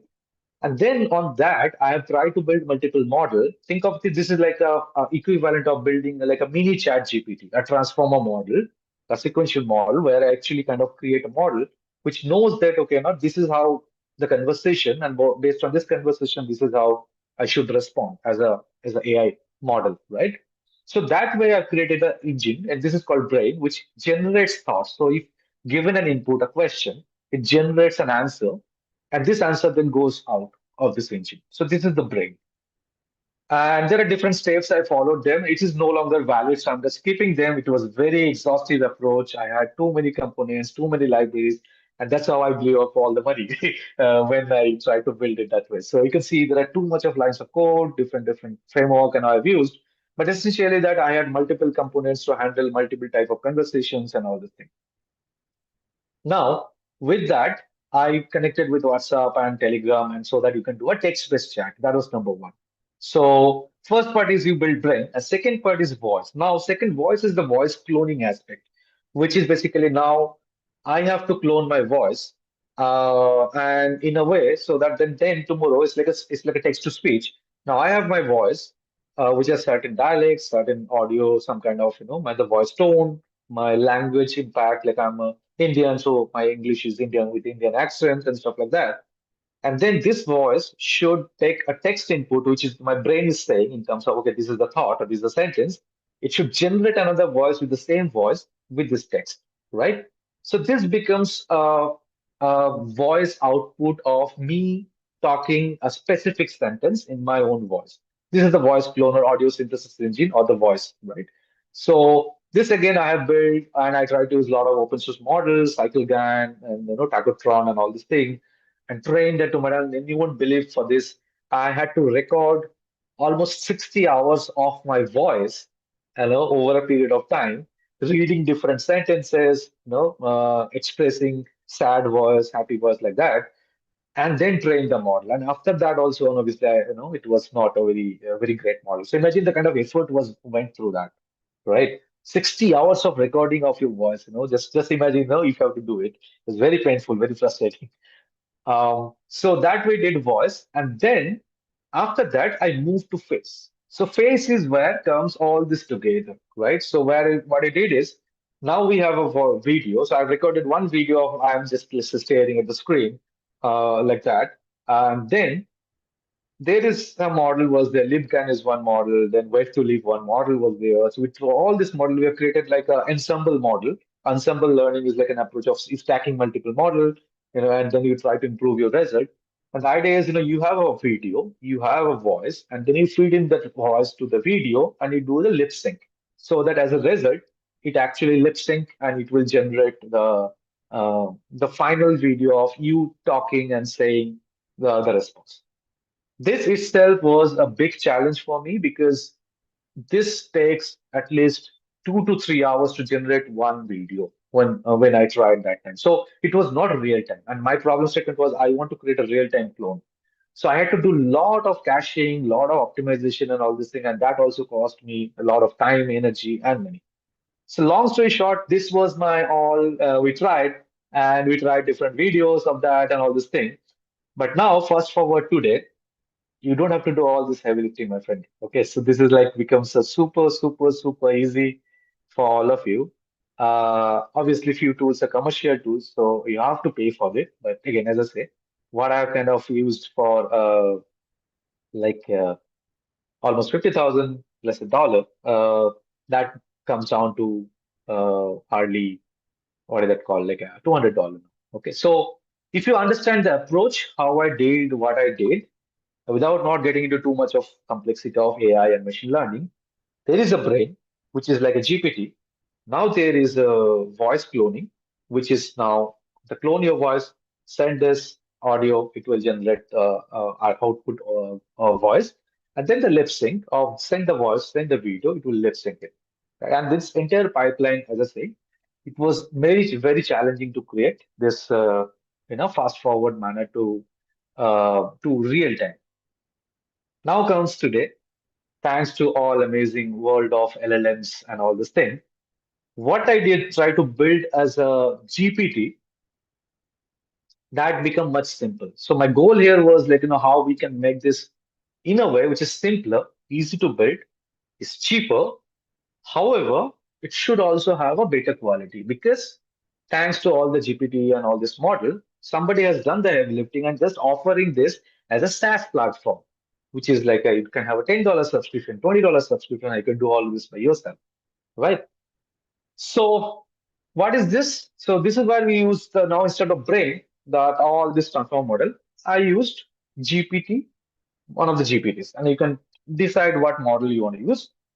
What I created as a core model of transformer feeding this, now this, if you translate it today, it become a prompt. It's a personality prompt now, where I define a prompts which says what is my identity, what is my speaking style, what's my knowledge, if I have want to add some humors or not, if some kind of meeting rules I follow, something like that, right? So it becomes a system prompt. What was like basically thousands of dollars of a training and inference, that become a system prompt now.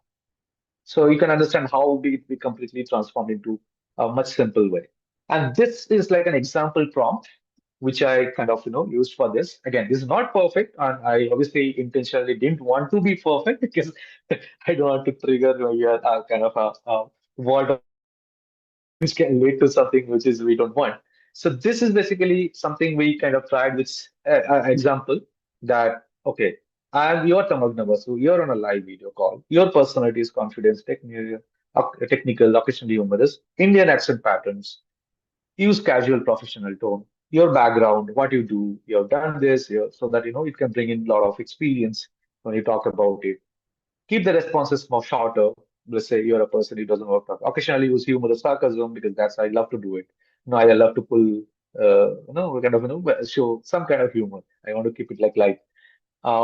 Then some rules and all these things. So once you create this kind of prompt, you just feed in there and using one of these APIs, or you can host it using your, on Open Llama, Llama and all these things. You can host it on your own.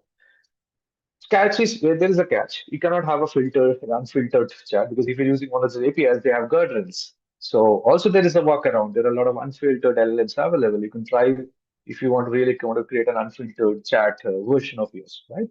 So you feed in this prompt, customize the GPT, and that become your brain. Cost hardly $5 per month, right? The APIs are pretty.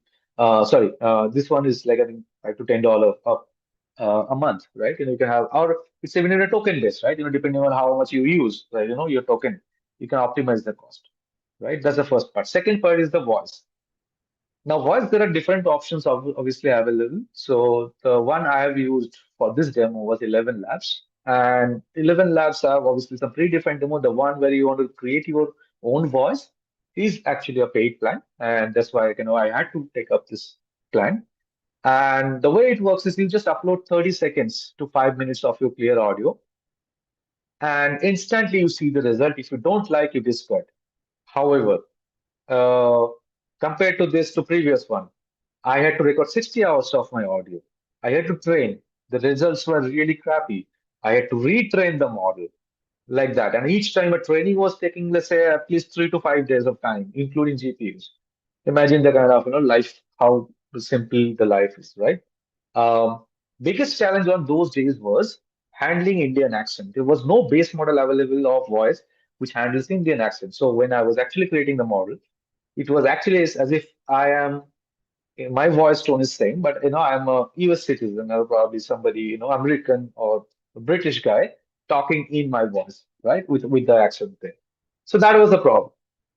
So now it became more simple. So with this, you can actually in within let's say 2 to 3 minutes of time, you can actually have your voice is cloned, and the API key is available sample code, which is like a very light. And the biggest part is within 200 milliseconds the response time. So it's basically pretty much real time you get this. Now comes the face. Earlier, I was using this open source, again, training and feeding data. As I said, that itself was taking also a couple of hours to generate a video. Now there is two solutions I have evaluated for this, and there are a few others available. One is called HeyGen and one is called Simly. Both are paid solutions. Simly is less, HeyGen is little expensive. But with this, the way it works is you upload your picture, or you can actually create, have your video recorded of you're talking for, let's say, 30 seconds to 1 minute, and you are basically nodding, without talking. You're just as if you're listening. You kind of create a video of that, and then you're maybe smiling and give some kind of expressions. So with that together, you create video and you just upload the video. It takes a while. It takes 24 hours to generate the final avatar, but within 24 hours, you get an avatar which real time then generates. However, the previous one as compared to this was earlier, every time it takes 2 to 3 hours for me to generate. So if I wanted to, let's say I'm asking my clone, hey Basu, how are you? And the clone is supposed to say, I'm fine. That was a 2 hours of turnaround time for me earlier. Now it become, near real time. This is a one time, this installation or whatever you call it, the model training part, which is 24 hours it takes, which is pretty much manageable. And with this, you actually create a model. Now, the one challenge was the connecting to the meetings, so how you connect with the virtual. So obviously, there are solutions like OBS is there. I think a lot of the speakers, I know, were using OBS to kind of, create their own videos and all this thing. But now it's much easier. Earlier, it was not so easy. I had to write my own script to create a virtual camera and stuff like that. Versus now, there are a lot of this kind of video streaming solutions available. With that, you can feed in this data, which can join the call, right? So, long story short, with this, you can create a very simple bot in probably a couple of hours, and that can actually work with you. So, just to summarize, this is the entire steps. You have, let's say, in terms of pipeline, it works from the call. It goes to your brain. Speech to text to brain. Brain gives the answer. It goes to voice clone, generates the voice. Voice goes to avatar. Avatar generates the video output, and you respond back, right? So that's the complete pipeline. And just to give a comparison, as I said, this is pretty much very affordable, very easily can be done, and you should have a kind of a demo. Like I can show you a demo quickly on that. Okay, so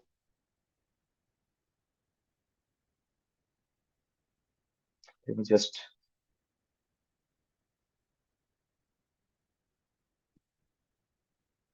How I'm doing on time? Yes, you're doing good. I think you have like, usually like 4 minutes, but you can take a little bit longer. That's not a problem. Right after that, we will do the giveaways and stuff. Okay, great. I know you have a cool video because we saw the video. Yeah, I'm just trying to open this up. Yeah, so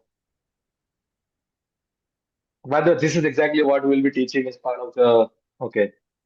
Yeah, take your time. It's okay. So in the meantime, we can discuss a little bit further. I'll open my camera already. So what I think is very interesting. You can just continue. We'll keep it running for you while you get the screen up. I think what is very important for me to know from all the stuff that we have seen today is that indeed it is very easy to deep fake people, and it has always been from. Yeah, I think you got the video. That's nice. It's on the screen. Now we cannot see it fully, by the way. Yeah, now it's good. You can go. Okay. I'm just playing the audio. Is this audio is? No, we cannot hear the audio. You can Okay. share it as a video. If you go into the Zoom options, there is an option called share, and then you go to advanced, there's a video. You can just open the file. Okay, 1 second. So if I go to share, in the advanced you're saying, right? Yeah. Yep.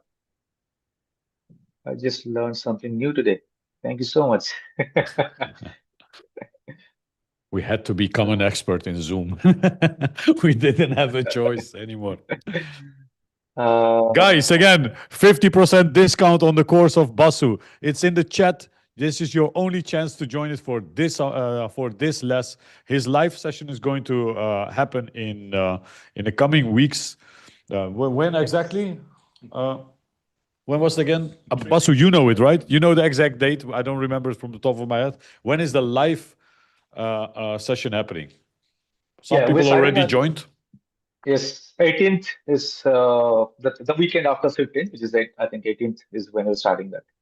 So guys, 18th, this is your last chance. You won't be able to join it for this price. Just make sure you see the link in the chat. Okay, Basu, let's continue with your talk.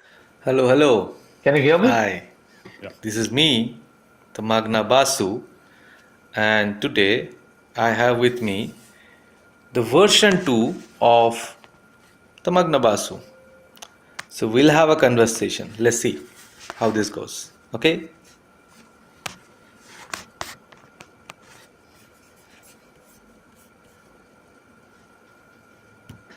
Hi, how are you doing? Hey there, I'm doing well, thanks for asking. How about you? Anything interesting catching your eye at the conference?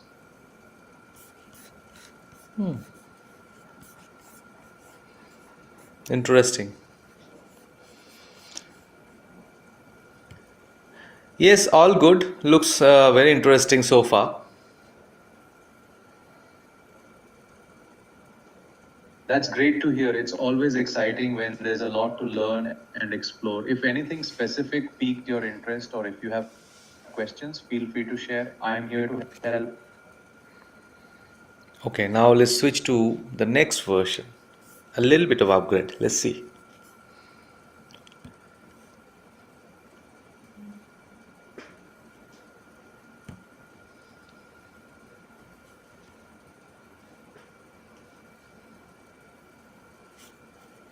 This one looks also Okay, better. looks like I put on a little weight, but let's see. Is it a weight of knowledge and wisdom? How is it? He looks Hey, more how is it gangster going? to me. Hey, it's going great. Thanks for asking. How about you? Enjoying the conference so far? Yes, it is good. So introduce yourself. Who are you?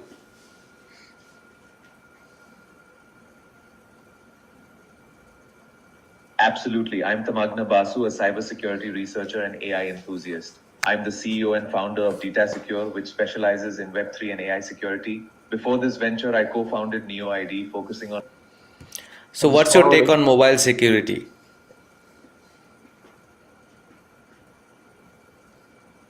Mobile security is incredibly important, especially as our reliance on mobile devices continues to grow. With the rise of mobile banking, IoT connections, and sensitive data storage, the attack surface has expanded significantly. It's crucial to focus on securing both the device and the data it processes. This means implementing strong encryption, regularly updating software to mitigate vulnerabilities, and being aware of social engineering tactics aimed at exploiting user behavior. Also, with AI-driven threats becoming more sophisticated, behavioral biometrics can play a vital role in detecting anomalies in user patterns. Does that help?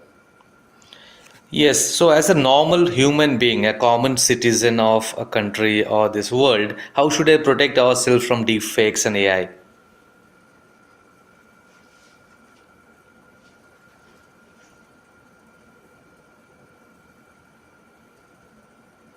Great question. Protecting yourself from AI-driven threats involves a mix of awareness and practical steps. Here are a few key tips. 1. Stay informed. Keep up with the latest news on AI developments and potential threats. Awareness is your first line of defense. 2. Verify sources. Be cautious about information, messages, or requests you receive online. Deepfakes and AI-generated content can be convincing, so verify through trusted sources. 3. Use strong authentication. Wherever possible, enable two-factor authentication, 2FA, to add an extra layer of security to your accounts. 4. Be skeptical of unsolicited requests. Question unexpected emails or calls asking for personal information or money. Legitimate organizations typically won't request sensitive info in this manner. 5. Educate yourself on phishing tactics. Learn to recognize phishing attempts, which may use AI to create convincing messages designed to deceive you. By staying vigilant and taking these proactive steps, you can significantly reduce the risk of falling victim to AI-driven scams or attacks. Does that make sense? Yeah, I'll just stop here because obviously there's you got the idea. I think this is what now. Obviously, I was build a very basic model, and this model further can be tuned, and it can actually join the call, and it will actually have more better kind of enhancement of in terms of how it looks, right? So you got the idea. So this is basically, let's say, altogether, except that 24-hour that onboarding thing, I think altogether it kind of took quite a couple of hours probably. If you hypothetically, if you ask me, if you have to create this, it will just in kind of what is that called? A couple of hours, I think I should be able to do this. Now, here's the thing. I'll just running out of time. Just quickly say what exactly worked here is, it's a natural flow. I see there is no lag. It's near real time. It actually kind of has a very good lip syncing, which can be further tuned and improved. Third part is obviously the voice wise, it's probably sometimes saying too long. As a human being, we don't talk too long, at like one breath and all this thing. All this can be customized using prompt engineering. You can create a master prompt, which is much simpler and easier. Voice quality and all things can easily be improved by feeding more data, more voices, right? And sometimes, obviously there was a lag in terms of, let's say that when I'm asking a question and answers. Now you can actually have a benefit of doubt saying network delay, that happens in normal call also, right? So long story short, if you ask me, in terms of when I did initially in the past, my voice quality was pretty bad, like 2 out of 10. Now I see it is actually can easily go to 9 out of 10. Intelligence was like 3 out of 10, which can actually now go to 9 out of 10. And face is also, it looks a little blurry because obviously I kind of, you didn't use a good camera, but if you can use a good camera, high-res camera, you can, I'm pretty sure, can create a very convincing, amazing avatar which can talk to you. So coming back to the defense side of it, I think there are some kind of inconsistency you can see if you're obviously look more of that, looking at the jaw lines and see how it can actually it's the lip sync, there's a blur is happening and stuff like that. Those things you can actually see, which is eventually kind of diminishing. See, you have to understand one thing. These companies are selling this as a product, as a commercial product, which means they are keep improving their models, which means more time gets, you get more realistic videos and realistic models for this, right? So I think basically there is a way you can actually inconsistent ambience noise, you can actually mid-sentence, there can be a struggle. You can look into various patterns and signals. Based on that, you can try to defect it. And the very basic social engineering, common practice. I think whatever is age-old way of validation and verification, we say that do that. Call back, hang up, call the person, talk to them again and see it. Have a code word, ask this code word and see that, this code word. Or if you know something very personal about that person, ask that if that person is there, right? Do an out-of-band check, right? Out-of-band check, different channel, completely unknown or unfamiliar. Behavioral challenge, right? I think the emotion part is still pending now. It's not able to emit like on a facial expression in terms of emotions, but I'm pretty sure that will come in pretty soon. And probably if I get funding, I can build that also. I know what to do. Right? So yeah, this is pretty much what I say.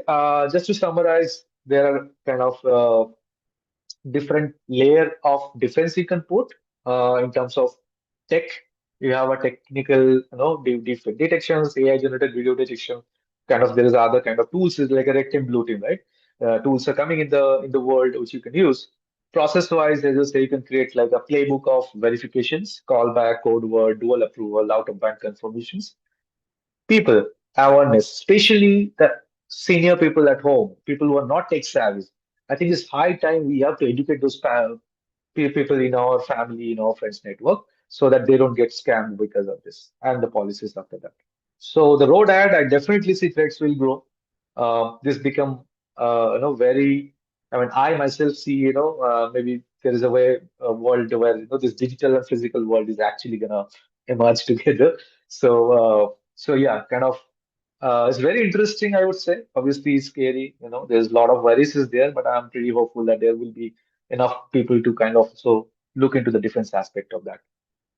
So thanks to me, that's something. So I just wanted to stop here and say, seeing is believing is what we know or we have heard so far, but that's no longer true.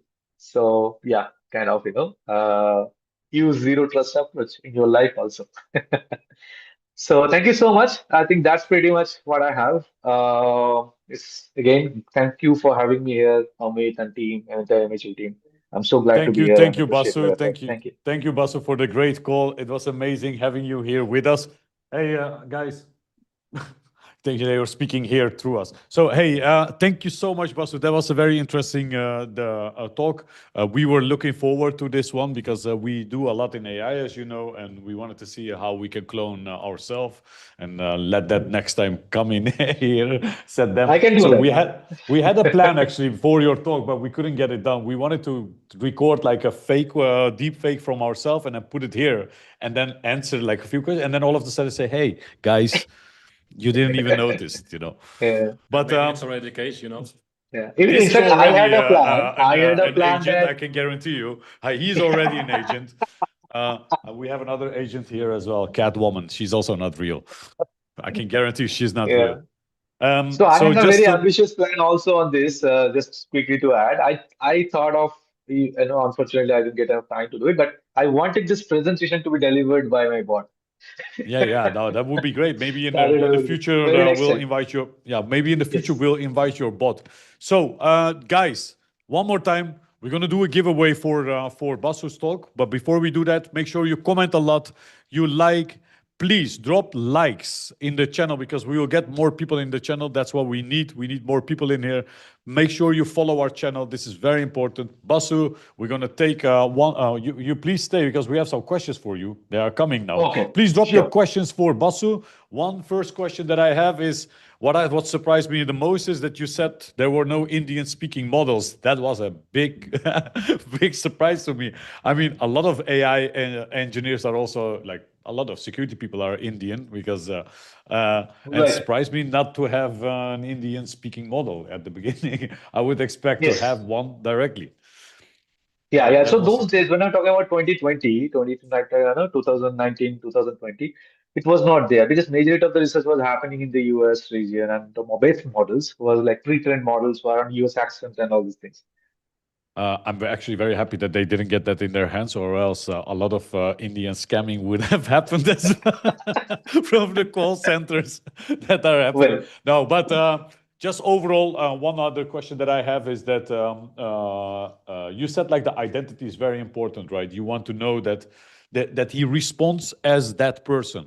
Because if you just mimic, deep fake it, that's not enough. He should be knowing about the little details of that person. And I liked what you said about that. It's not about the cloning itself, but it's also that you fine-tuned that model there that knows how to do characteristic things of me or you. Correct, right?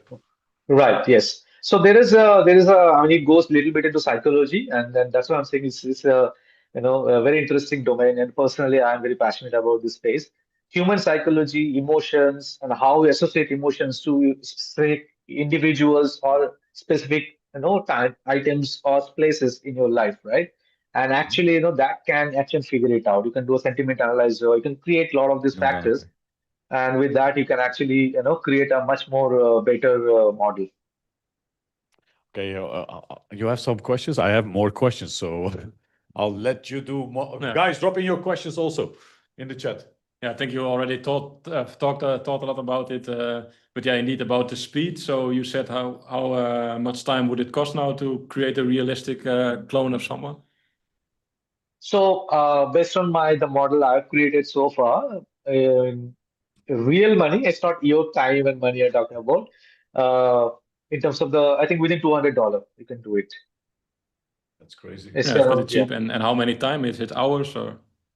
So for video, for voice cloning, let's say if you want to trigger just a phone-based scam where you can just call somebody, it will be 5 minutes. If you want to do a video-based scam like a Zoom call or something, there is at least 24 hours it will take to generate the first video. Maybe some practical questions. How can the audience clone themselves so they can be in a Zoom chat or in a Teams chat so they don't have to go to their work?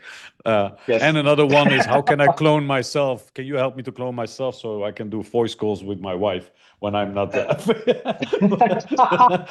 When we are out somewhere.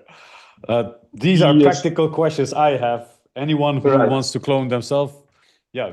Correct. So first step is actually, as I say, brain. Brain is actually how you answer. So you have to create your persona on as a system prompt in GPT, and you can use OpenAI API for that. You can try it out your own ChatGPT project also. You know, the GPT or Claude, you can create a project or an agent where you can create a persona. So you can actually, the way I did it this time, actually, I uploaded all my historical data about who is Tamaghna Basu, which kind of my LinkedIn profiles, my talks in the past. I have kind of whatever I've done, my internet footprint, my digital footprint. I don't want to get into my personal life, obviously. I don't know ChatGPT to know what's going on. So professionally, what I have data, I feed in all the data to one of the LLMs and say, create a system prompt for me, which I can use to create a digital persona of mine. And as a result, I create a final prompt saying, okay, this is the prompt you should use. If you use this prompt, this will actually replicate your professional behavior as a LLM. So that becomes like a brain. And then the voice clone. I use 11 Labs, which is like if you pay, I think, $5 or something, you get like you have to just upload a 5 seconds to 1 minute video. More audio. More audio you record, it will become more accurate. So maybe 1 or 2 videos, so 10 seconds or 20 seconds audio. Within 5 minutes, you get your cloned voice. And this voice has an API also, which means you can send now any text to this voice, it will generate with that voice. So you can create a voice with that, in 5 minutes. Amazing. So Basu, sorry for interrupting you. I need to pay attention to the time. So we have a few more questions from the audience. Please, if you can keep the answer a little bit briefer, then we can answer more questions. That would be great. Let's go over the questions. Maybe you couldn't note them because you were speaking. So I'll tell you some of the questions that people are asking. One of them is, does running it on a powerful GPU make it better? AI video generation is way realistic, but it's not real time, he says. So I would say I've tried that also in the past. It's not about GPUs. It's also about, do you have the right kind of algorithm you're using, which actually can generate the video in a much more way. So when I tried in the past also, there are different algorithms was there. As I say, Web2Leap was one, LeapGAN was one. And if you go to GitHubs and all this, you can find a lot of things. But they are not production ready. I say that, if you see my first demo where, face was a little bit distorted, it will create that kind of thing. So you have to do an algorithm tuning. So if you can do that, definitely, sky is the limit. You can create a much more bigger and better model for yourself. Amazing. Thank you. And another question we have over here, is it possible to prove that voice is fake? I think that's a good question. Is it possible to prove the voice is fake? Yeah, is it possible that prove that someone's voice that you're speaking with, that it is fake? Can we just, I think it's a good question, Mehmet, it's Mehmet Baroğlu is asking that. And I think it's a good question because I would also like to know if I have someone on the line, how can I quickly detect that this is a fake voice that I'm speaking with? Yes. Do you think there are some things that we should pay attention to? Yes. So basically, for example, tomorrow if I call you, let's say Amit, and you have some suspicion, right? One is, as I said, there are certain approach you can follow as a social engineer, like as a human being. Code word. It's called code word approach, right? You should have at least in your friends and family, close friends, you should have some kind of code word or some kind of uh, historical specific secrets, let's say, which only you and let's say, that other person knows. And you should ask about that and see if this voice knows about it or not. If it Yeah, doesn't know, that's a then good kid. obviously Yeah, it's that's a good one that's actually. Yeah. yes. But Yes. And then are there also possibilities to do this like in real time? Like once it's cloned, I can just speak on the phone and it's just whenever I speak, it does it real time because we know how to do this stuff, but is there a way to do it in real time? Real time speaking while I you mean speak, like it converts it. Yeah. so you're asking, is there any tool which can detect real time? Is that what you're Yeah, saying? Or yeah, the detection I think we just discussed, but I mean I would be interested to know if there's an app also or something where I can use the fake phone that we just trained and do real time while I speak. It translates automatically in that voice, like lip syncing automatically on a video. Yeah. Yes. So the one I've just created as a pipeline, which is basically the moment you ask me a question, it goes to my GPT, it generates the response, and then it goes to the voice clone, generates the voice, and then it goes to the lip sync and generates the video of lip sync. It's in near real time now, which is they say, and altogether it takes maybe 2 to 5 seconds. And if you're doing it in a Zoom call or something, I think that lag is acceptable today. Like 2 to 5 seconds, you can actually expect. So that way, it is possible. It's very much possible to do this. Now, if you have this pipeline ready completely. Like you just have to create a Python code which does this, picks up the input, sends here, get the response, sends to voice clone, sends it, and then sends to video generates. Like you have 3 pillars. And yeah, this is like step 1, 2, 3, done. One simple Python program will take care of this. Okay, great. So I have one more question for you is, do we have more information about the course? Can you tell a little bit more, the upcoming session that's going to happen? And again, guys, we have a 50% discount on the pre-sale. That means it's going to be very reduced price. Zelia and Catwoman and the other team members, can you drop the links in the chats? We're going to do a giveaway in a couple of minutes. Basu, thank you so much for being here. We will now continue do a giveaway for your course, also for the forensic course. Or did we do that already?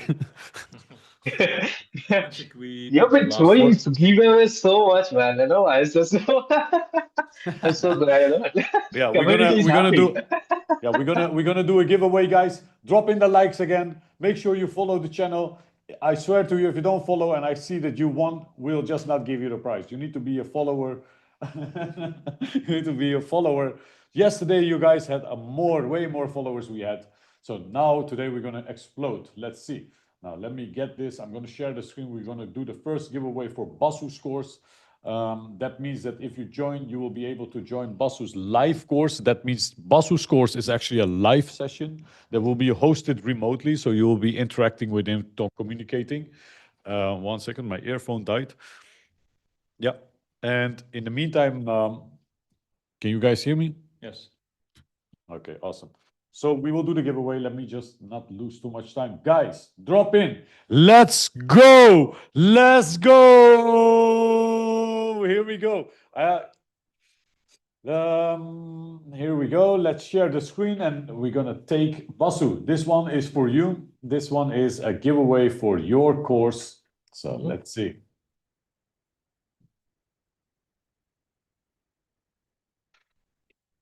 Okay. Secret Santa. I don't know what that is, but the name doesn't. So here we go. Yeah, YouTube picker. We have 141 people, 1,434 people joining today. Let's go, guys. 226 likes. Drop in more likes. We need your likes. Here we go. And exclude duplicates? Yeah, sure. Yeah. Are you sure? Yeah, that's better. Okay, here we go. Let's go, let's go, let's go, guys. Let's go. 10, 9, 8, 7, 6, 5, 4, 3, 2, 1. Hey! Phenolics. Man, I need to start learning some weird language here because the names are crazy. Phenolics, Drolics. Phenolics. Phenolics, congratulations, my friend. You're going to learn how to clone Basu himself and then teach you another course. But so what else are we giving away? I think this is not enough. I think we had one mystery giveaway. Mystery giveaway. Okay, guys, just in the chat, drop us what else you want to see as a giveaway. I'm going to tell you, 𝗙𝗏 for president, 𝗙𝗏 for president. Thank you, Lonely Crab. I love you. I will be your president. Trust me, I'm going to do great work if I'm be the president. First of all, I will clone Arno in multiple times. I will clone Jalmar. And Catwoman is going to be the king's or the president's new cat. Okay, here we go. Catwoman! I think we need you also here today. So guys, I have a surprise for you for today. Okay, because I prepared this. Might not look like we are prepared, but we are prepared for this. First of all, we're going to do it a couple of times, not once. I'm going to do this a couple of times. It's going to be very fun. Okay, the prize that we will win right now is going to be a little bit random. So first of all, let's pick a new winner, if you guys are okay with it. So, and then after the... Did I really do that? So we're going to spin the wheel like this. This one is not yet. This is an example in a minute. I will show that. So we're going to do.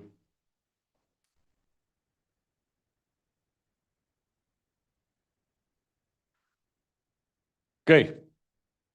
Guys, make sure to comment, hit like, and subscribe. Me. Yeah, 𝗙𝗙𝗙 𝗏𝗏𝗏. Catwoman is going to be president. Now, I mean, Catwoman, I guess.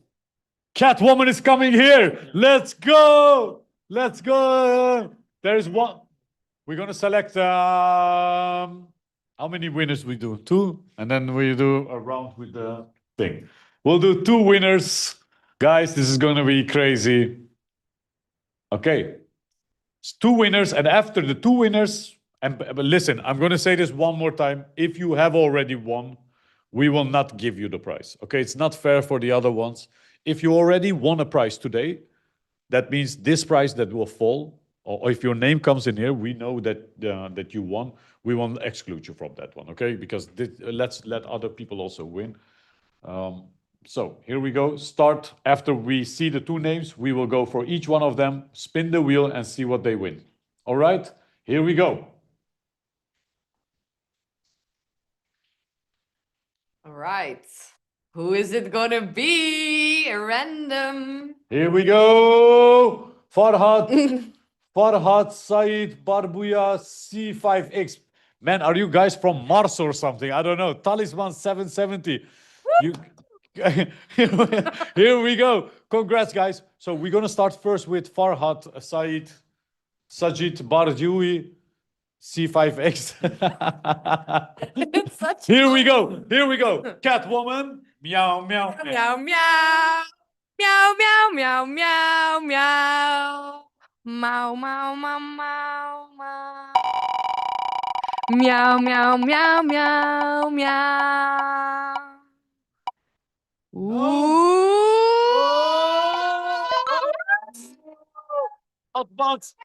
Advanced Android hacking course for Farhad. Please reach out to the team and you'll be able to get your voucher. You need to prove that you are you, not fake videos, no Basu tricks. So yeah, we're going to do for the next one. Talisman 7770. Here we go. All right, what's it gonna be? Meow, meow, meow, meow, meow. Meow, meow. Meow, meow, meow, meow. Meow. Okay, here we go, guys. Meow, meow, meow. Okay, okay. Free course. Hey, congrats. Userland Fuzzing. Woo! Congrats, congrats, congrats. Talisman 770. You won it. I think we have a few 75% vouchers left, right? For the Userland or not? We do, we do. Please drop them in there. If you haven't been able to join them, now you are able to join them using the link. Guys, I mean, this is crazy. Oh, I Still thought. there? Yeah. Oh my God! I thought I did the same thing as yesterday. No, I no. almost dropped off the channel. Oh, the chat is going wild. Meow, meow, meow. Catwoman, the chat is going really wild because of you. Guys, this was amazing. We have one more talk left, and this is a great one. This is from Vaibhav. Vaibhav will join in a couple of seconds. We'll start the meeting. Just a little bit of introduction. Vaibhav is a security engineer that works for Google. He has done some great research. This is also why we asked him also to come and speak. He did some great research about how they reduced reduce false positive in static code reviewing. And we all know that static analysis tooling produce a lot of false positives. And since we do a lot of with AI, we thought this is a great topic.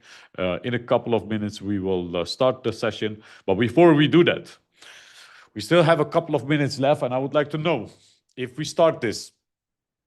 Yeah, it says like give 5 winners. Ha ha ha. Last talk, give 5 winners. You know what? You these Mars, I don't know where you're from. Oh, wait a second. We have a special guest, Ian. Ian, you can turn on your microphone.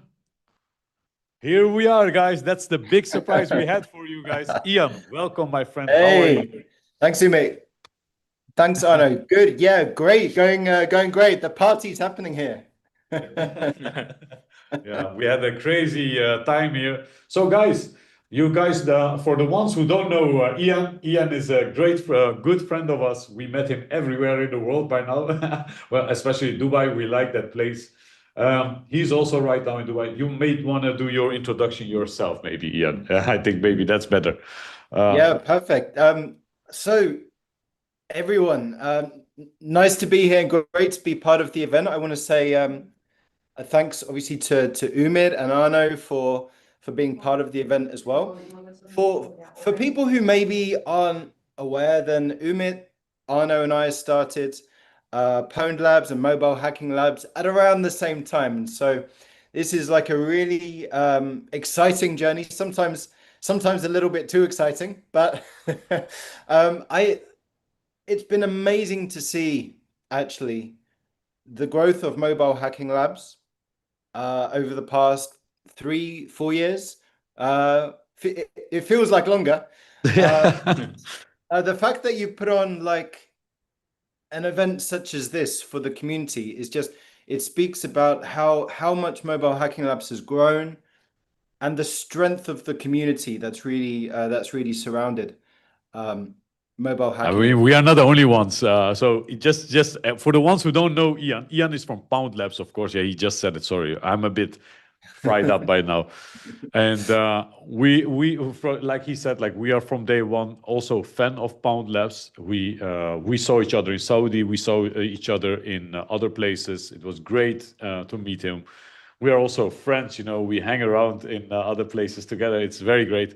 And it's an honor to have you here, Ian. I know you have a surprise for the audience. Maybe you want to tell them. Also, let's talk first about some of the new stuff that you guys are doing. I know there are some exciting things coming, maybe some of your ranges and all that stuff. If you can explain more about that, then after that, we'll discuss the other cool definitely. Stuff. So, and thanks. Just the obligatory plug for Pwned Labs, I guess.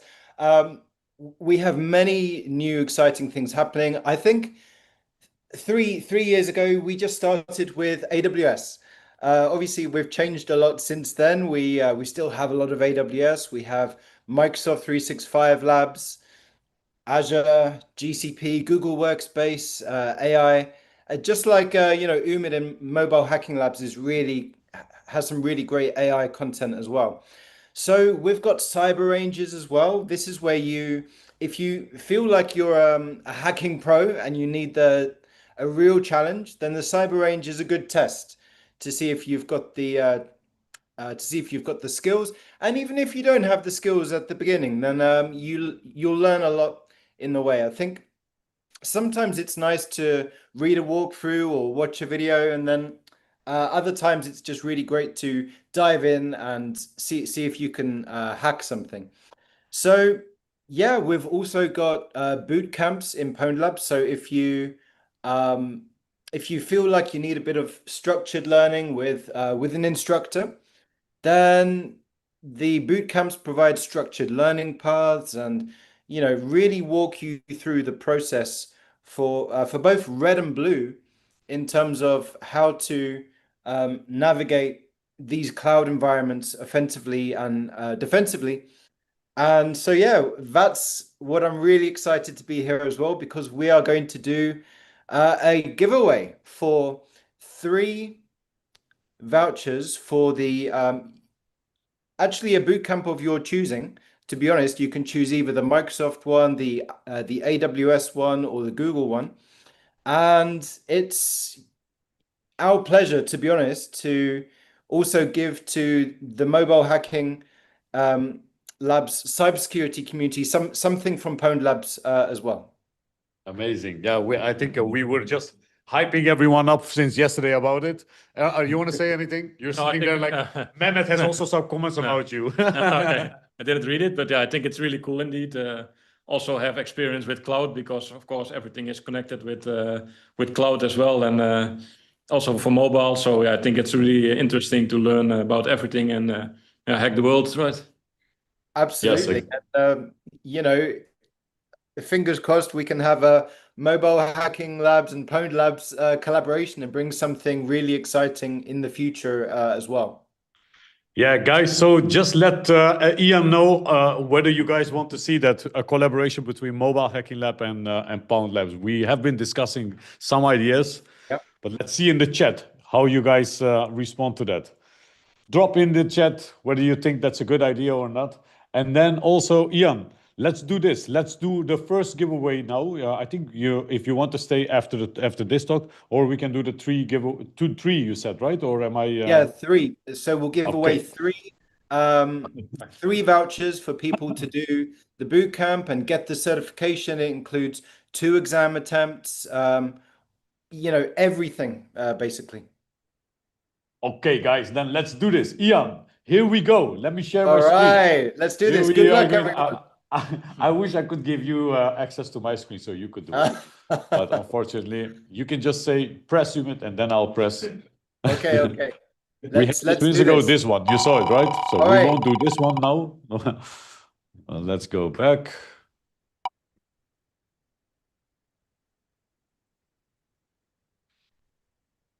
Here we go. By the way, guys, thank you so much for being here. In a couple of minutes, the new talk will start. We have like a couple of minutes. Vaibhav, please hold on. Ian, look at your face here. We have 1,400 people that are watching. We have 141 people still here.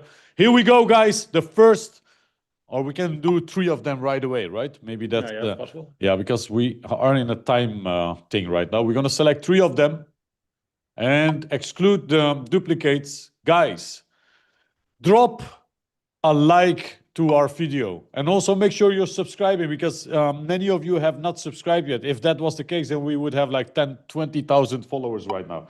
Please go ahead, guys. Here we go. Hit like, subscribe to the channel, and here we go. And also make sure to go and hit like and subscribe to Pwned Labs. 10, 8, 7, 6, 5, 4, 3, 2, 1, go. I don't know, random stuff. He won a couple of times already or not? You spoke with him in it. No, I think I don't think he won. Wait, 1 second. I don't think random stuff won anything. He was just saying today that he didn't won anything. Is that correct? Random stuff. No, he won Advanced Android Hacking. It's an easy name, but Okay, guys, so we have winners. We have 3 winners: 𝗙𝗷𝗶 𝗕𝘂𝗏𝗏, random stuff, and Pizzo. So you guys will have won prizes. 3, all of you won 1 bootcamp from Pwned Labs. Go to pwnedlabs.io. You can reach out to our team. They will bring you in touch with Pwned Labs, with Ian, and we will be very happy to see you guys pass the exam. Also, please, I cannot emphasize this enough. Go and please drop a message on, do a post on LinkedIn, on any other social media. Tag us in there, tag Pwned Labs in there. We would highly appreciate if you can do that.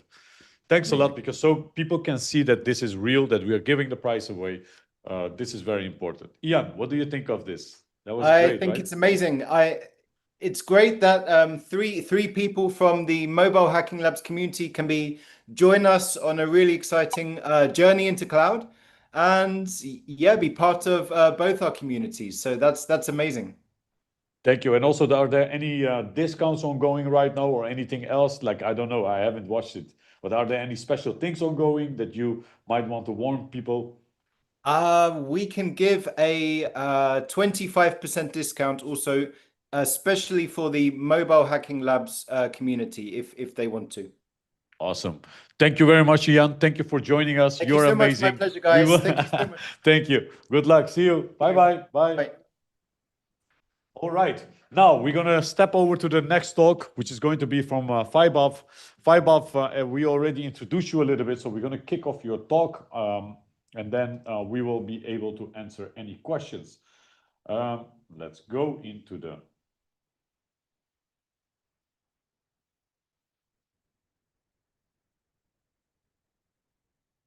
You guys are amazing, by the way, audience, like chat, you're amazing. You guys are really amazing. It was a very fun couple of days together with you guys. Here we go. My name is Vaibhav Agrawal, and I currently work as a senior security engineer at Google, where I lead the Fitbit security team. Today I'll be presenting on SAST Genius, a hybrid LLM framework for code scanning, which actually began as an experiment. So as you may know that static application security testing or SAST tools are used to scan the code bases or code repositories, and they help you flag any security vulnerabilities in the code, right? And the traditional SAST tools are pattern-based, rule-based, and they often do not have much contextual understanding of what the code is actually doing. They use methods like abstract syntax trees, where they're mapping the source and the sink, like where the user supplied input go from and where it's actually being consumed, right? And due to that, they usually generate a lot of false positives, which can lead to developer or fatigue or engineering alert fatigue, right? The SAST tools are designed risk averse, where they want to raise a lot of alerts to not miss out the actual bugs, right? On the other hand, large language models, they can understand semantic reasoning, and they have been a great tool lately for code generation as well as for code security, as we are seeing. But they can face hallucination risk. They're non-deterministic in nature, and they are also slower, right? On the other hand, SAST are faster than LLMs, right? So we decided to use this hybrid approach where we merge SAST with LLM and conduct this experiment and see if it can help reduce the false positives. So we'll present on that experiment and the results that we saw. Our setup before we start looks like this. We used SimGrep, which is pretty widely known tool for static application security testing. For LLM, we used an open weight Llama 3 model with 8 billion parameters. We basically use the Ollama library to run this on our own system, right? What we did was we also curated a 500 data set of labeled data set, which we got from public repositories, public advisories, and such, and we've manually labeled it. And we used that to fine tune that Llama model for the experiment. On the other hand, we also curated a list of 170 ground truth vulnerabilities, OWASP top 10 basically, and across 25 open source repositories, which were like on GitHub, right? And the three primary languages that we used for our projects was Java and Python and JavaScript. And for SimGrep findings, so SimGrep basically gives you findings or results in the form of errors and warnings, and also informational. So we discarded the informational, especially for counting the false positive rates and such, and we focused on errors and warnings. So on the other end, on the other side, quickly wanted to give you how the output from SemGrep looks like, because we use this to parse and like pass it to the LLM, and I'll explain that to the next slide. So usually, like when you run SemGrep, you have a severity, you have a check ID, which describes what kind of vulnerability it is. It's basically a rule ID. It gives you a message. And another important thing it gives you, especially in SemGrep Pro, it can give you a data flow trace, which again is the source to sink mapping, right? And it can be cross files. I think with SemGrep, which is not SemGrep based, you do not get that. So we also use this in our case, and you can see like how data is flowing from one file to the other. All right, so now let's talk about SAST Genius. It's basically like a SAST LLM pipeline. We call it SAST Genius. It goes on in 4 stages. The first stage is straightforward. You basically use tools like SemGrep and scan it to your code database or code repositories, right? And it's going to generate you a huge JSON file.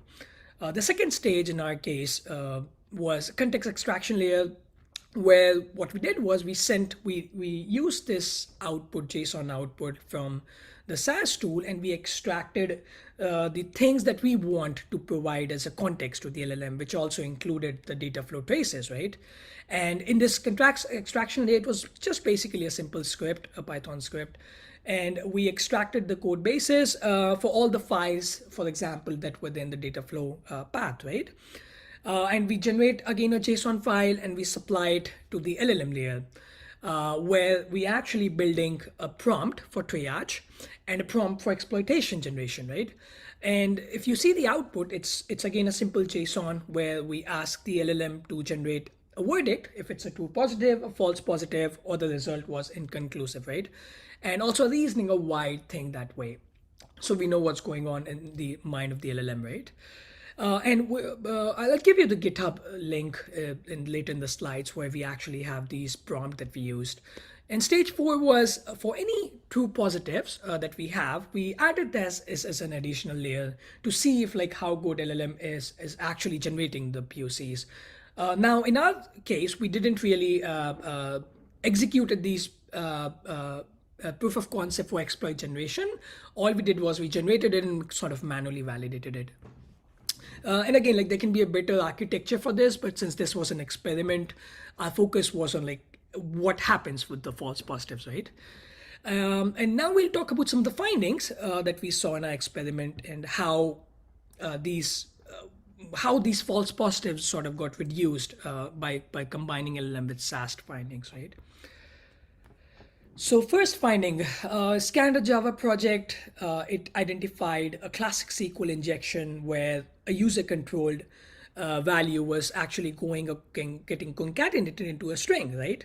So rightly so, SAST tool or SemGrep in this case flagged it as a vulnerability. But if you see, there's a validation logic, right? Where the user-controlled input has a very limited array list data set of array list, which it can use as a string, right? So we send it to LLM again with all the context, and it gave us a verdict that is actually a false positive, and it also gave us a reasoning. So this is one such example, and we see that also in our code bases, right? Where there's some kind of sanitization function in place, or some kind of allow listing that's happening, which turns it into a false positive, right? In the second case, we also scanned a Python project where there was a validation function for JWTs, right? So the JSON web tokens are usually used for authentication purposes, and it has various claims inside it. And if you see the definition function, the verify signature in the first call when we do a JWT decode is false, and SemGrep sees that and immediately flags it, right? It does not have the context again. And this is where like when I say like it does not have context, it raises it as a false alarm. And with the KID and issuer claim, and usually when it's a huge enterprise, and if you want to verify or validate a JWT, there can be multiple public keys, right? So you would need KID and issuer fields to basically do it before you can actually get the public key to validate. And in the next call that you see the JWT decode, where it actually uses the verifier signature as true.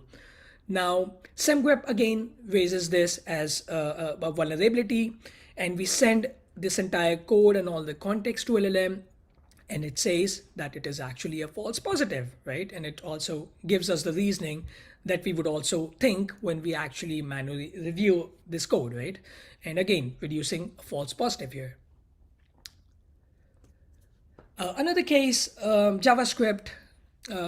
Many times when we develop applications, the developer develop applications, they have some kind of an endpoint for debugging, right? And either these are closed for administrators, but are within the code, or they have some kind of check where it only runs in development environment, right? So in this code, you see there's a command injection execution, which basically takes a user input, and SEMGREP, again, like rightly so, it raises that as a concern. But there's a check where only if the flag has been set only if the flag has been set to environmental variable is when that code would actually run. Now, is this a good development pattern? Maybe, maybe not. But I mean, this shouldn't be a priority when we have like huge list of alerts that we have to go through that were raised by SAST, right? So again, we send this code, we send the entire context to the LLM layer, and it rightly so generated a false positive and a reasoning, right? That, okay, it's been guarded by a development flag, and it's actually not a vulnerability on its own, right? So these were some of the cases that we saw which helped us reduce false positive rates in our case, right? An interesting observation was also that LLM sort of raised the severity or elevated the severity that SEMGREP sort of identified as an informational or low confidence rate vulnerability, right? For example, in this case, there's a user input that comes in with ID and that get merged into a target URL, which basically loads the URL, right? And I think that there's more to this code, but when SEMGREP again flags it as a dynamic URL lib function that it's using, but when you send it to LLM, it says, okay, like this is a true positive, and I think it's not just like a URL lib detection or just loading a URL. It can actually be elevated to a server-side request forgery, where the severity of the bug can increase, right? So yeah, this was also interesting to see in a couple of cases how it went beyond what it was given to you. Again, the unpredictable nature of LLM, this was an interesting observation to see, right? So yeah, these were some of the findings. Now let's talk about some of the performance and overall evaluation, right? So again, we did this experiment against 25 open source repositories. The ground truth that we set was 170 vulnerabilities against which we compared the true positive or the false positive rates. So SEMGREP identified a total of 350 findings versus SAST Genius, when combined with SEMGREP and LLM, it produced 190. Which means there was and SEMGREP had a false positive rate of 225 versus SAST Genius was only 20. What that means is there was a reduction of 91% in false positive rates when we use SAST Genius compared to SEMGREP alone, right? SAST Genius did detect some false positive as well. Some of them again were like complex business logic where it couldn't really understand the code and it produced false positives, right? The precision was again counted against how much there were true positive versus false positive rates, and so it was 89.5 for SAST Genius versus 35.7 for SEMGREP. So it's still a big distinction, right? Again, since we added as an additional layer for exploit generation, 70% of the findings that we had that were true positive actually produced actually produced exploits, right? And we sort of manually validated it. Again, we didn't had a complex agentic system here. All we did was we wanted to see if it can generate an exploit, right? And we manually validated, and 70% of them look correct to us. Such as local file reads and XSS bypasses, some for SSRF as well. This was the overall experiment. One thing which I also want to mention is we also used ChatGPT base model to do the scanning, where we give it a depth of like 5 files, and we were sending it 1 file, and we would allow it to go like a depth of 5 files to basically do a tool call for file reads. But that is, it actually ended up finding a couple of vulnerabilities outside of the scope of our ground truth, which was very interesting. But that would be a very different topic of like how LLMs can do on their own with the reasoning, right? And we want to focus on SAST Genius here, a combination of a static analysis tool with LLMs. And so I think that also gives us another perspective, is like how static analysis tools are so limited by the contextual understanding, right? And in our case, since we merged static analysis tool with LLMs, probably it missed out on the vulnerabilities which GPT alone was able to identify. Some recommendation for practitioners. I like the privacy aspect of code, so my recommendation would be to develop your own pipeline as an orchestration layer in a CI/CD, and host a local model to do it. Again, I understand it can depend on the size of the organization and the resources, and there are some good models like Mistral and Llama, which do good in code benchmark. They're not the best, but they are available for free, so you can build your own pipelines, something similar where you can reduce this, right? And I also know a lot of these static analysis tools, again like SEMgrep, etc., have started to become more agentic, and they have integrated AI in their pipelines, so you can use that too. And it's kind of promising from the looks of it. Also, another important aspect is you can fine-tune models with your own proprietary data sets, where you have seen certain findings, and your system, a hybrid system like this, can actually catch those ahead of time, right? Where it's not missing those. So you can use your own historic validated findings for that.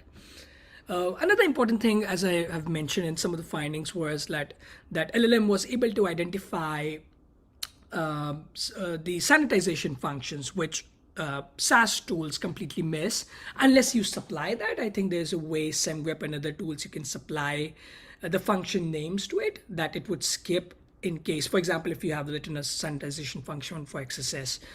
So it can become a feedback loop where LLM identifies a function that you didn't do it manually, and it can get added to SEMgrep. So again, this could be an extension of this pipeline that I thought of when I came across this, when we are doing this experiment. And yeah, that's about it. Thank you for attending, and if you have any questions, I am here. Some of these data sets and the experiments that we did is available on this GitHub repo. Unfortunately, we cannot disclose our entire fine-tuned data set that we use, but I have provided anonymized data set of 10, which basically mimics what we use to fine-tune our model. It also has the prompts that we have used and some more data, so please have a look. We haven't open sourced our framework itself or the pipeline itself, but we plan to do it sometime in the future after cleaning up some of the code. So if you have any questions, please reach out. Thank you.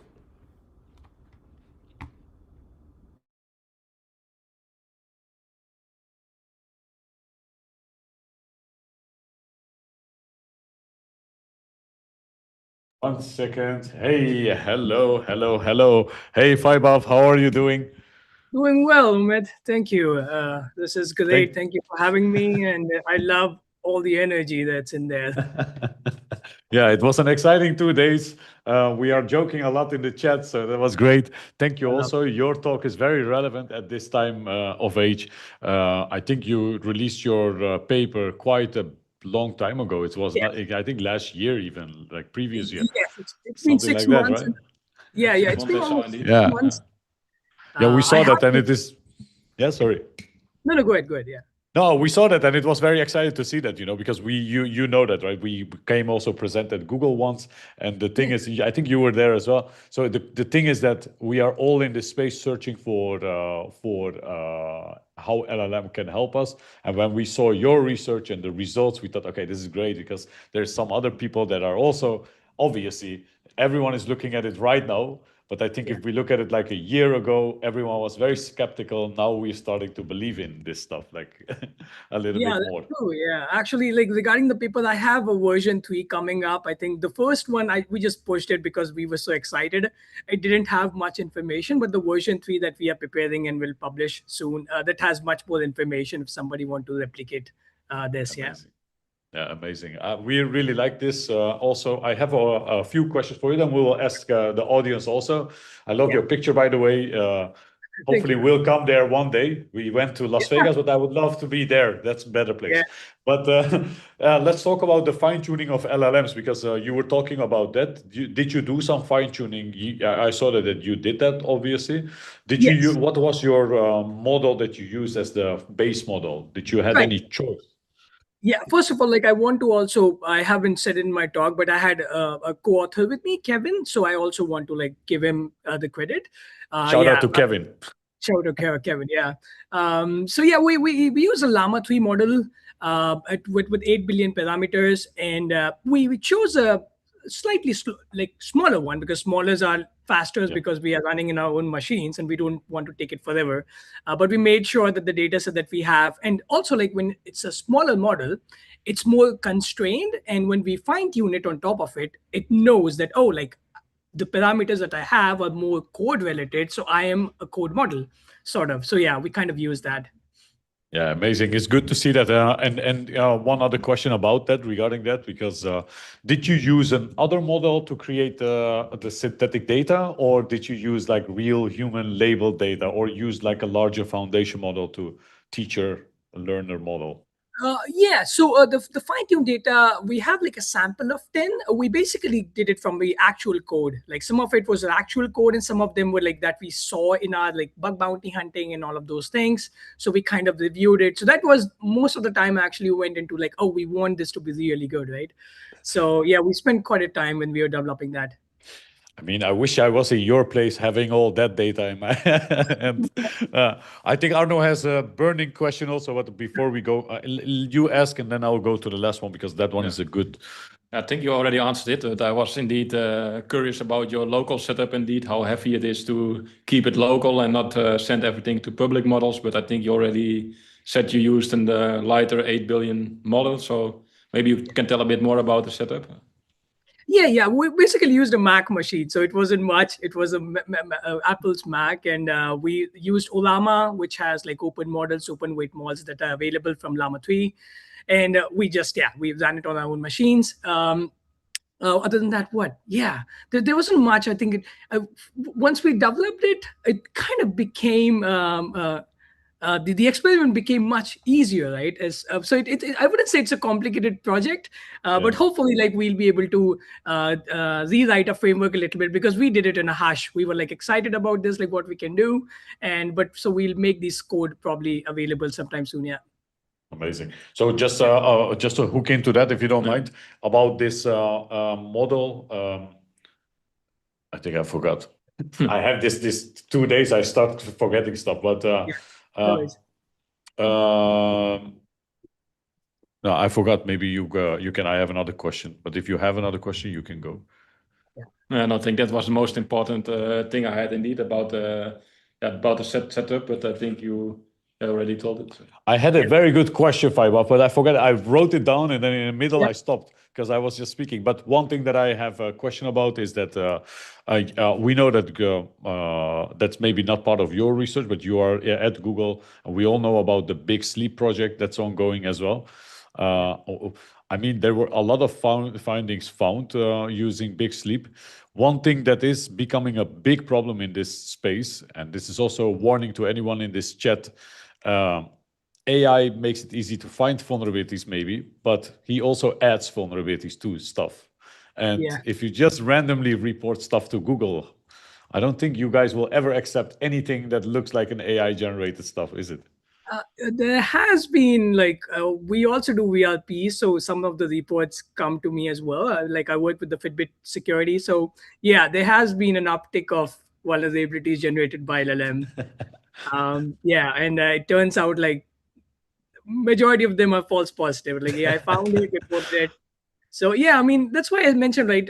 This is this was the whole experiment of like okay, if we use SAST, which is generating like sort of a noise, but it's giving us context, and we use LLM on top of it, can it produce false positives? Versus if I'm just using LLM to scan the code repos. Again, the problem false positives, would it really go? I mean, LLMs are great in finding new stuff, but I think it would still generate false positives. So on the other hand, like static analysis tools, they are faster, but they have a set pattern, right, of what it's able to find, right? And LLMs can help us like relieve that problem of false positives, but they're also limited in the number of rules that they have. So like each one of them have like some advantages and disadvantages. Like static analysis tools are very limited. It's very hard for them to like find 0 days, right? We know that LLMs do it, and they have been doing it. Like Claude has like found 500 something recently, and Big Sleep has been doing that. Yeah. I mean, like, let's not even speak about Claude's model, because that thing is like, when we use that, let's be honest, I'm going to say this openly to everyone. When I use that model, I told the guys in our team, I think this thing has been used for other purposes. And then a couple of days later, we heard the news from the guy that the Dutch, that the US government was using it for offensive purposes. I told them like, hey, this was obvious. When we use the model, we could see it does. The strange thing was about that model, it was able to build, I don't even want to say it because I will bring people to an idea, but it built some stuff that I would never expect the model to build. This was a huge jump. That brings me to a second question.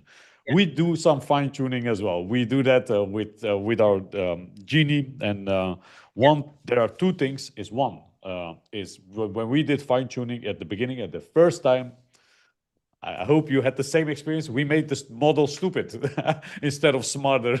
Have you had that experience before, that you tried fine-tuning and it started answering? Yeah, so honestly, like Kevin was the one who handled that part more than me. I was learning in the process. Like he has been dealing with AI for quite a while. Like he's a PhD, and like so he's done a lot of stuff there. But I think when I had the model and when we were developing, we didn't saw that problem, to be honest. It did well, so lucky for us, I guess.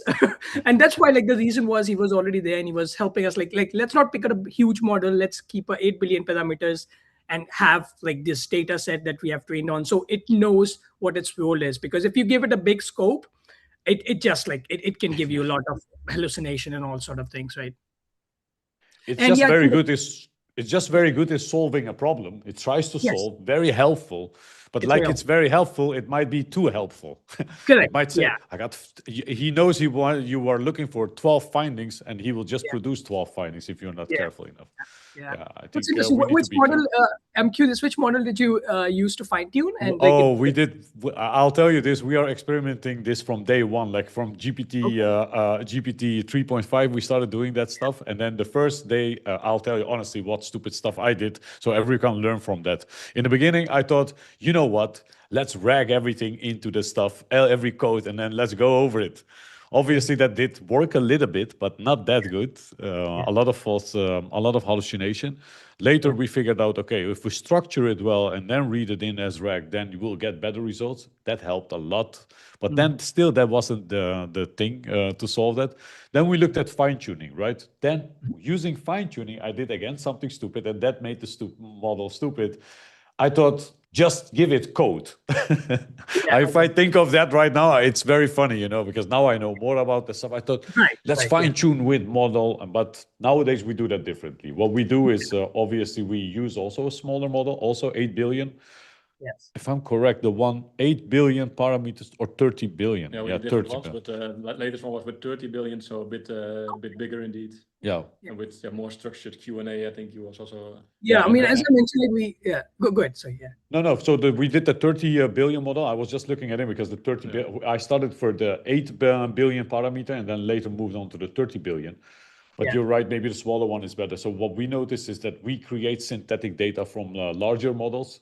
Okay. So obviously you can just use any other model that is smarter enough than our smaller model to produce data. This is what we did.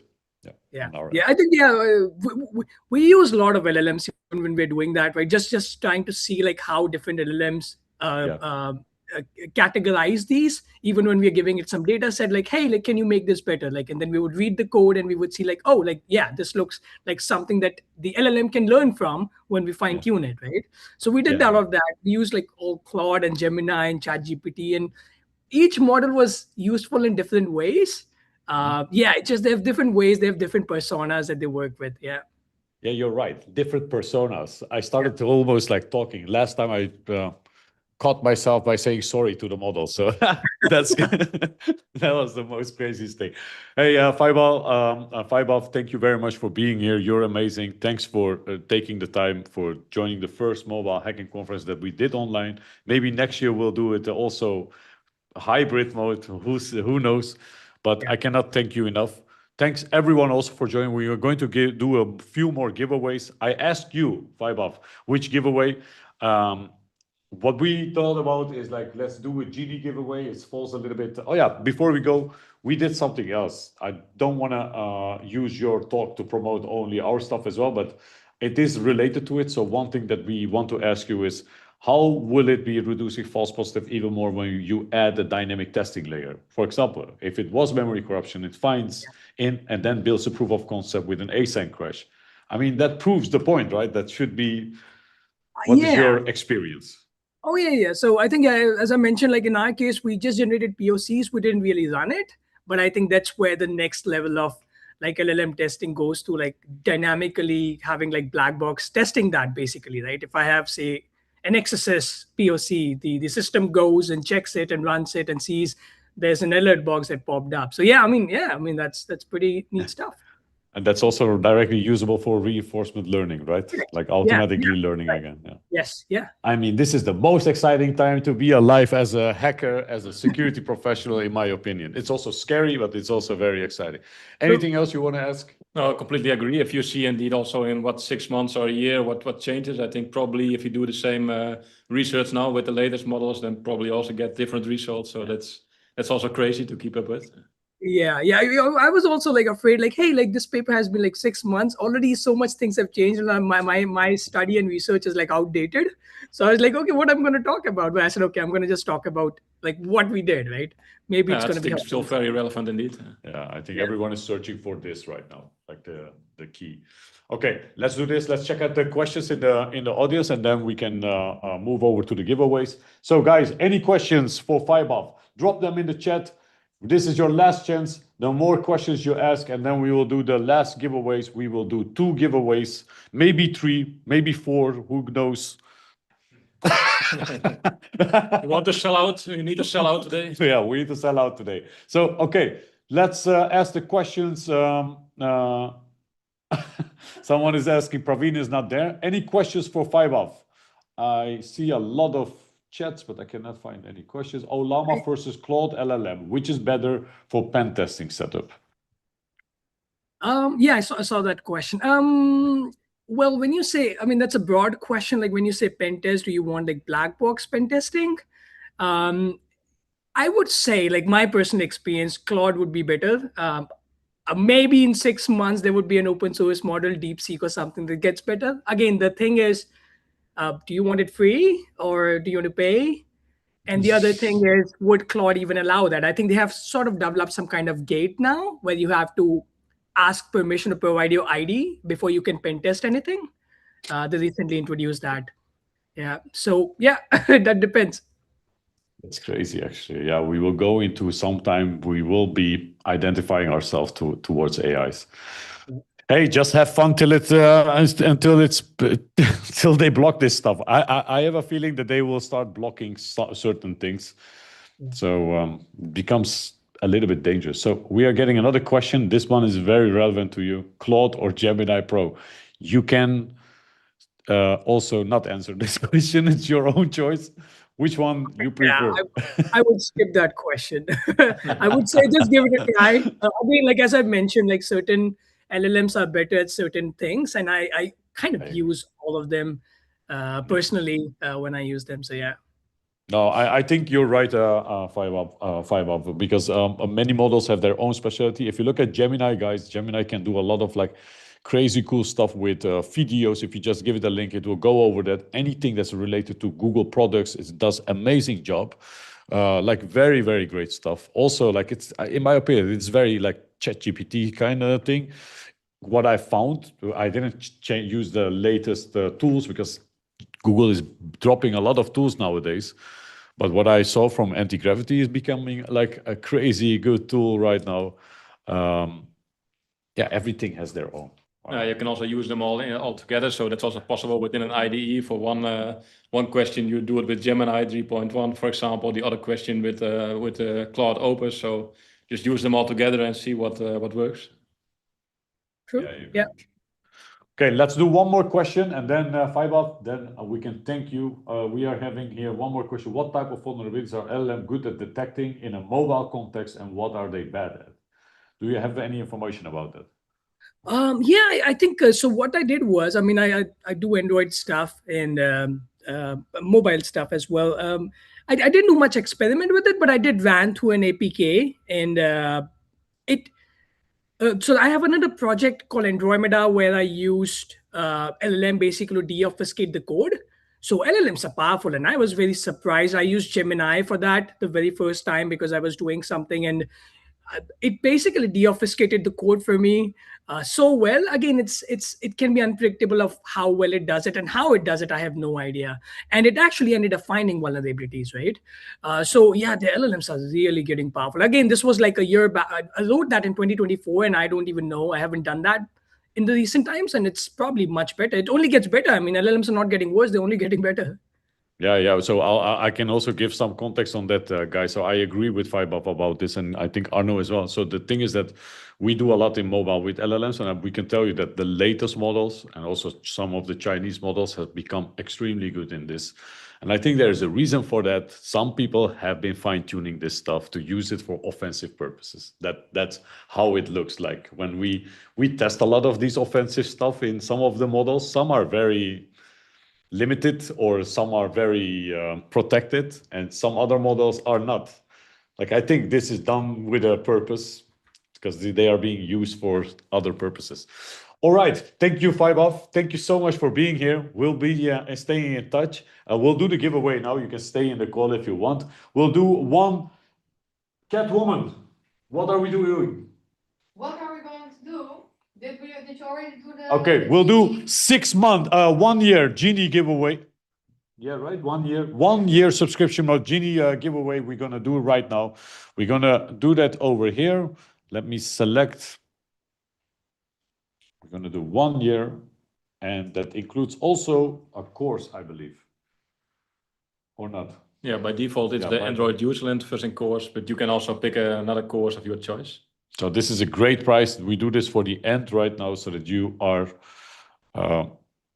you leave home with something great. We had 1,705 users today, 110 and 241 likes. Guys, hit the like. This is the last chance. Drop it. Also in the chat. Here we go.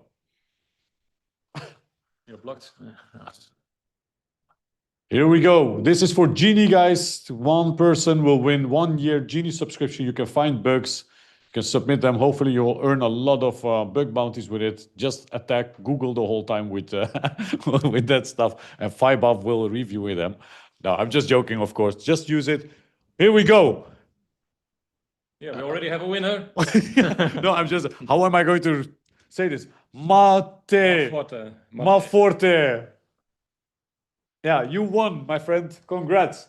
Catwoman is going for president. Yes. Okay.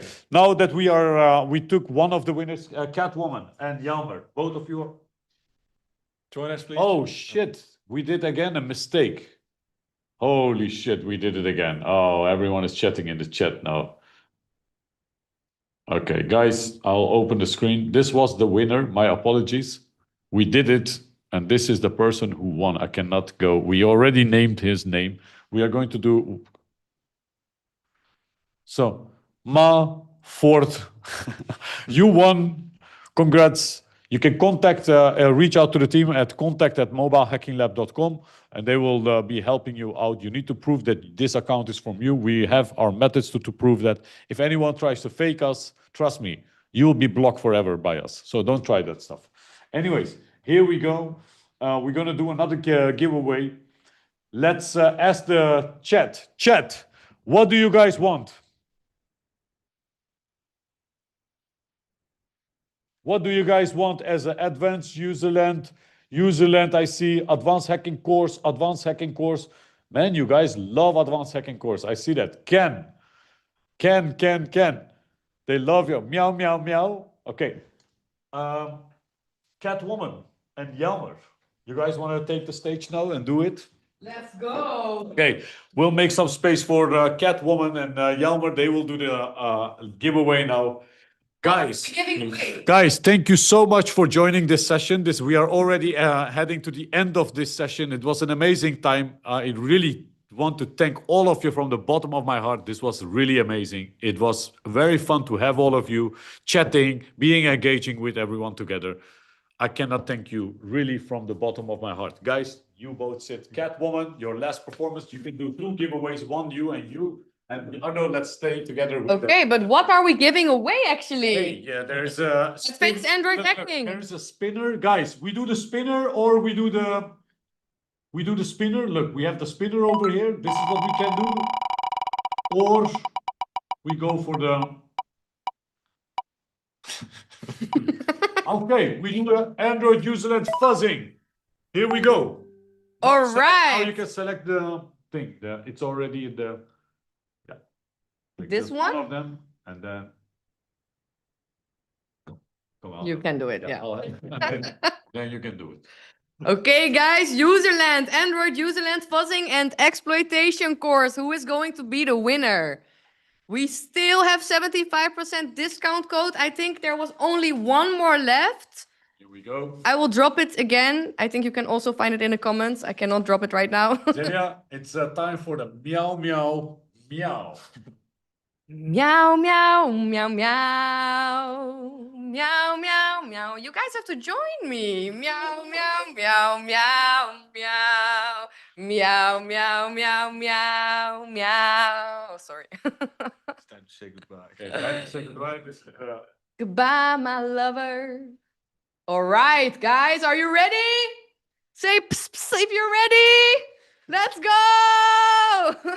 9, 8, 7, 6, 5, 4, 3, 2, 1. Kiki love me. That's 1B. Congrats. Hey, one more. Let's go to the spinner. Meow, meow, meow, meow, meow, meow, meow, meow, meow, meow, meow, meow, meow, meow, meow, meow, meow, meow, meow. Okay, what's it gonna be? Exciting. But why is the free course in Android hacking? You ask and you shall receive. Actually, quite cool that you say that. Ask and you shall receive. Daarboven. Yeah. Okay. You know, we are still laughing, but we are actually very tired. But we are very, very happy because you guys brought the energy, and that's why we are still happy right now. Thank you so much for everything. You guys were amazing. You guys are legends. Legendary. Oh yeah, by the way, I think someone says next time maybe we can do a boot camp for live boot camp. I think that's a good idea. Let's kick off. 7, 6, 5, 4, 3, 2, 1. Go! Emmanuel Emigliazzo. Won the advanced Android hacking course. Anyone who is a winner, make sure to reach out to contact@mobilehackinglab. You need to prove that you are the winner. Guys, you are amazing. We'll drop a few more 75% vouchers in there. If you want to join, you still have a chance to join it for almost nothing. So basically for free. And thank you so much for joining this session. 𝗷𝗻𝗋, anything to say? Meow, meow, meow. Arno still. Yeah, you guys are amazing. See you next time. All right. Thank you, guys. Seriously. See you next time.